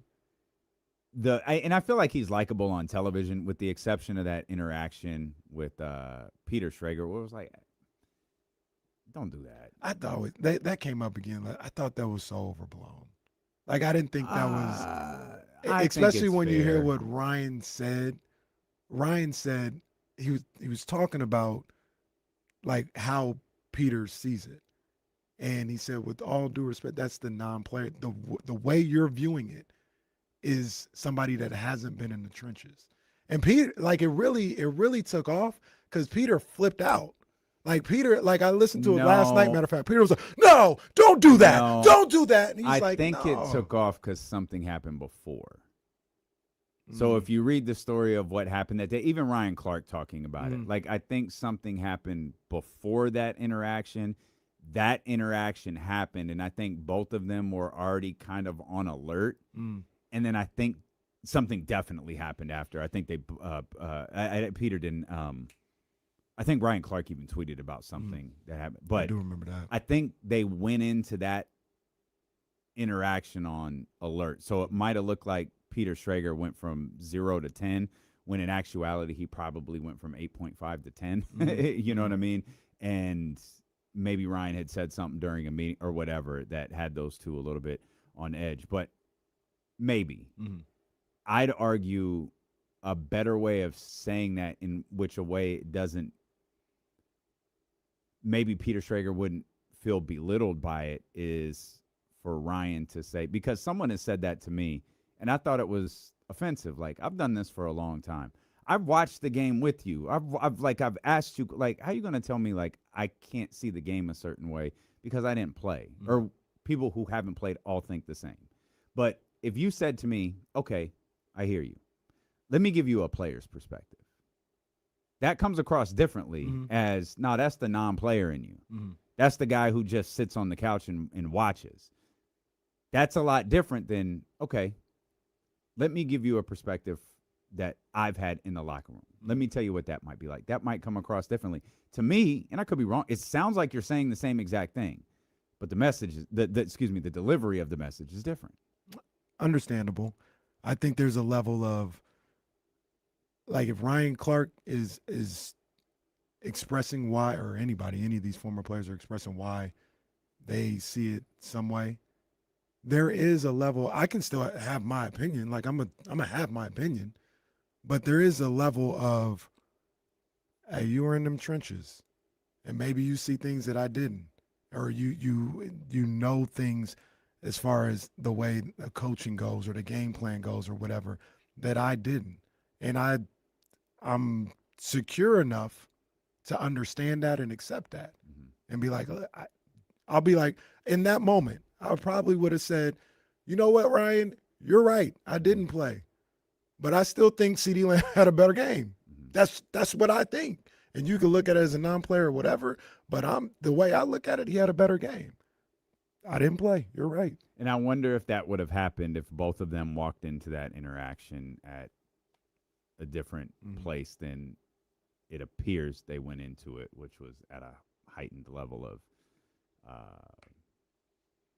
I don't want to say animosity, but clearly tension. Yeah, tension. Like That's a perfect word. Yeah. Perfect word, tension. I try to talk about what I see and I know from my perspective. And there are times while you didn't play in the league, you played at a significantly higher level of basketball than I ever have. And I have no problem asking you, what do you see from that? When you're on the floor, when you're on the floor and this happens, walk me through that, because I haven't lived it. And I'd rather like I would never tell you your perspective from a player. I would never tell you your perspective as a player is wrong.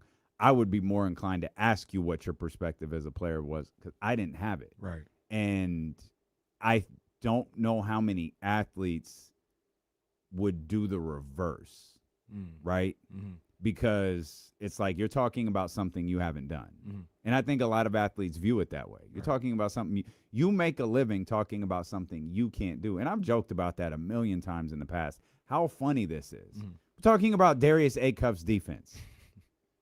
Who are any of us guarding in the National Basketball Association? We're talking about Domantas Sabonis being soft. How many of us are bowing up to Kevon Looney in Game 7? You know what I mean? Yeah. Like it's one of the most bizarre professions that you can have. But there are food critics who can't cook. Mm-hmm. There are movie critics who can't act. There are music critics who can't sing or play the piano or the guitar or whatever. But for some reason with sports, it gets looked at a little bit differently when you can't do it, or when you haven't done it, I should say. Yeah. I just chose not to do it. Like I mean, I could. God knows where I could have gone. El Camino High School program was booming. Go Eagles. Go Eagles. Fly Eagles fly, sir. I believe. My Is what bad. you No meant to disrespect. say. No disrespect. Yeah, fly Eagles fly. And it's one of those things where like even on the basketball aspect, like I didn't play in the NBA, so Could have. if an NBA player, I think about that. I think I could have got a cup of coffee. But even if I say something, an NBA player is like, nah, bro, you're wrong about that.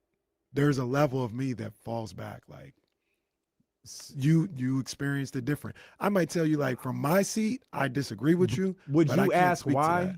Because that'd be like, tell me why I'm wrong. Yeah. I mean, if they didn't explain it, like if they're just like, no, you're wrong. I'm like, well, what do you see? Like, how do you feel about that way? He may tell me everything that they explain. I'll be like, that's cool. I still look at it this way though. Mm-hmm. And I'm not here to tell you who's right or wrong. I'm here to tell you how I perceive it. Mm-hmm. And I think that's also something that happens like in sports media and talking, everybody talking about right or wrong. In situations like that, they were talking about who had a good game, who had a better game. It was A.J. Brown who had one catch, and CeeDee Lamb had like 5 and 180 or something. But the end, he had like a drop at the end. There was something at the end that everyone was talking about. Yeah. But the stat line of the game was good. And that's to a certain degree in that conversation, that's pretty subjective. Like I think Ryan's argument was A.J. Brown was asked by his coach to be a bit of a decoy. If they're doubling you, then you run your routes the way you're supposed to run them, open it up for whoever they were getting the ball to that. He did his job. He had a good game in the eyes of his teammates and what he was supposed to do to get the win. And Peter was like, well, the stats say he didn't have a good game. He only had 1 catch. And in that respect, but it's a little subjective. So I'm also, and I know you said you just watched this recently, and we can leave this, but wasn't there also a conversation about how CD portrayed his game, and CD was really down on how he played, and he thought he had a bad game, and Peter Schrager was like, no, like he didn't. I think that is part of it. Yeah, I didn't see that. He played really well recently, but I do remember that. I think that's where Ryan was like, well, see, he's not gonna think that. That's you as a non-player. He's not going to think that because of, and I can't remember what happened at the end, but it was a pivotal, right? No pun intended, moment of the game, and that was like the focus of conversation. But and I would have been like, nah, CD, you had a good game. Like, I understand what you're talking about, but you played well. Did you play perfect? No, but you played well. What are you talking about? That's again, and that's also a really difficult thing about being live all the time, especially on a platform like ESPN, after an NFL game, like that. You don't get a redo. You don't get a redo in any live environment. Right. But when you're in front of that amount of people, it's different. Like Ryan may have I wished I had rephrased, done that a little bit differently, but it's too late. Right. Not only can you not redo it, it's cut, clip, and it is out there. Right. We'll put that behind us. Yeah. Your Ryan Clark leader here. Best of luck to Ryan Clark. Oh, he's going to moving be forward. he's going to be terrific. Of course, he can't go work for the NFL Network because that's owned by ESPN now. So I hate this. They got somebody sliding into that seat a little bit. Did you see that? Excuse me? Sliding into the seat. Sliding into the seat.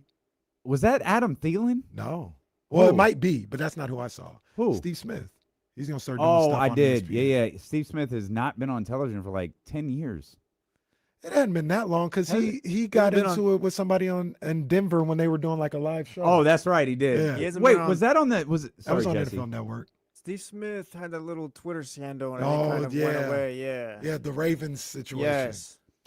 That, yeah. So, all right. Hanging out with wives that weren't his. All right, we'll be back.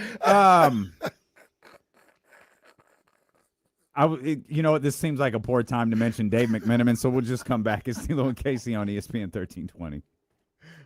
All good. I forgot about that one. See, I like forgot you about said, that, too. It just goes Yeah. away after a while. Yep. Yeah, I forgot. Yep.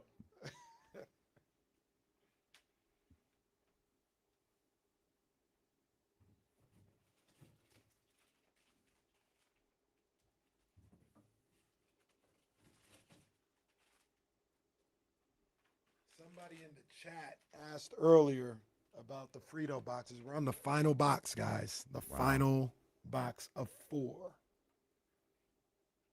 Did we alert Jonathan and Seth? Yeah, I'm gonna send them an email. Okay.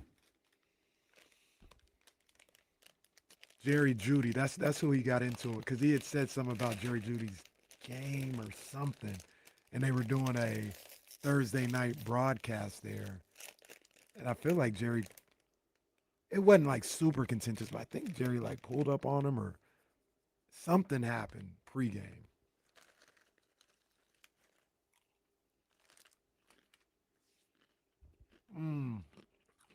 He said he was a Jag. That's right. That's right. Yeah.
Is Michigan in here?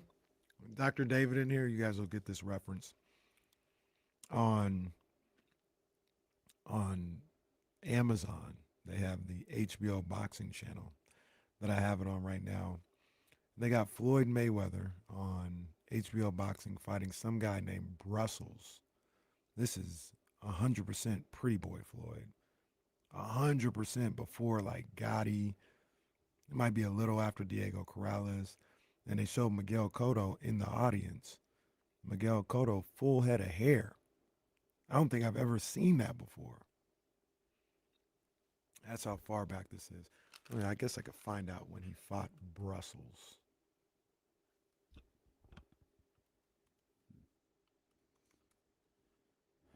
Cardi B got a single coming out Friday.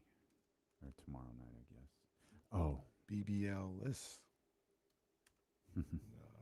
Cardi B. Good for her, by the way. Yeah, Zabo, he had hair. I'd never seen Miguel Cotto with hair. When did he fight Brussels?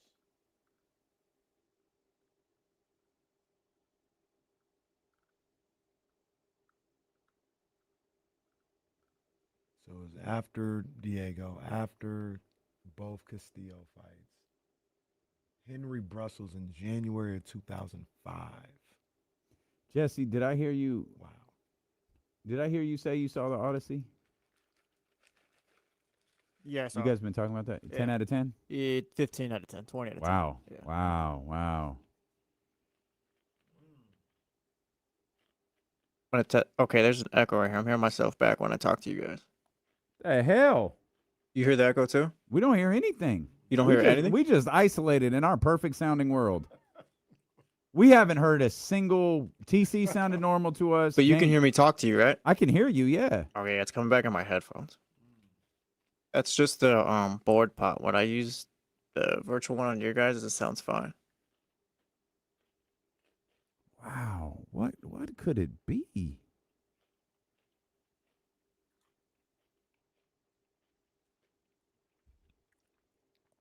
Johnny G, that's funny. That made me chuckle inside.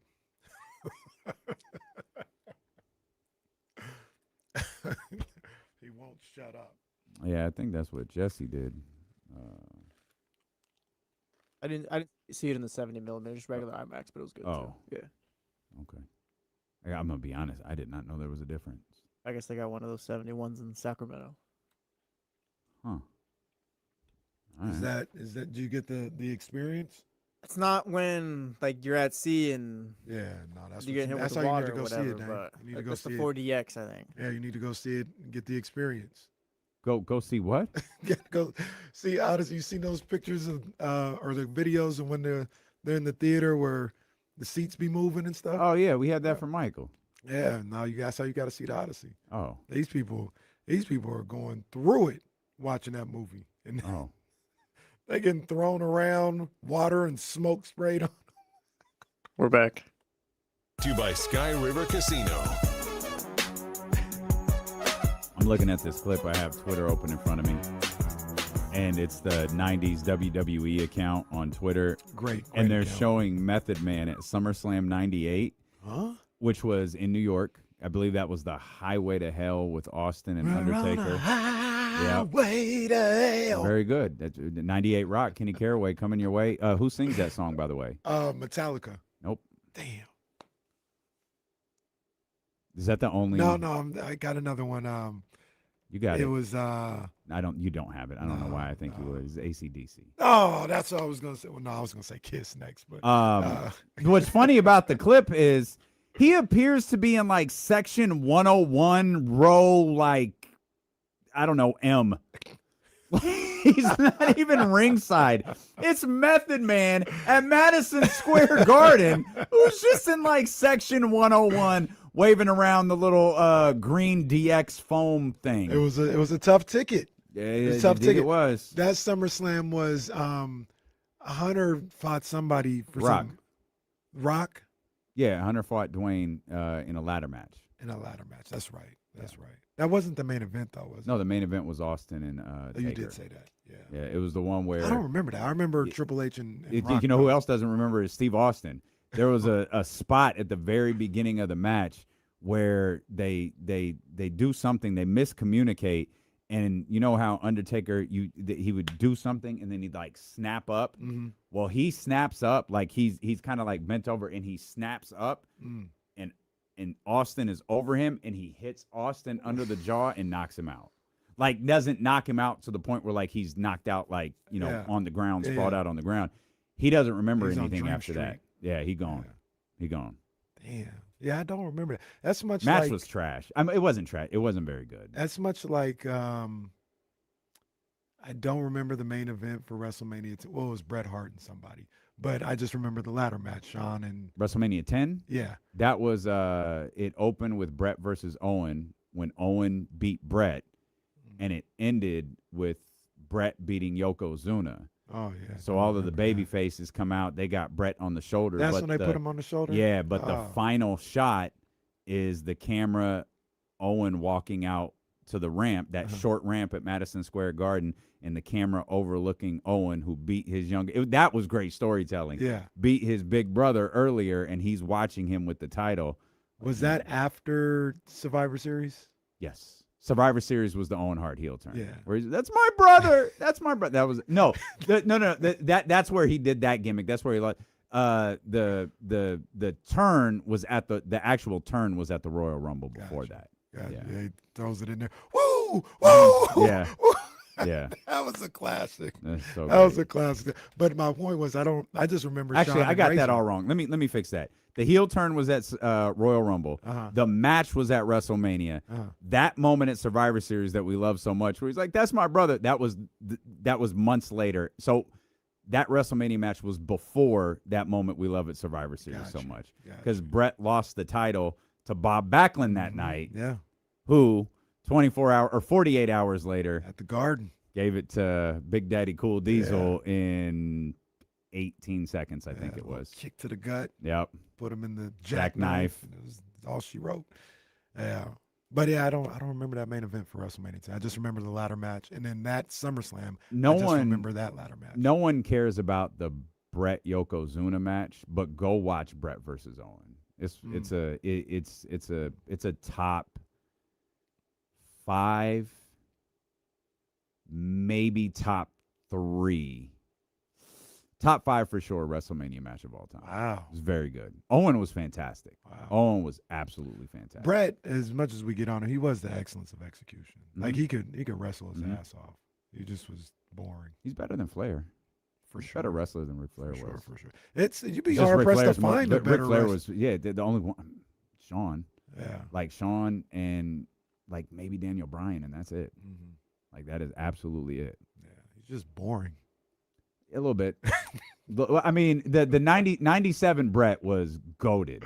Like if Brett wrestled 3 more years like the 97 Brett, he'd be 1 or 2 all time. Like because that 97 Brett was so good. He was cooking. When he was a heel, but he was cooking. only a heel in America, Yeah. and he was cutting Start that cursing promo and where everything. he's like, if you gave the United States an enema, you'd stick the hose right here in Pittsburgh. Like that was such a great line. And you probably know better than I do, but watching, I think there was elements of reality to it, but he like legit looked disgusted. Oh, at everything. Like he was really mad. absolutely. Like it wasn't an act. Yeah. He was, and that just added to the lure. You know what the of crazy he was part doing. is? I don't think he could do it now Mm.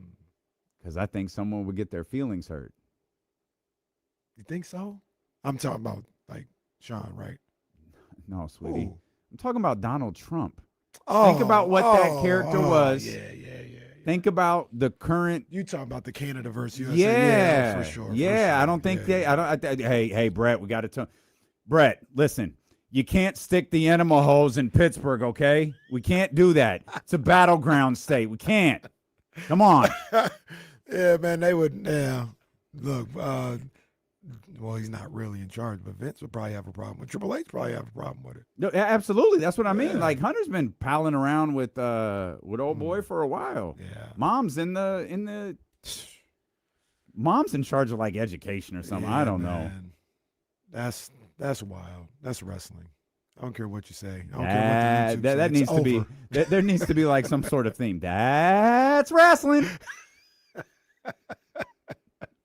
What does Bret Hart mean for Dak Prescott? There's that. I just love the picture of there's a picture of like Donald Trump and Triple H and Linda McMahon and Stephanie McMahon, and then there's always a tweet that says Stone Cold has stunned all of these people.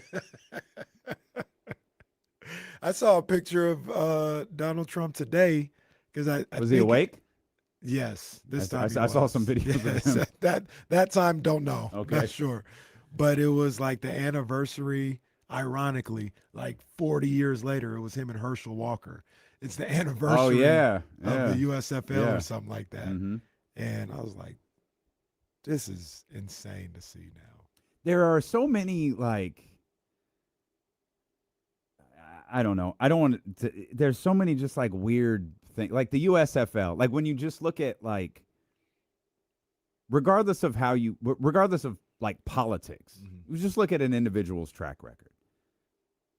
You can feel however you want to about people like President Obama or President Bush or the other, like whatever. You just look at the individual track record. Look at the USFL. And the desire the NFL had to keep Donald Trump out of their league. Now, we're living in this make-believe world of professional wrestling. Does anybody remember the Raw co-hosts? Or no, not co-hosts, sorry. The Raw guest hosts Where like next week, Snoop Dogg is going to host Monday Night Raw. Yeah. You know, that all started with Donald Trump. And they ran an angle where Vince McMahon sold Monday Night Raw to Donald Trump. Now, you know, I know, and the professional wrestling fans listening to this know, Monday Night Raw is not a thing. It's a television show that's a part of the WWE. Right. But on television, Vince McMahon sold Monday Night Raw to Donald Trump. Does anybody know what happened the next day when the New York Stock Exchange opened? The WWE stock crashed so bad, so quickly, Vince McMahon had to put out a statement and say, this is television. I own the company. Donald Trump owns nothing. This is a television skit. Didn't work. Had to go back on TV the next week and say that Donald Trump was selling back Monday Night Raw, which you cannot buy, at an inflated price back to Vince McMahon. The most incredible thing about all of this is Donald Trump was the heel through the whole thing, trying to be the babyface. Donald Trump is the first human being to drop money from the ceiling of an arena and get booed. That's the type of guy we dealing with right now. There's so many signs. That's the type of guy we dealing with. But it's all right, man. It's whatever, man. It's whatever. All right. It's whatever. That's crazy, man. It's wrestling. What a crazy time. Sometimes wrestling makes more sense than reality. Yeah. Of course, not in today's booking where Obafemi just decides, no, I don't want the new job with the promotion because this guy over here is going to mess it up. And your boy is doing interviews to build up SummerSlam. Your boy Hunter, he's doing these interviews, and That's he's not like, my boy, ladies he's and like, gentlemen. hey, let me tell you, like he's next, like so much, like Brock loves him. Like him and Brock spend hours together and they're talking, and Brock's like, no, I see this guy. He's going to be the next big star. And it's like, so this is how we build matches now? It's not, Like, this it's is what over, we man. do? It's over. Yeah, it's It over. is Like over. this is really what we do? No, like It they're is doing over. like they were doing a SummerSlam like pre-show this week on ESPN. It was Big E and two other like no, this wrestling is Hey, fake, but it's also real now. Nah. you want to talk about real? Did you see the video from the New Day from Kofi and I Austin? didn't see it fully. I saw they posted something. You've got to watch. You can't. It's like 2 minutes. You have to watch it. It's a cartoon. It's like 2.5 minutes long. It's a cartoon. Oh, I saw the cartoon. I didn't know that's what it was. I didn't. So I it's didn't watch it all the way through. the artist formerly known as Kofi Kingston, the artist formerly known as Xavier Woods. Their contracts with WWE, they're over. They're done. So they posted this video of the unicorn. The unicorn represented the New Day for a long time, and it shows these two unicorns breaking out of a circus. They're chained and they're breaking out of a circus. Yeah. Wow. I can't lie. There's a part that got me. No, there's a part that like it legit, like I was like, oh man. Are we going to AEW? So hold on. They're running out. The two cartoon unicorns, and they look over and there's a unicorn in the stable. And they acknowledge and they keep running. Damn. No, that's not what got me. Wow. I went back and watched it a second time. The unicorn's horn was broken. I was like, oh, God damn. Like, come on, man. Like, come on, man. Hey, that I haven't For those seen that it all, don't but know- that sounds fantastic. For those that are to say unfamiliar, goodbye. their partner in all of this for like one of the most dynamic runs in wrestling history is Big E. Yeah. A couple of years ago, Big E broke his neck. And after a year, maybe two of speculation, he's like, it's not happening. I'm not coming back. So his career is ended. The show Jesse was just talking about, he was a part of. Right. The ESPN Right. show. Big E was a part of that, I think, with is it Joe Tessitore? Joe Tessitore. Yeah, he does and probably Rosenberg too. Yeah. But that part, like our buddy sent it to us. He was like, "Yo, this got me," and I'm watching it like, and so I saw the nod. I was like, "Oh, that's pretty cool." And then I was like, "This is really good." I watched it a second time, and that's where I noticed the broken horn, and I was like, "Oh, come on, man! Damn. Come on, man!" Yeah, Shout that's out to the terrific. New Day. Yeah, Shout that's out to the terrific. New Day, man. Legends. I didn't know they were. I didn't know they were done with WWE. Yeah, they asked out a while ago. They were granted their release. With that usually comes like 60 or 90 days. I can't remember which one, but that expired. I think 2 or 3 days ago, and so they're out. Let me make quick reference. I've been meaning to reference this all day, and I apologize that I haven't. We aren't here tomorrow. The very rare circumstance, it has happened from time to time, but very rare circumstance where all 4 of us have to be at the same place at the same time. So especially with this, afternoon time slot, there's really no way around it. We just kind of have to shut things down for the day. So the jump is on in the morning, right, Jesse? Jump is on in the morning, and so I'm really sorry. We'll be back with you on Friday. Yeah. At least we don't have to worry about LeBron making a decision. Thank God. What if Or the LeBron- Kings doing anything. Well, if LeBron hadn't made the decision yet, I'd be stressed out. about Oh my tomorrow. God. Oh my God. Remember, wasn't that the original field day? It was like around free agency. Yeah. Was it the start of free agency? It was. We had to convince them, our brilliant leadership, hey, we can't do. They had it scheduled. Yeah. It was the day after the draft. We're like, guys, we can't go. Oh, we really need you. Well, we can't. Like, it would be catastrophic for us to not be on the air the day after the draft. Yeah. Oh, okay, we'll move it. So they moved it to the day free agency started. Or maybe it was the day after free agency started. All right. Great. And so we're at wherever we were. Folsom 2 or sports 3 complex or broken something. hands later. Legit. Glad I didn't play tug of war that day. We're all we're like just looking at our phones like, okay, and we had a plan like, okay, if something happens, we'll huddle up, We're we'll outta jump on here. we'll go live on the stream, we'll get to the station. We timed it like we'll deal with it. Nothing happened other than multiple people broke limbs. I'm glad we got to put puzzles together in 108-degree heat. Yeah, it's pretty awesome. Good times. At least we got Good Chick-fil-A. times. out of I it, won the guys. egg race, and I didn't even win it, I guess, somehow. Yeah, and that was so. You True remember? story. The last time I'll ever give a damn about anything here. We're not really sure how the point system worked in all of this either. I crossed the line. Oh, Jesse, you finished 4th. What do you mean? It's like That's exactly what happened. Jesse got 10 points, Casey got a gold star, and I got a medal. No one was really quite sure how this worked. And then they eliminated the sport I was waiting for was kickball.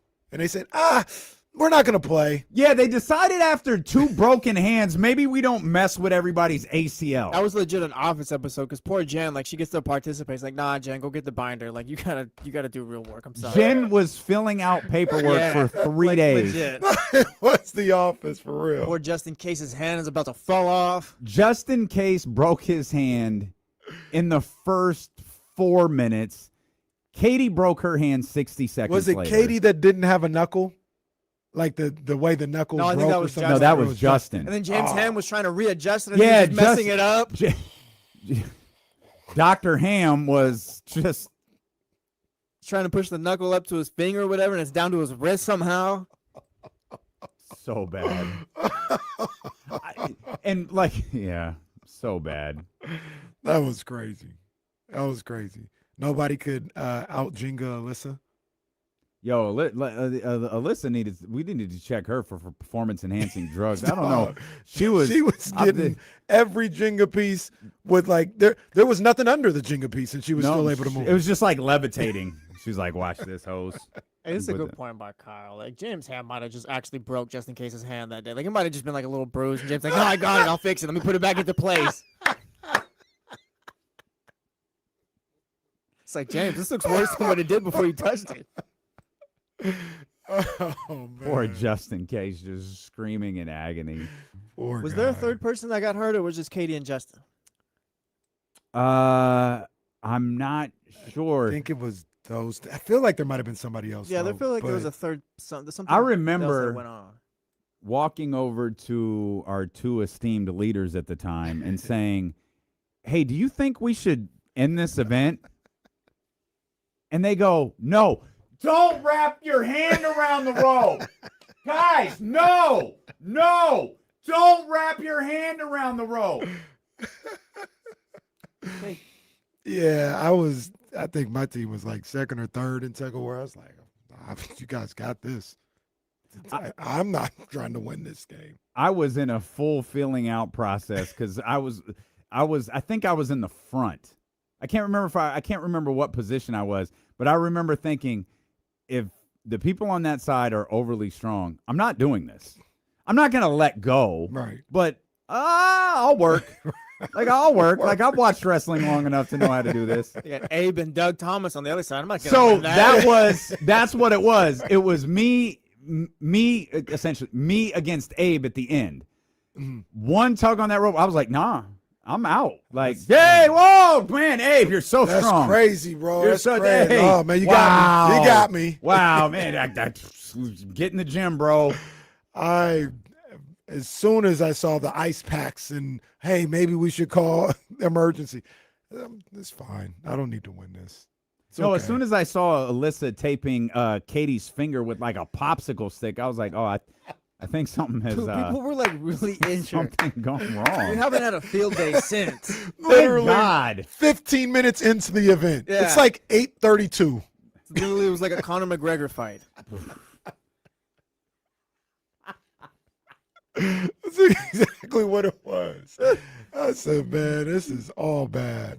No thanks. And then they had the nerve to say, and the winner is. Oh yeah, we were getting trophies at the end. We literally all lost.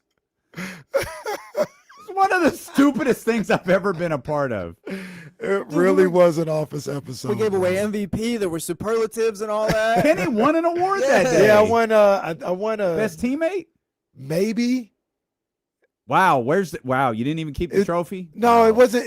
It was. I think I won a gift card. An Amazon I was trying to gift think of where. card? Yeah, $10. the only time I've won anything here. Well, sorry, pal. I think it was Amazon. I think it was a gift card. Maybe it was Jersey. You no, and we Kyle, ate Jersey. you Mike. and We had Kyle sandwiches. still trying to get on the board at the Odysseys, man. It's tough. Hey man, I didn't already. It ain't happening. You're like it ain't happening. You're like Toby, man. You just can't. Toby can't get one of those Dundies, and It's just not happening. I've already conceded to the fact that it's not happening. It's okay. I'm okay. You guys got on the what do we call the new one? The new employee of the month. culture Coder. Oh, you guys got on that yet? Absolutely No. not. Mm-mm. No, I think you're gonna get a second one. Hey, we'll stack up the trophies here. Like you got one. I think Joe Kyle- got one. I think were you the wait? Was Kyle the first one? Joe to get might. it? Joe. I feel Joe like did was get the one. first The promotions people have gotten, yeah. Yeah, feel like Joe was the Joe first did. one. Yep. Abe got one. I was just gonna say Addie got it. Where the hell has Addie been? I saw her last week. She's probably like Addie. I told Addie like your Instagram page is great because I never know where you are. You could be at the Sacramento River. You could be in Thailand. Like I can't really tell, but it's all vibe. But yeah, we've got Jesse and Kyle both winning Culture Coder, and Joe is a honorary Absolutely. ESPN member. He's gotten his also. Yeah, man. I believe he cried when accepting his. He was Shout out Joe, man. moving. Shout out to Joe because he saved my ass yesterday, man. shout out Joe. I was lost in that fair parking lot, and he got me where I needed to be. Again, as always, this was planned. Yep. All of it. We should Who bring cares? Field day back. Who cares? Like maybe this winter next year. What would the new version of Field Day look like? I have no clue, but like we can. It couldn't involve physical activity. If we're gonna bring it back, bring it back. Let's do Field Day. Just sign the waivers, Why don't we but bring it back. Let's do Field Day at Dave and Buster's. That works. Didn't they try to do? We did No, we did a a Christmas party yeah, at Dave yeah. and Buster's, Yeah. which Yeah, that actually would turned out work. to be kind of fire. We need to get out there That like would in work. October or something like that. We'll play like a little 7-on-7. I don't know. We'll be Ooh. outside. 7-on-7 what? Yeah, no. Let's Yeah, do it. see? Let's do it. No, I'm not gonna tell you what. You're gonna say no. Just 7-on-7. Okay, 1.5. Number of people over, paperwork over, that Jen has over, to do. Over, yeah. I'm sorry. If we're doing field day, over. some people are gonna get hurt. Yeah, I just pray it's not me. Matter of fact, I need to start stretching now. We're in a different place in life too. I wouldn't even allow Katie to come. Like you're gonna have to 7-on-7 stay would be home. insane. Can you imagine someone's got to hit the shelf because they tore their hamstring or something? Well, And the first person to get hurt has to wear a Ricky Pearsall jersey. Oh, Okay. Oh, that was too far. Excuse me. Oh, You know what? Let's all man. take a break. Come on, man. Let's take us a break.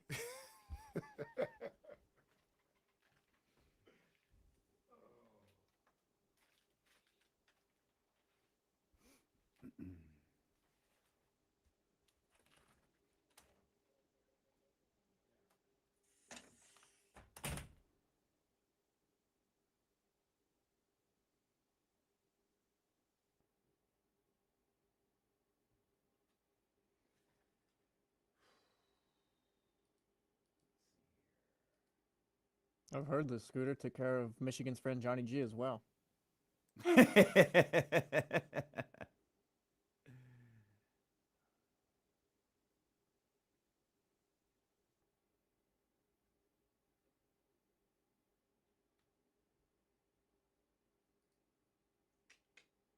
Testing. Yep. All right. So it's still doing the thing.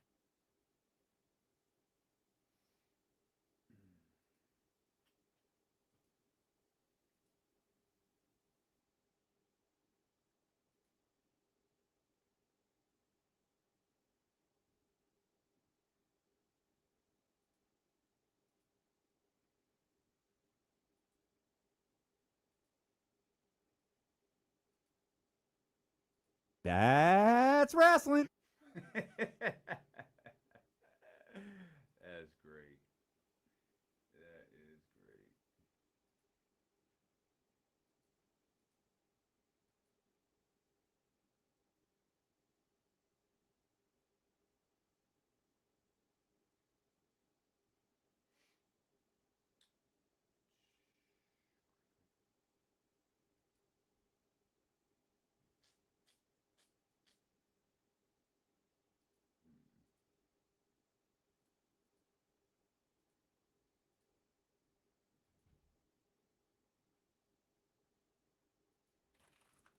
Yeah, all good. Scooter, we're working through the problems right now.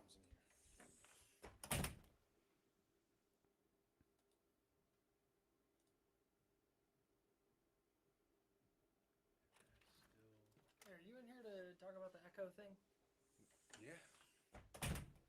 No, we were just talking about other stuff. They were. I'm not. I don't know. All I care about is the echo.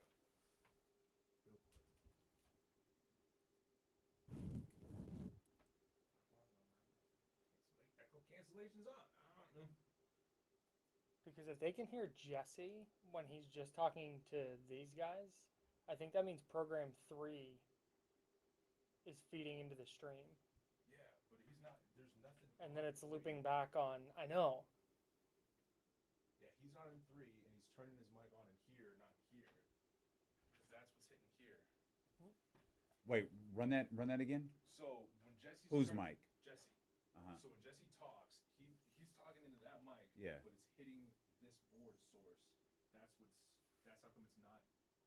But wait, but He turns the mic on from in there. He turns his own mic. Oh yeah, on. that's right. Yeah. Well, and then he has the operator mic. I got the too, where board you can one just and the talk one to that's these guys, virtual and there. I think that's going over the air.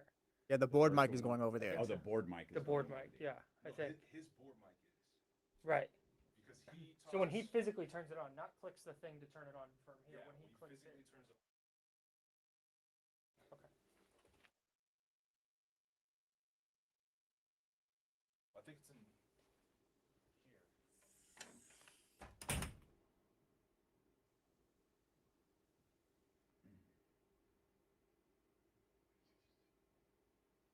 I basically reset the board. I went to blank and came back.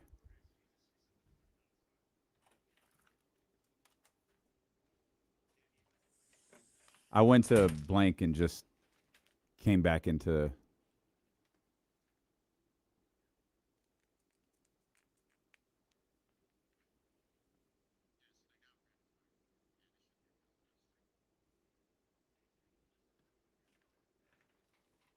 Did you guys just hear Kyle and Jesse talk on the stream? Did you guys hear that by any chance?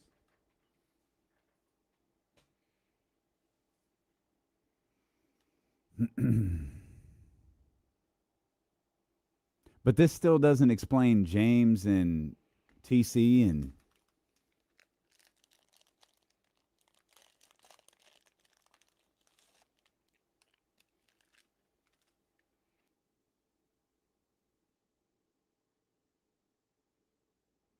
Right now, nope. So yeah, whatever it was, you're good.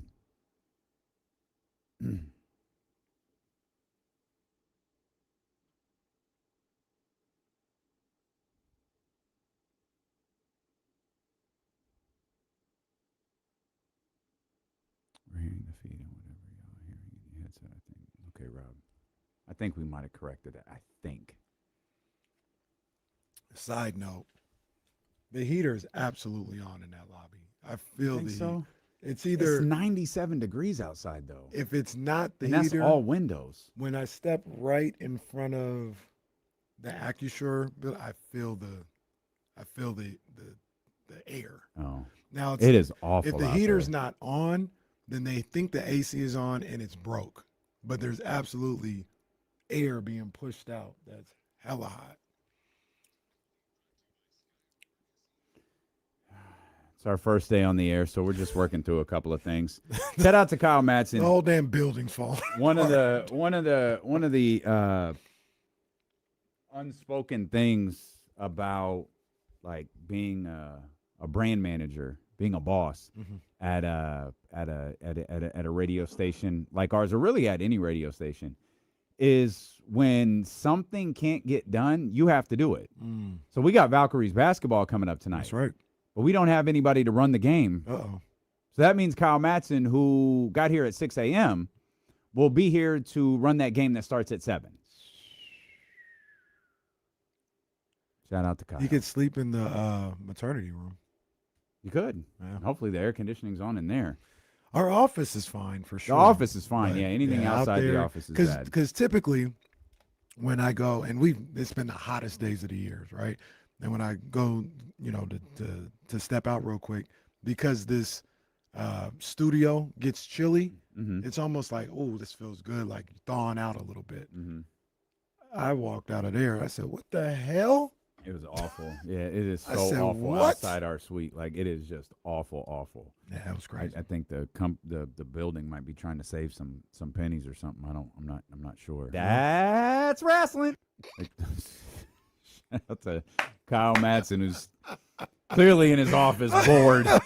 Just bored as hell. That's wrestling. There you go. There you go. Dave McMenamin wrote a fantastic piece about LeBron James and the process that led to him signing with Philadelphia. Obviously, Dave McMenamin has some pretty good ties, pretty well sourced when it comes to all things LeBron James because of his time working pretty closely with him in Los Angeles. I think a couple of things of note in there. First, real detailed account about some of the teams that were involved, including the Boston Celtics. As a matter of fact, Rich Paul said he spoke to 27 teams about LeBron James. So that means 3 teams he didn't. One of them is the Los Angeles Lakers, I assume. So that means there's 2 other teams that he didn't talk to regarding LeBron James. I think I know who they are. Who were those 2 teams? One is Memphis. Okay. I think I don't think the other one's Brooklyn. That's what I was wondering. I think the other one's the Kings. How like King, don't you want to end it where it all started? Maybe Scott doesn't know LeBron played his first game here. Bring out Sean Cunningham's old Please. program. Like, remember LeBron, you signed this. Yes. like Sean, if you're listening, call Scott. Well, it's too late now. My guess is Lakers, Kings, Grizzlies. I'm going to ask Scott next time I see him. Did you call Rich? Well, Rich. You know Rich. I've known Rich for a long time. I've known Rich. Who were you even bringing to the meeting to pitch LeBron James if you're the Kings? No, don't do that. That was funny. Now, not everybody might get it, but that's funny because you're going to ask Scott a question and he ain't going to answer. That's fantastic. He's going to tell you known him for a long time. That is not your best impression, but at the same time, that was your best impression. That's good. Well, I know Scott. I talked to Rich. No, I'll call Rich. I'm going to talk to him. No, that's funny. That's funny. I'm sorry, Shout out to Scott. my Did boy you talk Scott to Perry. Rich Paul about LeBron James playing for the Sacramento Kings? I mean, I've talked to him all the time. I talked to him years ago. I talked to him. Yeah, I knew Rich when he was about this big when I knew him. You know, I met him in Detroit. Look, I've been doing this for a long time. Oh, Scott, never mind. I love Scott. Scott a is cool my dude, man. Scott a real is cool my dude. Would you feel any type of way if Scott didn't call? Like, look, you have to tell me no. Right. That's it. Right. It's just that. Would you feel any type of way if it was like, no, the Kings didn't call? I wouldn't feel any type of way, but I would. If I was Scott Perry, I would have called. I would think have just like, hey, what's okay. up? All jokes aside, Scott knows Rich Willis. Hey, look, I'm just calling. Throwing it out there. We got $7 to our name, Rich. Look, he don't even have to make a call. He could be talking to him send a about voice note. Zach. Mm-hmm. Rich, before you get off the phone, what's up with LeBron? You know, Like, what's going on? You know, there is no better. Do you know what it would mean for LeBron James to get the Sacramento Kings to the play-in tournament?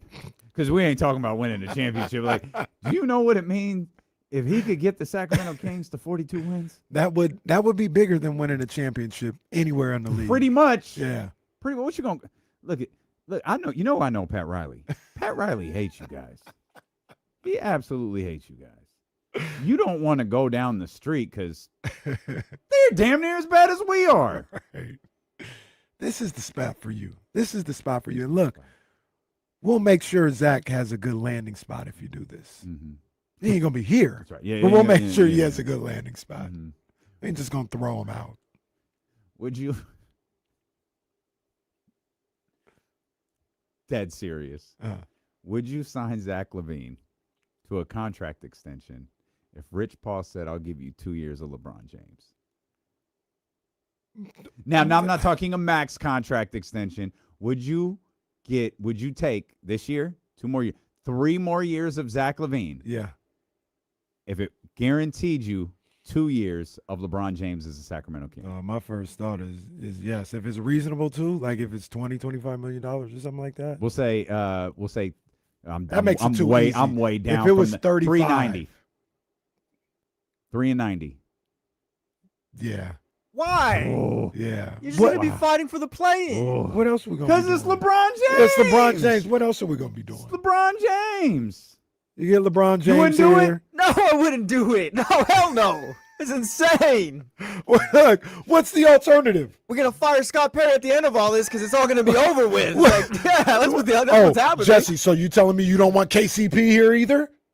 Yeah, I don't want KD. Yeah, that's exactly what I'm saying. I'd rather just try to rebuild and draft her and do all that nonsense. You can do all that with LeBron. No, because you're going to be a play-in team. LeBron, You like, still getting the lottery with the new format. You have to trade Emmanuel Sharp for Bronny.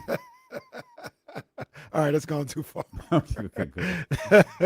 I might do it. and I'm getting an I extra might year. do Like, it. hold on, LeBron's only here for 2 years, and I got 1 more year of Zach LaVine after that, right?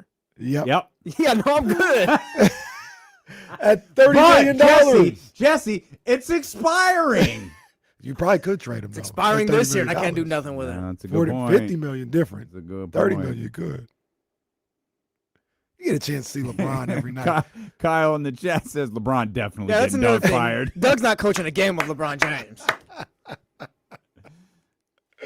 I might do it, man. I ain't even gonna lie to you. This all just go ahead and build through the draft, and it'll work. I wasn't going to out. say anything. There was a rumor in the streets. Of course, I was removed. Mm-hmm. That you were trying to offer Zach LaVine an extension while I was away. Well, That's look. I don't know. I think I was on that day too. You were. Yeah, that's what I heard. Tried doing the Domas thing again, but no, I didn't hear the Zach one. I That's actually what actually supported Jesse with the Domas thing too. Wait, what was the Domas The same thing when we it's the talked about 3 years, yeah. 90. Oh, what if Domas sticks around? Wait, didn't you say no to that though? Didn't you The- work the- that out hold on the I air? didn't get to say this. It's turned into the Michael Scott golden ticket idea for me, where like Oh, I yeah. didn't like it, but it's turned out Shut where it's like up. maybe this isn't so bad. So it's like, you know what? If this is something like we like, then yeah, I'll take credit for it. You tried to get Kyle to take the fall for you. If we hate it, then it's Kyle's idea. But if we like this, then I'll keep it. Look, because I offered him too. I said, hey, you can transfer that to being my idea. He said, no, not Yeah, so I was like, I'll just fast, hold on not to it so for now. But I did say that. I did say, because I think Zach LaVine at a certain price. Obviously, that's always the big caveat. At a certain price, I think is a good NBA 2 guard and a good guy to help you bridge when A-Cup is ready to really, really take over. Probably like 21, 22 years old. It's a good bridge. It also is probably rooted in the fact that I don't know if you have, somebody that's better as your starting wing here or in the upcoming future. So I threw it out. I was like, yeah, man, if Zach LaVine played well and if he fell into the role of what we talked about, second, third best guy, just be the scorer. We're not asking you to be the franchise no more or anything close to it. And if he embraced that role on a nice deal, I'd be open to it. By all intents and purposes, though, it seems like neither side wants anything to do with each other after this year. Not in a contentious way. Not like they hate Scott Perry or they hate Zach LaVine. It's just like everybody's ready to move on. I'm genuinely curious, and we don't have to get into this conversation again about whether Zach truly knows what his play. I don't mean know your place in the league. I mean, does he know his place in the league? Does he? Do him and Rich have conversations similar to the ones we just had? Yeah. Like, teams are kind of telling us what they think. Like, it's going to be a tough offseason next year. Hope so. Yeah, I mean, look at, like,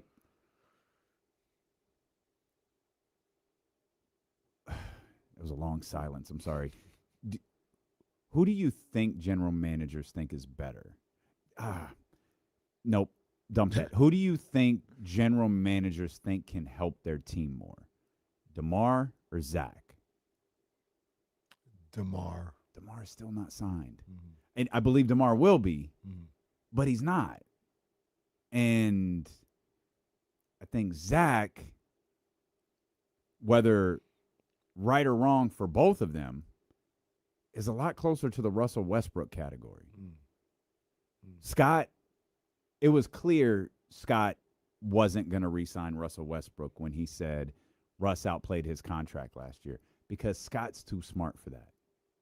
He knows that contract isn't there for him. Right. But he's complimenting Russell Westbrook on his way out because he wasn't going to sign him again. And there's probably a variety of reasons for that, but I think that's going to be Zach LaVine. That's why I said I don't think it matters what Zach does this year. Yeah. I truly don't think it matters, because no one's going to go, whew, if we get that guy, they're going to go, no, we have 13 years that look like this, or 12 years that look like this, and 1 year that looks like this. For now, I'm going to trust the 12. I feel you for sure. And the impetus of our discussion was not what it could do for Zach. No, it wasn't. It was, will LeBron, did Scott Perry call LeBron James? That's what was the discussion. I think I need somebody, whether it's Zach or anybody, it's Neek, step up, or whoever. Yeah. I need you to help Darius. That's all I'm worried about. It's like, can you make his life easier? And I don't really care who it is. It could be any of those guys. Can it be Domas? It can be. Yeah. It can be to a certain degree, depending on how the offense is ran. Yeah, it can be. I just need you guys to help him out. Help him along. Is Philadelphia, so I was serious. This all started with Rich Paul said he spoke to 27 teams in the league. We know one of them that he didn't speak to, of the three he didn't speak to, was the Lakers. Who were the other two? That's how we got to the Sacramento Kings and the new Scott Perry impression, where you don't actually answer the question that I asked you. Now, to be clear, we've talked to Scott many times. He'll get to the answer. But your ass better be paying attention, because he's going to take you on a long road before he gets there. Don't space out. You might miss it. But he'll get to answering your question. And we love Scott. Have always my loved guy. talking to Scott. That's my guy. And hope to connect with him again here coming up this offseason. Is Philadelphia the most difficult choice for LeBron? Was this like of like Golden State? You weren't going to win in Golden State. You were going to have fun. Like the conversation would have been different after the signing. It's like he's going to play with his buddy. He's in California. He could fly to Brentwood anytime he wants to. It's nothing. It's easy. If it's Miami, he's building that bridge back with Pat Riley. He's got a chance to team with Giannis Antetokounmpo. That team might be there. Like they're close. Some people are going to say they're there. Some people are going to say, they're just not quite. And I think that would have been the conversation whether LeBron James signed there or not. Mm-hmm. Cleveland, you're going home. Storybook ending. If you win a title on the way, great. But you bookend your career with stops in your home. Right, you get to do that once again. Because of the Jaylen Brown trade, and what we've seen, and I think the New York Knicks are a big part of this. Because of the Jaylen Brown trade and what we've saw the New York Knicks do, it's like, you've got to win a championship, because there was already like, hey, could Philadelphia, could they take New York? Could they be the favorites in the East? Could they knock off Oklahoma City? Could they knock off San Antonio? And now you add LeBron to it, and it's like, externally, internally, I believe his expectation is always a championship. Externally, the expectation is a championship. Yeah. I feel like, and that's difficult. Yeah. Right? There's no like happy way to navigate this. Like you're gonna it's Miami and it's Cleveland again. Like you're going to deal with at a far later time in your career, you're dealing with that. Hey, KC, Philadelphia's lost 3 or 4. I feel like Philadelphia may not have been the most difficult because they had the most talent and the most help. So that pressure that you're talking about and that microscope that you're talking about, it's easier to deal with. But it's the only team that you're talking about a title with. You're probably talking about it with Cleveland. I think you're talking about with Miami too. Like Miami not going to be happy. To the same extent? When you talk about the pressure, like nobody's going to say Miami's season was successful with LeBron and Giannis if they lose in the Eastern Conference Finals. That's true. Cleveland, That's maybe. True. Cleveland, actually, they might be like, well, all right, you're setting it up for next year and the final, like maybe. Miami and Philly, I look at kind of the same. The Cleveland stories are pretty tough right now. Those Cleveland stories are brutal right now. And what's worse, Cleveland or Golden State? For me, Cleveland's way worse. Cleveland's Cleveland's worse because Jalen, Donovan, Jared Allen, James Harden, and potentially LeBron James. That's tough. Did you hear the one today about just a rumor, that the Warriors didn't go after Jaylen Brown because they weren't convinced that he could be the guy post Steph? Was that Logan? I think I can't remember where I saw it attributed to, because Logan wrote. I think it was Logan. I didn't see that. No, I saw Logan had some nuggets on the Warriors. If that's the case, that's kind of crazy. Because if they get Jalen, I think they get LeBron. I wonder, like, so. I said this the other day that I think the Sixers acquired Jaylen Brown without a single thought of LeBron James. But the second they got him, they were like, well, let's try. We're here now. And Bob's like, hey, I'm booked on Rich's podcast. Why not? Place the call. Like, what's the worst they're gonna do is say no? Like, I'll place the call. I don't know that. Like, I don't think your boy. Yeah, I think I'm gonna just defend your boy. He's not my boy. Nah, he is your boy. No, he's not my boy. He sucks, bro. He's terrible. I said Tell he don't me have one it. good thing Mike Dunleavy has done. drafted Yaxel. Okay. That's it. That's all I Much got. to the chagrin of Joe Lacob, He's about to give Pods like $25 million a year. That's all I got. But I do think if they would have pulled off, which seems like a no-brainer, like we kind of talked about it. I heard some other people talking about it. If it did come down to like picks and the swapping of contracts and maybe Pods, like it's a no-brainer for the Warriors. He's trying to balance. What are you doing? He's trying to balance Steph Curry's final years with post-Steph Curry life. And it's like, this is a different version of your two timeline thing again. Just do it. This is why for years LeBron did the 1-year contract thing. Like, no, man, you're not going to do this. Right. Either build a championship contender or I'm leaving. And Mike's like, well, let's go get Jimmy.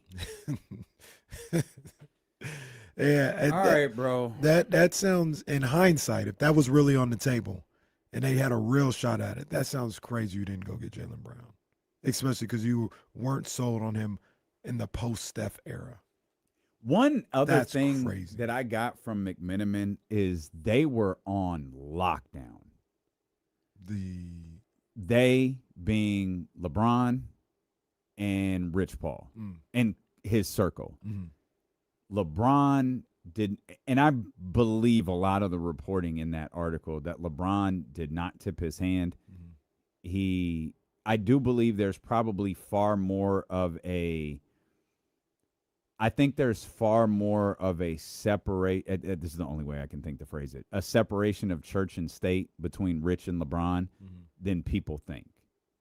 Because LeBron, like Rich has what I'm certain is $1 billion asset to manage in terms of Clutch Sports. Yeah. And every move like LeBron makes and influences that company. And so I think there is, when we talk about, do we think LeBron and Rich haven't talked? Like, it seems crazy that they haven't. I don't think they did. Like, I really don't think that they did. And that, like, Rich has said some things that have confused me. Like, man, it was really down to the wire. Like, what wire? Like, what do you mean? Like, what? What clock was about to expire? Like, the wire means the bomb is going to go off. Right. What bomb was going to go off? If he didn't drop it on Friday, it just would have turned into Saturday or Sunday. Like, what are we talking about? So when he says stuff like that, I kind of get thrown off. Like, okay, are you working? Like, what are you talking about? But they were on lock, which means all of that stuff about Anthony Davis and the goal that was all coming from the Warriors. There's a reason, and this isn't a knock. I love all of them. There's a reason it was Anthony Slater and Sam Amick and all of those guys who are so closely tied. And that's what they do. That's what they're supposed to do. That's what they're supposed to report. But, like, it's not difficult to, like, this is coming from the Golden State Warriors. They won't, Mike Dunleavy won't shut up. And it led, like, it's like Steph's like, you never try to look too far, ahead of this stuff. But Mike's like, we're getting LeBron. We're going to get LeBron. Here's what we're going to do. And we're going to do this. We're going to, it's us, guys. We're in on this. And, like, everybody kind of, oh, God, LeBron's going to the Warriors. You think it's Mike or Joe? I think it's Mike. I absolutely. Joe. Okay. Did this happen when Bob Myers was the general manager? I can't remember. I honestly can't remember. But I think no one knew Joe. about that Draymond Green phone call until after Kevin Durant signed, right? Yes. Who is Draymond Green closer to than anybody else? Joe Lacob, the owner, Joe Lacob. I don't think it's Joe Lacob. In this case, I've seen Joe in action. In this case, I don't think it's Joe Lacob. I'll give you Jonathan Kuminga. I see. I don't think this was Joe Lacob. So why do you think Mike would say that? Because he's a jackass. I told you that. I've been telling you that for a year and a half. They called him a jackass a while ago. We'll come back. Let's get back to the Sacramento Kings and talk about we haven't really talked about the Lakers aspect of like all of this, but James has talked about the division, and I'm curious to talk about what that means for the Sacramento Kings. Plus, made an off-cuff remark about Ricky Pearsall, but it was warranted. If you're not caught up on that, and I'm sure you are, we'll catch you up on Sacramento Sports Leader, ESPN 1320. This is interesting how sports works, but I guess boxing works more than anything. Still on the HBO boxing channel. And I think this is a 2001 boxing card. Floyd Mayweather, Pretty Boy Floyd, is the main event. 130 pounds. He's fighting some guy named Chavez. The co-main, Manny Pacquiao. Okay. And what year is this? 2001. Who knew 8-9 years later, these two, they weren't even in the same division. Manny Pacquiao was like, at this point, this is, I think, before the Barrera fights and the Morales fights. Those are fights that really put him on the map for, the casual boxing fan.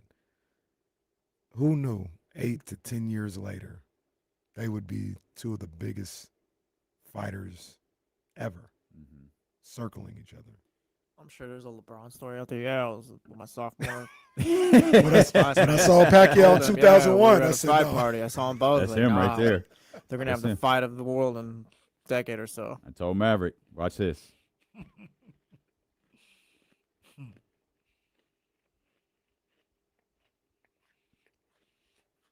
That fight was 2013, Might have been maybe 14 or 15. What might have been 14. Man, Maybe 15, because I threw like a little fight party for that. I'm just watching this right now. I'm like, 14 years later, these two. If it was being like the in biggest fight October, of all time. if it was in the fall, it was in 14. If it was in the spring, I think it might have been 15. Yeah, it was spring because it was the same night Chris Paul hit that shot against the Spurs. Game 7 of the first round. I didn't see it. That's how I know it was that night. Yeah, May 2nd, 2015. No. Wow. Can you confirm that you were sitting here yesterday watching the end of a 20-year-old basketball game? I can confirm. I was wondering. And I didn't see the end of it. I just saw how regulation ended because I was like, oh, this is awful. I don't know how the Kings lost that game. Never found out. Damn. Well, I know. Well, I don't know what happened in overtime, but I know how it got to overtime, and it shouldn't have gotten to overtime. I think Mike Bibby was fouled too on that play where Mike Bibby was always fouled, for the record. where Brent Berry hit the game-tying three, where it rattles in and out, hits the top of the backboard, and goes in, and that's how the Spurs tied to go to overtime. Tragic.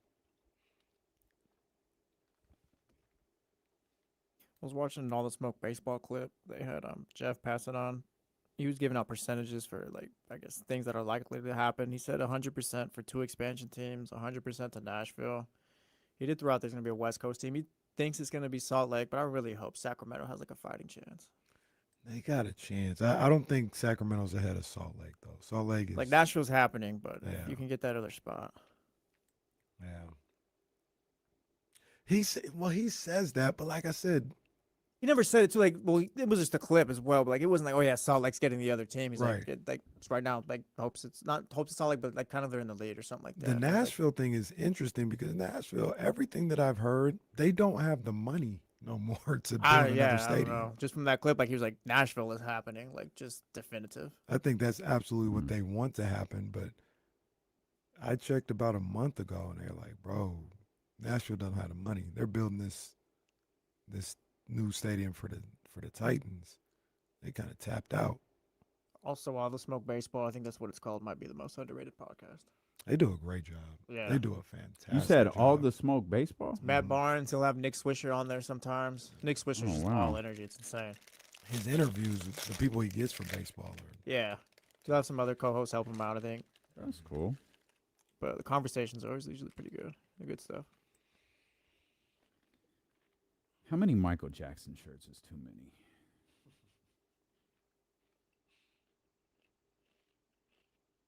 You said something one day. It was like, oh yeah, this is fine. When you said I wear Michael, you said it's something like I wear Michael Jackson, like you wear Jordan. I think it's fine. Yeah, Stevie. Dusty Baker was on All the Smoke. That was a good one. Oh, that was really good. Yeah, obviously we listened to that. That was really good. 916-909-1320 if you want to get in on the phone lines. Also, doubles is the Mojo's local tap-in kitchen text line. Shout out to Scotty and the crew out there at Mojo's. If you want to text us, it's 916-909-1320. Looking at a couple of texts here. Let's see. TC was calling from Mars.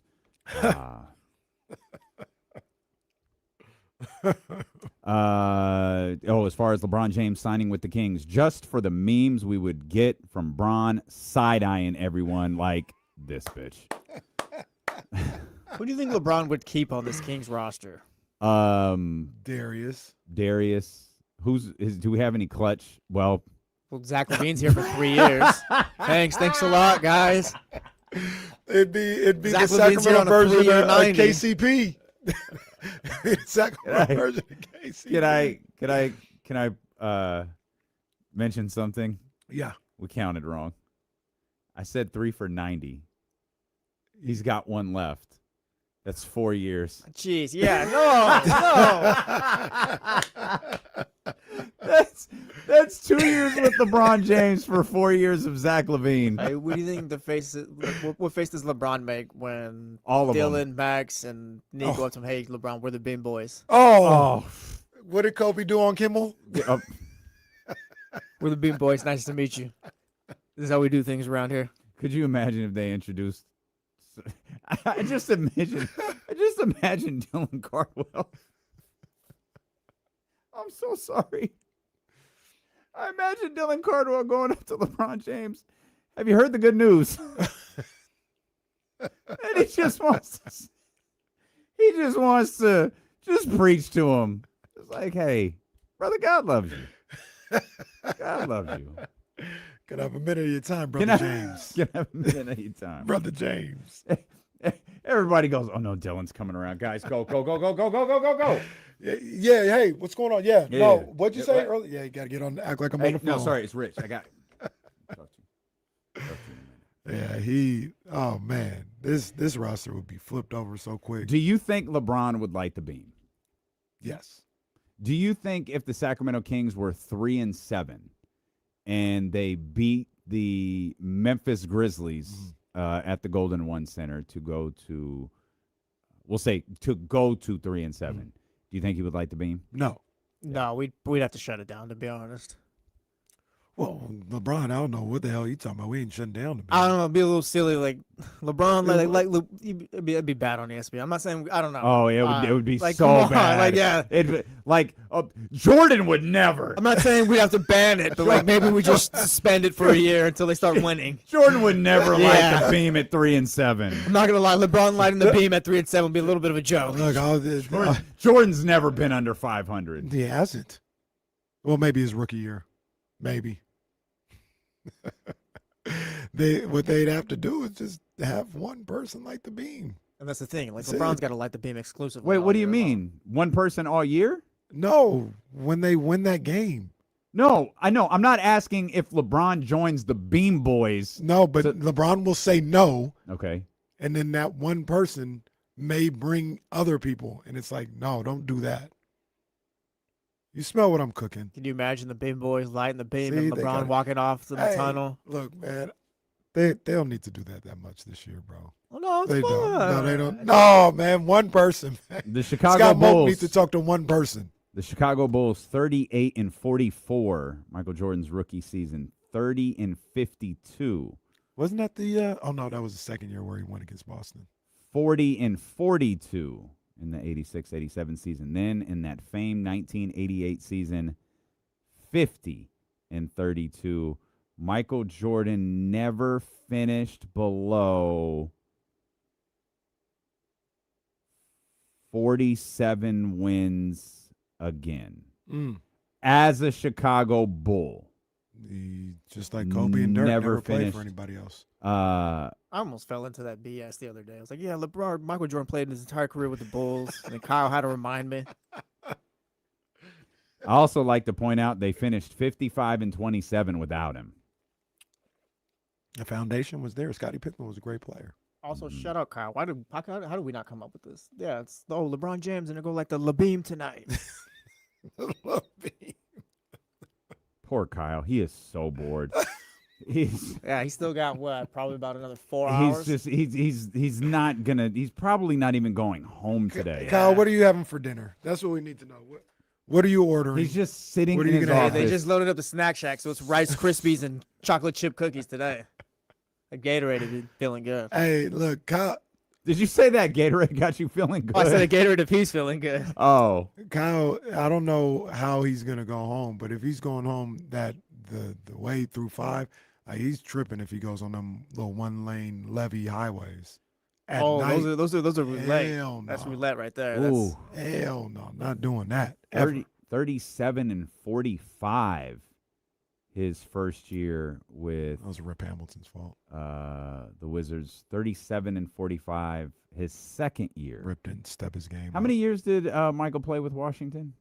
It's 2 or 3? It was 2, but like if It was it 2 for really sure? happened, like I don't even know if it really happened, but for those who believe that it happened, like UFOs and stuff like You know. that, it's 2. So I'll share something embarrassing with you because it just happened again. Yesterday, we were having the inevitable LeBron James is the greatest player of all time conversation. And I search in the midst of the conversation, LeBron James stats. And you know how in Google in your search bar, it'll come up like, search this a month ago. Mhm. And with LeBron, and it just happened again with Mike, it says, you search this often. How many times did Mike? First of all, mind your business. How many times did Mike finish under 500? You said? 3 times? It looks like no, sweetie. Stop 3 no. times, yeah. Three times it looks like his first 3 seasons with the Chicago Bulls and his 2 years with the Washington Wizards. LeBron just did it his rookie year. Oh wow. Well, wait, what about Luke Walton? Barely even That doesn't played. count. Yeah, Okay, that's a good Whoa. point. That is a good point. With Luke Walton, it doesn't count. No, yeah, if we're not going to count 23-0, I'm not counting the LeBron year. Mike didn't even play with no All-Stars. I think Big Z was an All-Star when he was there. Ricky Davis was there too. Jordan wasn't playing with no Ricky Davis.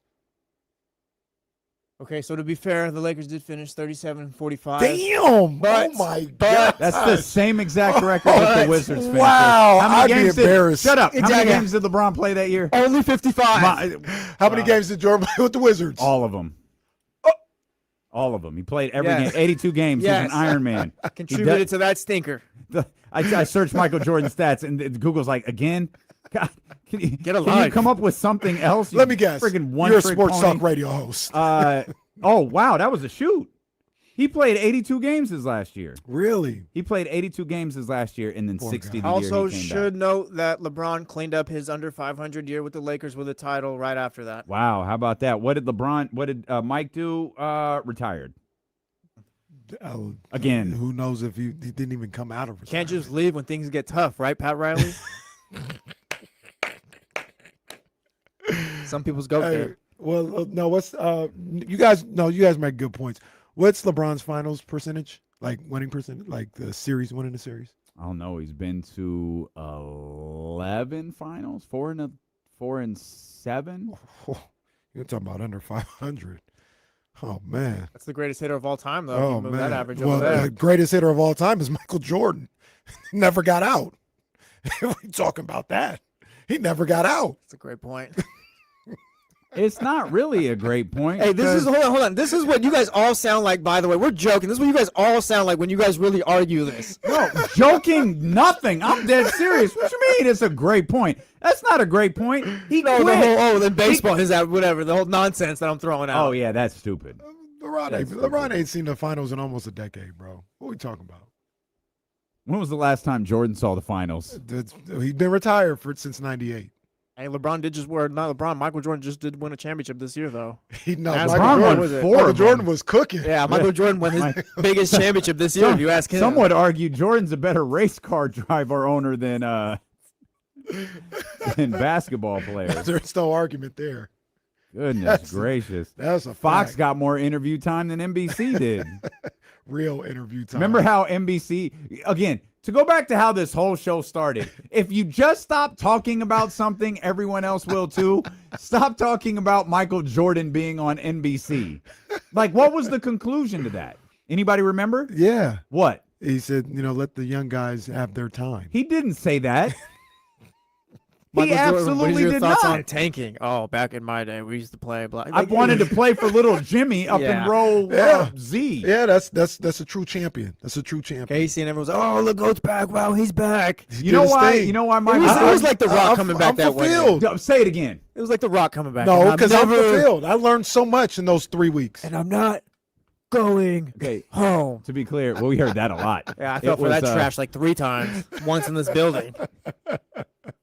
Damn, did you hear? Did you hear what they said there? Yeah, wait, where'd they go? Where'd they go? We heard. No, I'm not good. No. Yeah, careful. No. Leave that one alone. Good idea. Good idea. Complaints are getting filed all over the place. Just leave it alone. But I learned a lot in those 3 weeks. A lot. No, okay, share. Just, you know what? What's the thing that Michael Jordan said during those executions of excellence or whatever it was called? What was the most profound thing that Michael Jordan shared in those, I don't know, 5.5 total minutes that he talked during the NBA season? Little Jimmy. That's why he showed up every night.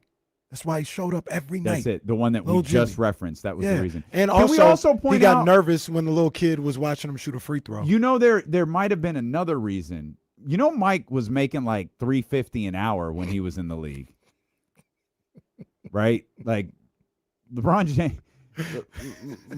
James made more money in his rookie contract than Michael Jordan made in his career. It's about the love of the game with Mike. Oh, it's about the love of the game. LeBron, he's ruled by the dollar. You know what I mean? Mike is about the love of the game. Mike said, if I want to go play at Reichmuth, I got that in my contract where I can go play at Reichmuth because I love the game. How many times did LeBron James in the era of social media get caught in Atlantic City? That ain't got nothing to do with whether or not he played the game. He was there. Is there a chance that he had? Is there a chance dropped 45? Is there a chance that he had money on the game? There's a chance for sure, but he bet on himself. What do we think Jordan's FanDuel account would look like in 2026? Yeah. Jordan would be betting the under on Steve Kerr getting 6 shot attempts. Jordan was so crazy though. He would always bet on himself and he would win. How much do we? That's how crazy. I don't know. Michael Jordan took the last 14 shots of the fourth quarter. How much do we think NBC paid for that one interview this year? That number's not out. I tried looking minimum for it. 7 figures. Minimum 7 figures. Okay, let me ask you this: name 3 other moments from NBC studio show. NBC studio show? Oh, I can't. What do you remember? Hold on. All you the remember? Times Carmelo showed up in a sweatsuit. All the times Carmelo showed up to TV forgetting he was on TV. Yes. Those were all memorable. those times that Carmelo Anthony and Vince Carter were saying nothing to one another. Look, the only thing people remember is Mike's interviews. Money well spent. No. Don't do that. Tell me something from the interview besides Little Timmy. Little Timmy, he got nervous when Little Jimmy was watching him shoot a free throw at the house that he rented for Augusta. Okay, first of all, my biggest takeaway right now is Jordan and these white kids. Like how he wasn't worried. Black. He wasn't worried. Jimmy was black. He wasn't worried about DeAndre. Timmy he was wasn't white. worried about DeAndre. Jimmy was black. Timmy was white though. We saw that. We got Timmy video. We got video evidence of that one. Jimmy was a little white kid, but Jimmy was black. Jimmy, that's why he was up at the top. Oh, couldn't afford. man. We couldn't afford that back in the day. Wow. That's where I used to sit at Arco Arena. Send your I complaints. used to sit up there by America Live. Ain't that what it was called? America Live was downtown, wasn't it? No, it's the bar up top in Arco. I thought America Live was on like K Street or something. Isn't that where the Hard Rock was? Wasn't that America Live? That was just Hard Rock. No, there was absolutely a club, America Live. I It was thought before America- my time. Do you remember the club at the top of Arco? I thought that was called America Live. A club is very loose. It was like a bar that stayed open after the game was done. Yeah. on Fridays? I don't know. I think I went to one game ever at Original Arco, and as a kid, maybe one in Arco 2. Obviously, far more as a adult after my career started, but maybe that's one or two. Skyline Lounge. Skyline Lounge. Yeah, is that what it's America called? Live. I'm Okay, positive is a club. Oh, good knowledge. Skyline Lounge was at Argo, I think, but that's where I was sitting. I was sitting up there. How you get up there? It's a club. No, I was sitting next to it. Oh. It was like the last. I was sitting in the last row. Oh. Last row. I look up. I see the little hussies getting ready to go to Skyline Lounge and see LaSalle Thompson. LaSalle. See You called Lionel them- Simmons. You called them hussies. Oh yeah, they was. No, I They know. was trying to handle business. I ain't mad at them. I just haven't heard that word in a long time. Oh, can I say something real quick? Can I say something? Why stop now? Hey man, hey, look, man, this is family business. It's family business. And I'll say it next Tuesday too. Trista shouldn't have been talking about his dog. He didn't have to call her out of his name, but she said Rocco was dumb. Not only did she say that, but then he died. That's one, not funny. She did. It should have been. She kind of glossed over that. What did Rocco do for her to say that he was dumb? She was just talking about Klay Thompson. Oh. And she was like, your dog is dumb. And then she didn't know that he passed away. And she was like, granted, I didn't know he passed away. Like, no, that's a pretty important part of the story. The man is grieving his best friend. And So you called like, him dumb. Rocco passed away recently. Within the last 9 months, maybe? No, honestly, Vlad Smoothie passed away 5 years ago. That's too close. I thought about that after the show. I said, Tristan, you can't be saying that about the man's dog. I'm not saying he had the right to call her out of her name, but was it a winch? Yeah. But he talked about the man's best friend and said it was dumb. Come on, TK. Call it in, walk away.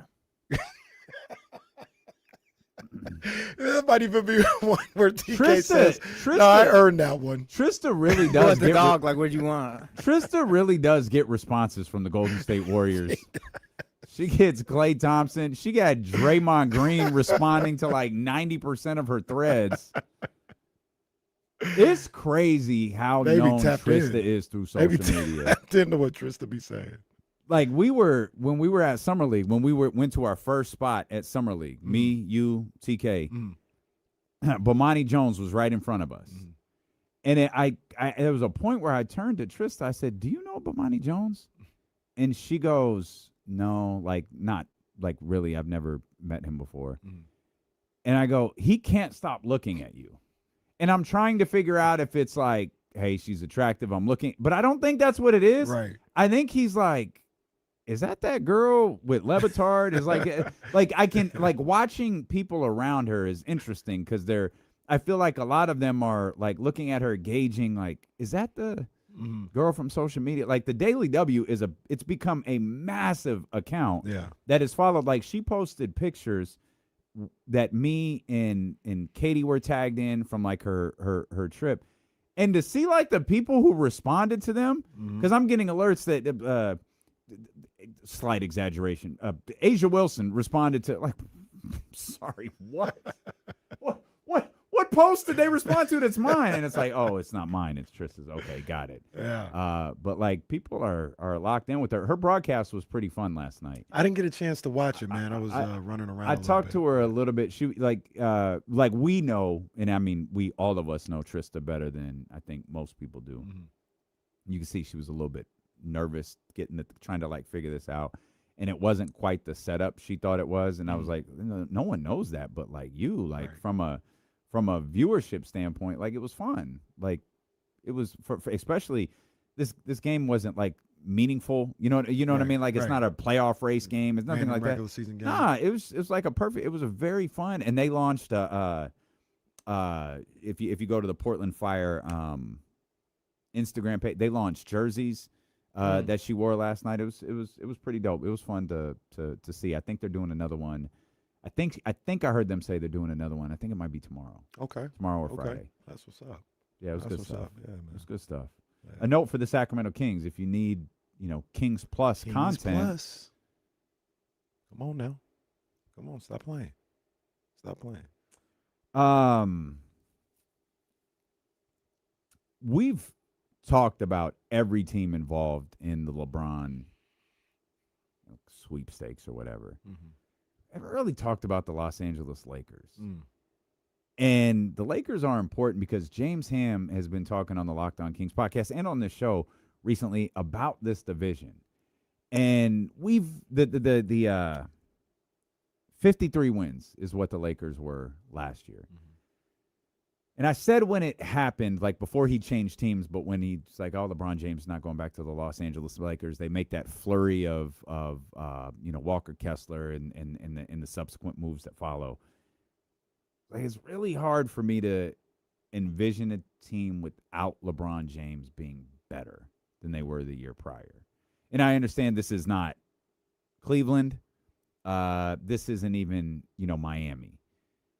But I don't like the team. I don't. Like, a lot of people were begging, oh, you got to take one of those guys off the floor. It's like, okay, well, you've taken LeBron off the floor now. Yeah.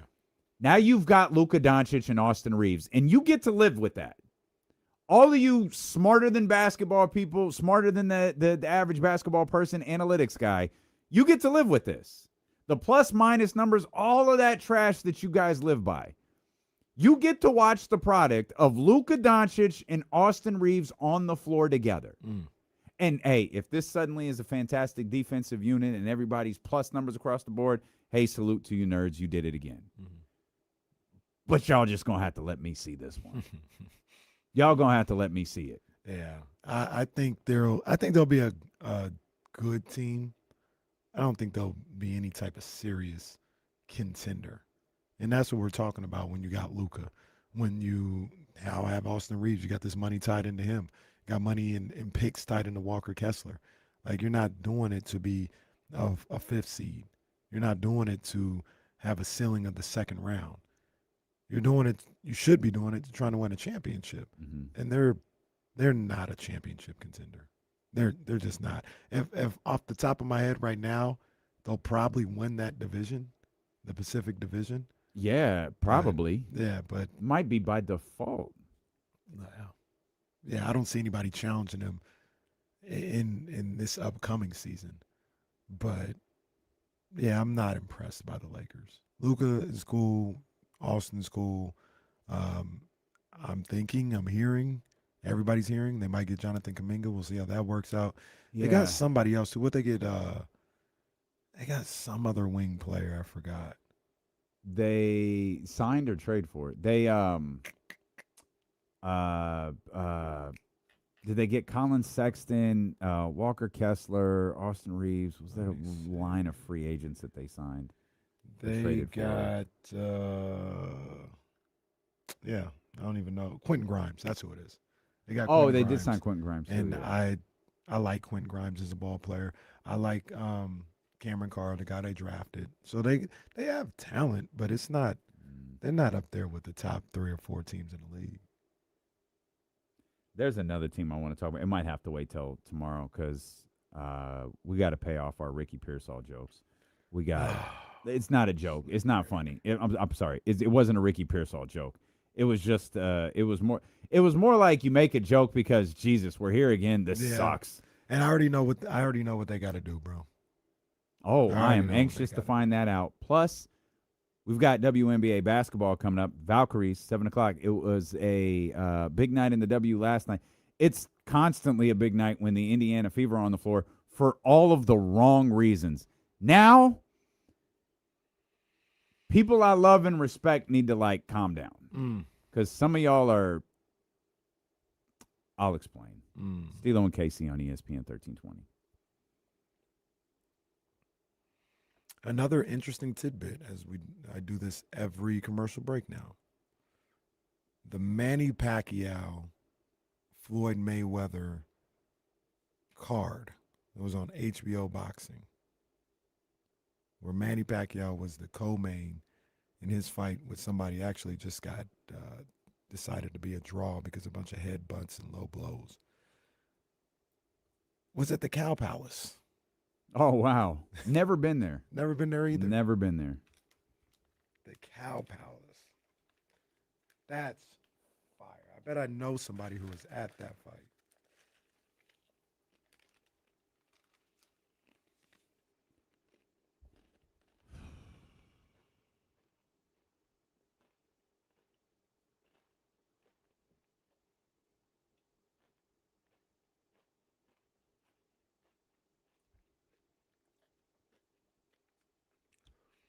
Jesse, MLS All-Star game tonight against La Liga. No Messi. I think Messi's not playing.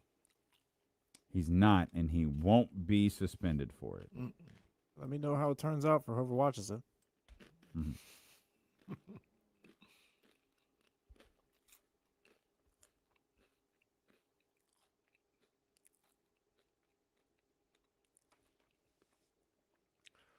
Man, John Poles, I know, bro. We're getting in Raiders territory, bro. We better find one that works, man. We getting in Raiders territory, all these damn first-round busts. It's getting spooky. It's getting spooky.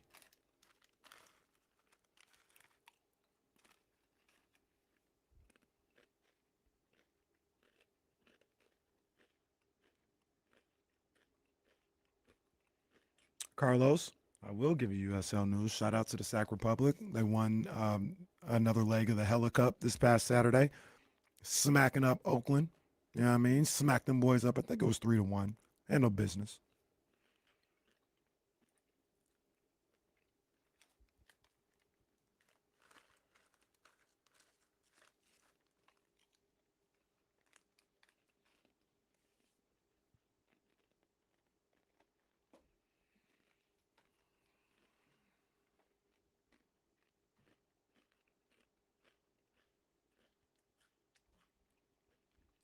Barrett, I saw you talk about that earlier. Like, bro, relax. Yeah, I think Luka's just cool. I think he's just a decent basketball player. Stop.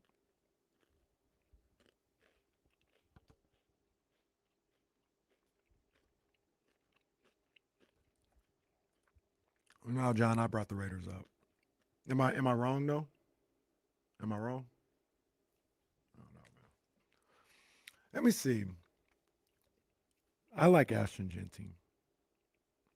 Max Crosby was a first-round pick, right? I think he was. If not, he should have been. Let's just say Max Crosby is. What was the last first-round pick that you guys had? Oh, man, he was a fourth-round pick. Damn. 106. Okay. I'll give you Genty because I like Genty. What was the last first-round pick you guys had that, like, was it Khalil Mack? Was Khalil Mack a first-round pick? I think he was.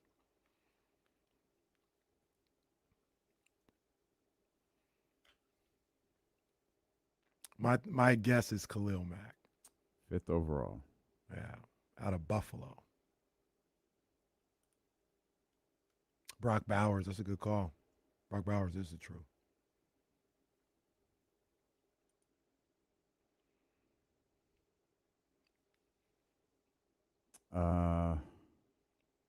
Josh Jacobs, first-round pick? I don't know. He's not a bust. He's not a bust. He's not a bust. He's a good ball player. He was a good Raider. Solid Raider.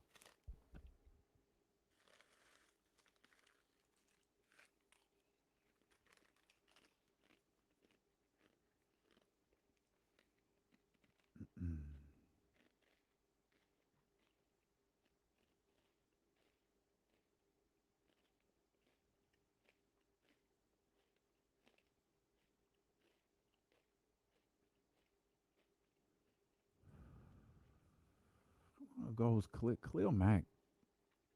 Got to be, what, 14, 13? Oh, man, that's a good question.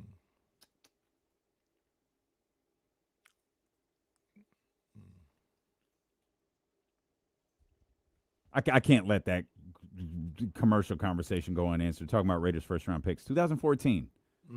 They were good Been in the league for a while. What was the year? Was it 17 or 18 when they were really good? When he broke, when Derek Carr got hurt. Yeah.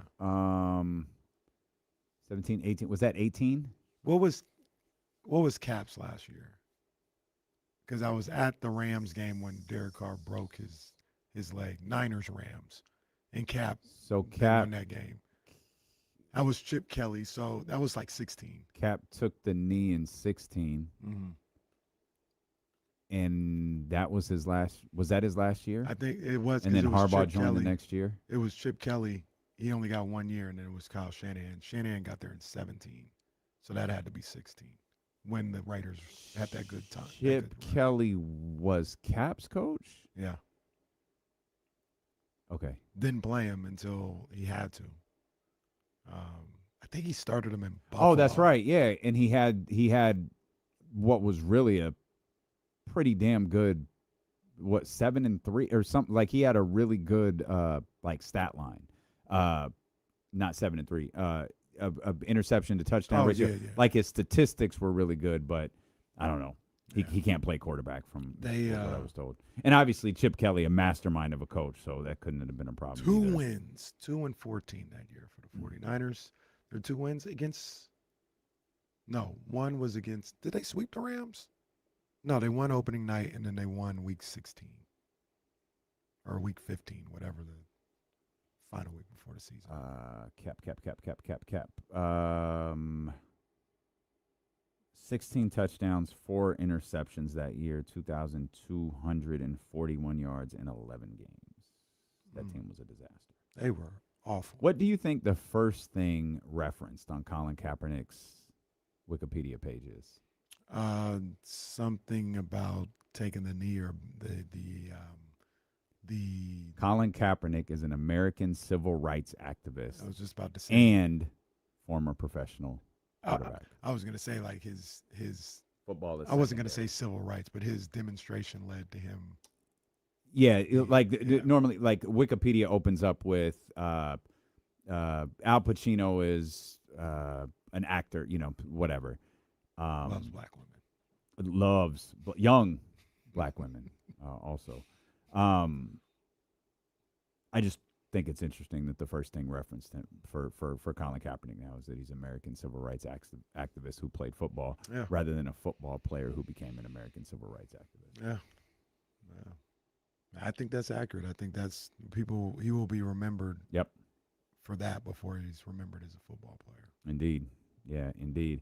And Ricky Pearsall will be remembered for a player who cannot get on the field for the San Francisco 49ers. He is hurt again. That's frustrating. And it has been acknowledged that the injury that he is dealing with right now, I believe it's swelling. It's related to the PCL injury that he had last season. And 49er fans and perhaps some in the front office are kind of throwing their hands up. I'm going to tell you right now, I'm out on Ricky Pearsall. I'm out, bro. Not as him as a player because I think he's skilled. I think he can go, but he can't stay healthy. Let me draw to our notes, and I'm going to ask a question. You're 100% out on Ricky Pearsall? I'm 80% out. 90%. Okay. I was going to say, you come on the air, you said, I'm out on Ricky Pearsall. All right, I see some notes here. Yeah. You completely out. I'm trying to lead Kenny into his I couldn't notes. remember which one he I said. I'm 80% out. Kenny writes, I know I I'm didn't say 90% out on Ricky Pearsall. I know I didn't say 100 on there, but I was like, did I say 80 or 90? So you have a little hope that maybe this thing can turn around. Yeah, just because I like him as a player. And I like his skill set. It's approaching Marvin Bagley territory. It's tough. It's not looking like he's going to be able to play professional football on a consistent basis. Yeah. Just like we're not going to be able to play professional radio tomorrow from 2 to 6. We're going to be off, and I want to remind everybody, sorry for the abrupt mention. I just don't want to forget it. We won't be here tomorrow. Nothing's wrong. We have an event that we all have to be at, so you'll hear whatever wonderful ESPN programming has, and then we'll be back with you Friday. We will return to the lineup significantly quicker than Ricky Pearsall will. We will, man. Damn, Ricky. Because I like Slick Rick. He can go. He can go. He can play.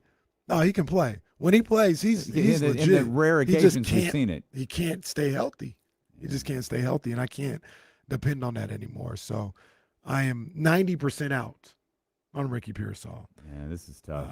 But I think for this specific year, you need to go ahead and handle business and get his replacement.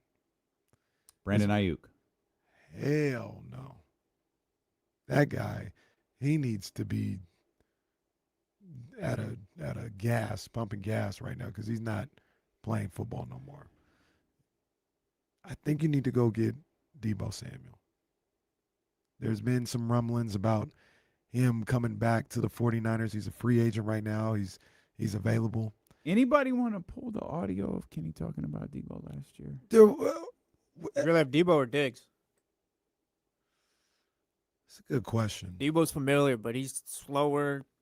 All the things that made him great. Do I have to tell you what you said about Deebo Samuel last year? I said he was cooked. I said he was cooked. He actually had a decent year last year. He had a decent year. I pointed out he had a decent game. You hit me with a baseball bat for 45 minutes about how he stinks. No, he don't stink, but he was a little cooked. But 72 catches, 727 yards, 5 touchdowns. he had a decent year last year. He had a decent year. I heard he's in better shape going into this year and this offseason. And I think you can use Deebo. Here's the thing, right? Because as just a straight up wide receiver, I think those times are gone for Deebo. But you can get into that gadget bag with Deebo. You know, you've got the guys on the outside, whether it's Stripling, Mike Evans, Christian Kirk, who's also out with a calf injury. Yeah, he got right hurt now. like day one, I think. Yeah. You got Jordan James got hurt today too, and that feels pretty significant. tough. I think it's a fractured rib. He had basically been RB2 to Christian McCaffrey through the start of. He was in danger of losing that though. Kalen Black. Mhm. Kalen Black was looking like that. I mean, guy. that was a battle. Like it's I don't know how exciting it is to dive into like position battles for football teams. Like I feel like that's what 49er podcasts are for. But that is one of the interesting storylines about the San Francisco 49ers training camp is that running back position behind Christian McCaffrey. Yeah, no, for sure. But I'd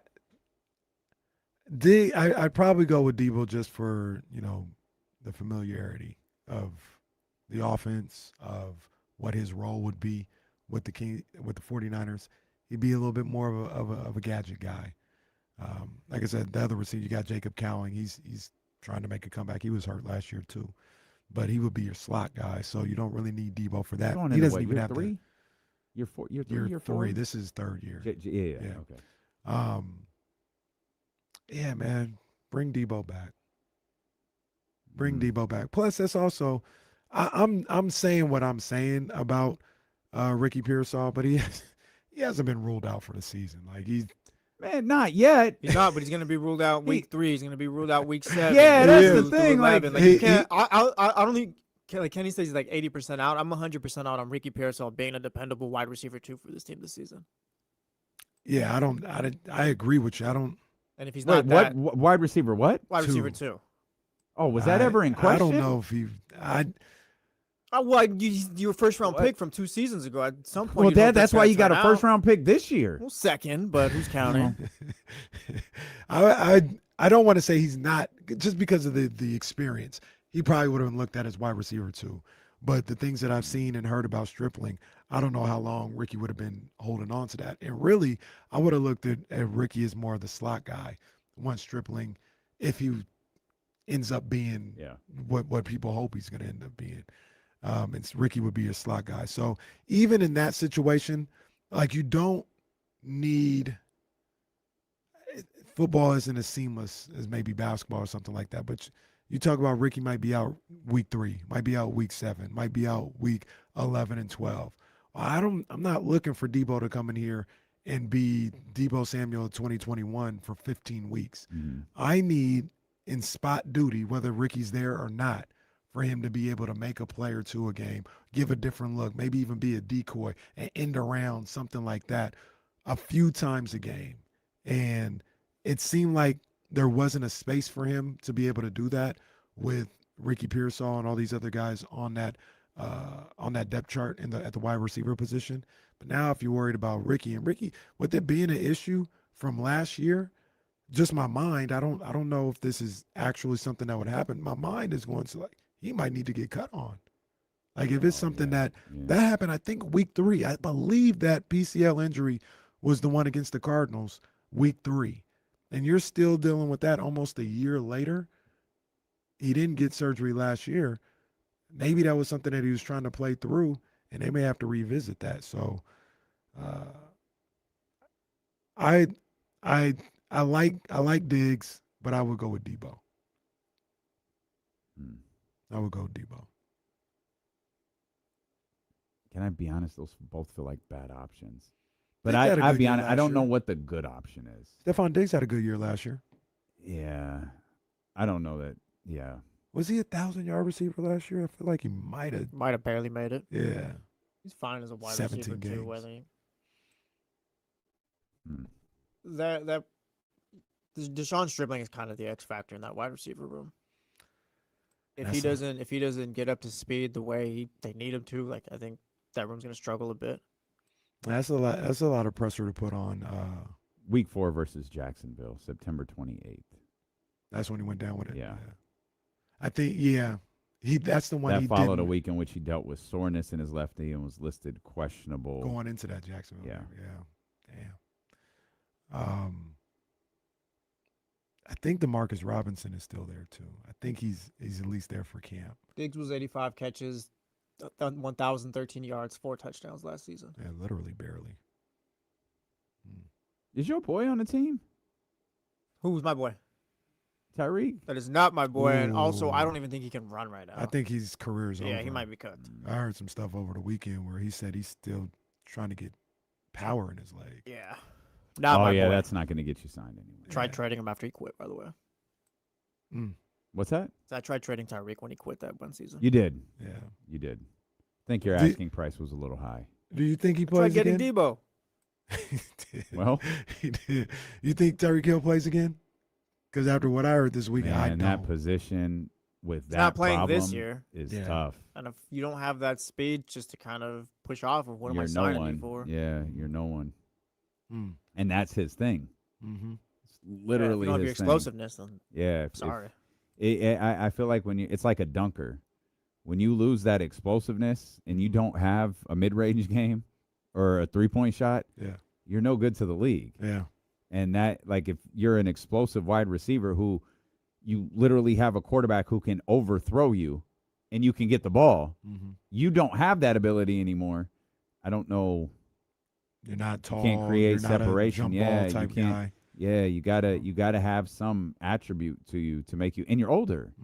Like if you don't have that to make you better than everybody else, or make you stand out above everybody else, it isn't gonna work. For sure. Yeah. To answer your question, a regular season game, I'll say no. I'll say no. I don't think he does. But we've got a regular season game coming up at 7:00. Poor Kyle Madson. He's just roaming the halls. He got his food. He's got his food here. He got his food. Yeah. He just lives here at the Odyssey studio because, again, for those that don't know, he's got to run the board for the Valkyries game at 7 because when you're the boss and no one else can do stuff here, you have to do it. Well, look, he's gonna be here tomorrow till 8. Why? For what we got to do.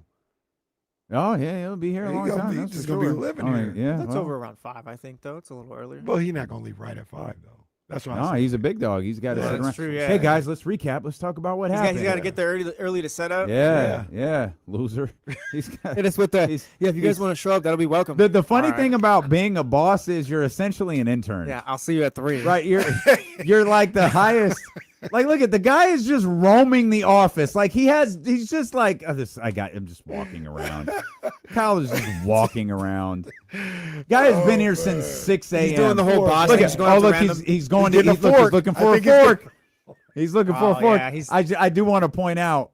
It's been about 5-10 seconds. He doesn't Oh, he can't find one. Yeah. Oh, this is tough. No Our fork. guy, No fork. No fork. Hey, no, Jesse, no. Look, I don't know if our. Look, I'll see you at 3. Yeah. Look at our boy. He's trying to. Ooh, let's see Kyle Madson right See, there. there Did he find is. one? No, he's just wandering the building, just hoping to. He's got a fork. He's got a fork. Here it is. Yeah. Kyle got a fourth. Now he's acting like we're not It's looking very at him good. right now. It's very good. Yeah, Kyle Kyle, we're got a talking fourth. about you, pal. Yeah, go back and hit rewind, Yeah. buddy. No, now he knows. He knows. He absolutely knows we are. He's doing the old Boston, going up to random people. You got that thing I needed earlier? You got No, the there's thing I was nobody asking for? here. There's nobody in the building except for us and Even Marty. Sylvia's Yeah, gone. Sylvia already took off. Yeah. Yeah, they're all Sylvia's getting- usually the one. She be here the latest. Yeah, friendly reminder. We're not on the air tomorrow. I'm so sorry. It doesn't happen very often, but we all have to be somewhere at the same time. So we will be back with you on Friday. The Jump is on tomorrow. That's Yes, right. we 7 will to be 9. there. And we'll be back with you. Of course, The Jump 7 to 9 on Friday, and then we'll be back with you from 2 to 6 Friday afternoon. Valkyries and Mercury coming up tonight at 7. 28 for Asia last night as the Aces get that dub against the Portland Fire. This is when we turn up. Second half of the season. I think they're in third place right now, third or fourth place right now. We're about to turn up. They're 19-8.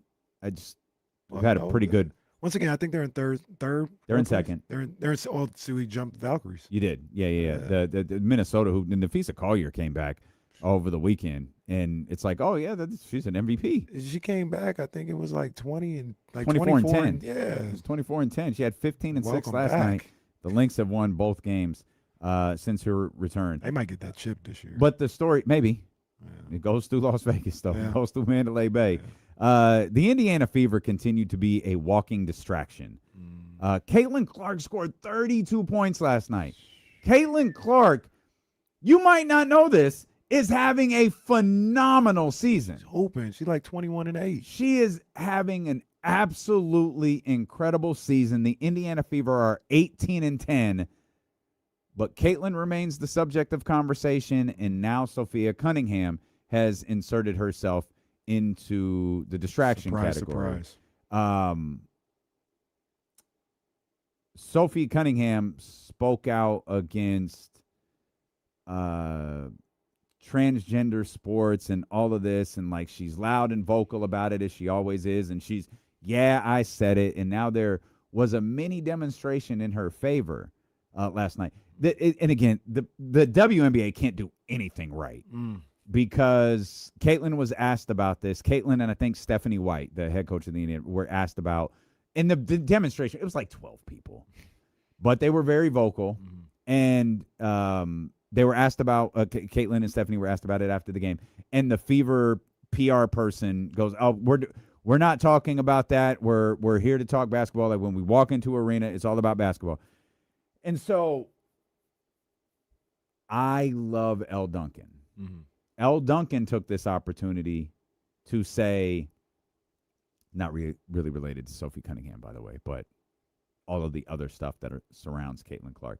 The Caitlin Clark thing is one of the strangest things I've ever seen in professional sports. Like, this young lady has done nothing to feed into this. And Elle Duncan says she hasn't stepped forth and said, don't use my name, don't use my image, and don't use my likeness. And thank you to my brother, an unapologetic Caitlin Clark fan, Eddie Gonzalez, who not only pointed out, yeah, she did. Not once, but twice, in pretty emphatic tones. She has denounced this. You know what's funny? I was thinking this earlier. I almost launched into this earlier before, like as we were getting ready for the show, like on the stream, because it was on my mind. Caitlin Clark might be the first white professional athlete to know what it's like to be a black professional athlete. Because when you're a when you are like the black professional athlete, you're asked about police shootings. You're asked about uprisings. You're asked about everything that goes on in the black community. You're asked to denounce police. You're asked to do things that Tom Brady's not asked to do. That Larry, different time. Larry Bird isn't asked to do. Caitlin is asked to do things that other athletes haven't been asked to do before. And it's not in support of something. It's to denounce something. Again, what she has. But I guess because she doesn't open the microphone, or she doesn't open up every time the microphone is put in front of her and start with, stop using my name, stop using my image, stop using my likeness for your agenda. I guess she has to say that after every game because people like Elle Duncan, again, when I talk about personalities that I respect, she is at the top of the list. She completely missed the mark on this, in my opinion. And Caitlin literally can't do anything right for anyone. She is out there playing some of the best basketball in the entire league. Hasn't been covered once. You just said it. Those are legit her numbers. 21 and 8. 21 points, 8 assists. Nothing. This Indiana Fever team was a joke 2 years ago. Now they're in firm playoff contention. No conversation. We got to talk about her goofy-ass teammate and people co-opting her name. None of which, from college to today, has she ever fed into. No, man, and it's kind of frustrating that you can't never just talk about basketball with Caitlin Clark. There are things that she does on the basketball court that she does that bothers me or frustrates me about her game. There are things that she does on the basketball court that I get hyped about. And I'm like, yo, she's out here hooping, the basketball aspect of it. But it's never really about that. It's about the noise surrounding Caitlin Clark for whatever reason. And we're, 3-4 years into knowing her on this level, and it hasn't gone away or really died down. Every time something's going on in her sphere, and now what I mean by that is either the Fever or even the WNBA. Yeah. It's got to be related to Caitlin Clark somehow, good or bad. And I like watching her play basketball. I think she's a hell of a basketball player, and she really just kind of keeps to herself a lot of the time. She doesn't, like you said, hasn't fed into any of this stuff, and I don't know why. Like, I don't know why her name was brought up. I know why, but I don't know why her name was brought up in this stuff right here. It has nothing to do with her. I really hope. Yeah, I hated everything about Elle bringing Caitlin into. She had nothing to do with this. That's unfair. And I really need Sophie Cunningham off my timeline forever. I thought the point thing was funny. That meme was very, very funny. I'm over her. Let's move along. The WNBA, by the way, is having a fantastic season. Oh, they're killing like it this as year. a collective. Yeah. They're having a fantastic season. I think 3+ million people watched the All-Star game this past weekend. Viewership is up. Like everything regarding that league is on a trajectory, except an upward trajectory, except the commissioner. The commissioner is only on a downward trajectory. Maybe she could take over for Roger Goodell. Maybe so. Put her on the list. Put her on the list, right next to Adam Silver. Reminder, again, apologies. We will not be here tomorrow. The Jump will be on, as usual, from 7 to 9, and then all four of us, we've got to get together, do a company-wide thing, and there was just no way we could pull off the show and this event. So we will miss you guys tomorrow, but we will be back here for sure on Friday at 2 o'clock. So make sure you are locked in, and we will see you at 7 a.m. tomorrow morning with Jesse Tapia and Kyle Madson on The Jump here on Sacramento Sports Leader, ESPN 1320. Vamos Field Day. Yeah. Broken hands.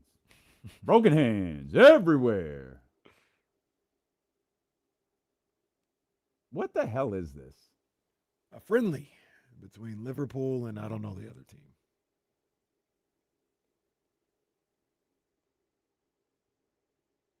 Are these, Jesse, are both of these teams in the EPL? I know Liverpool is, but I don't know the other team.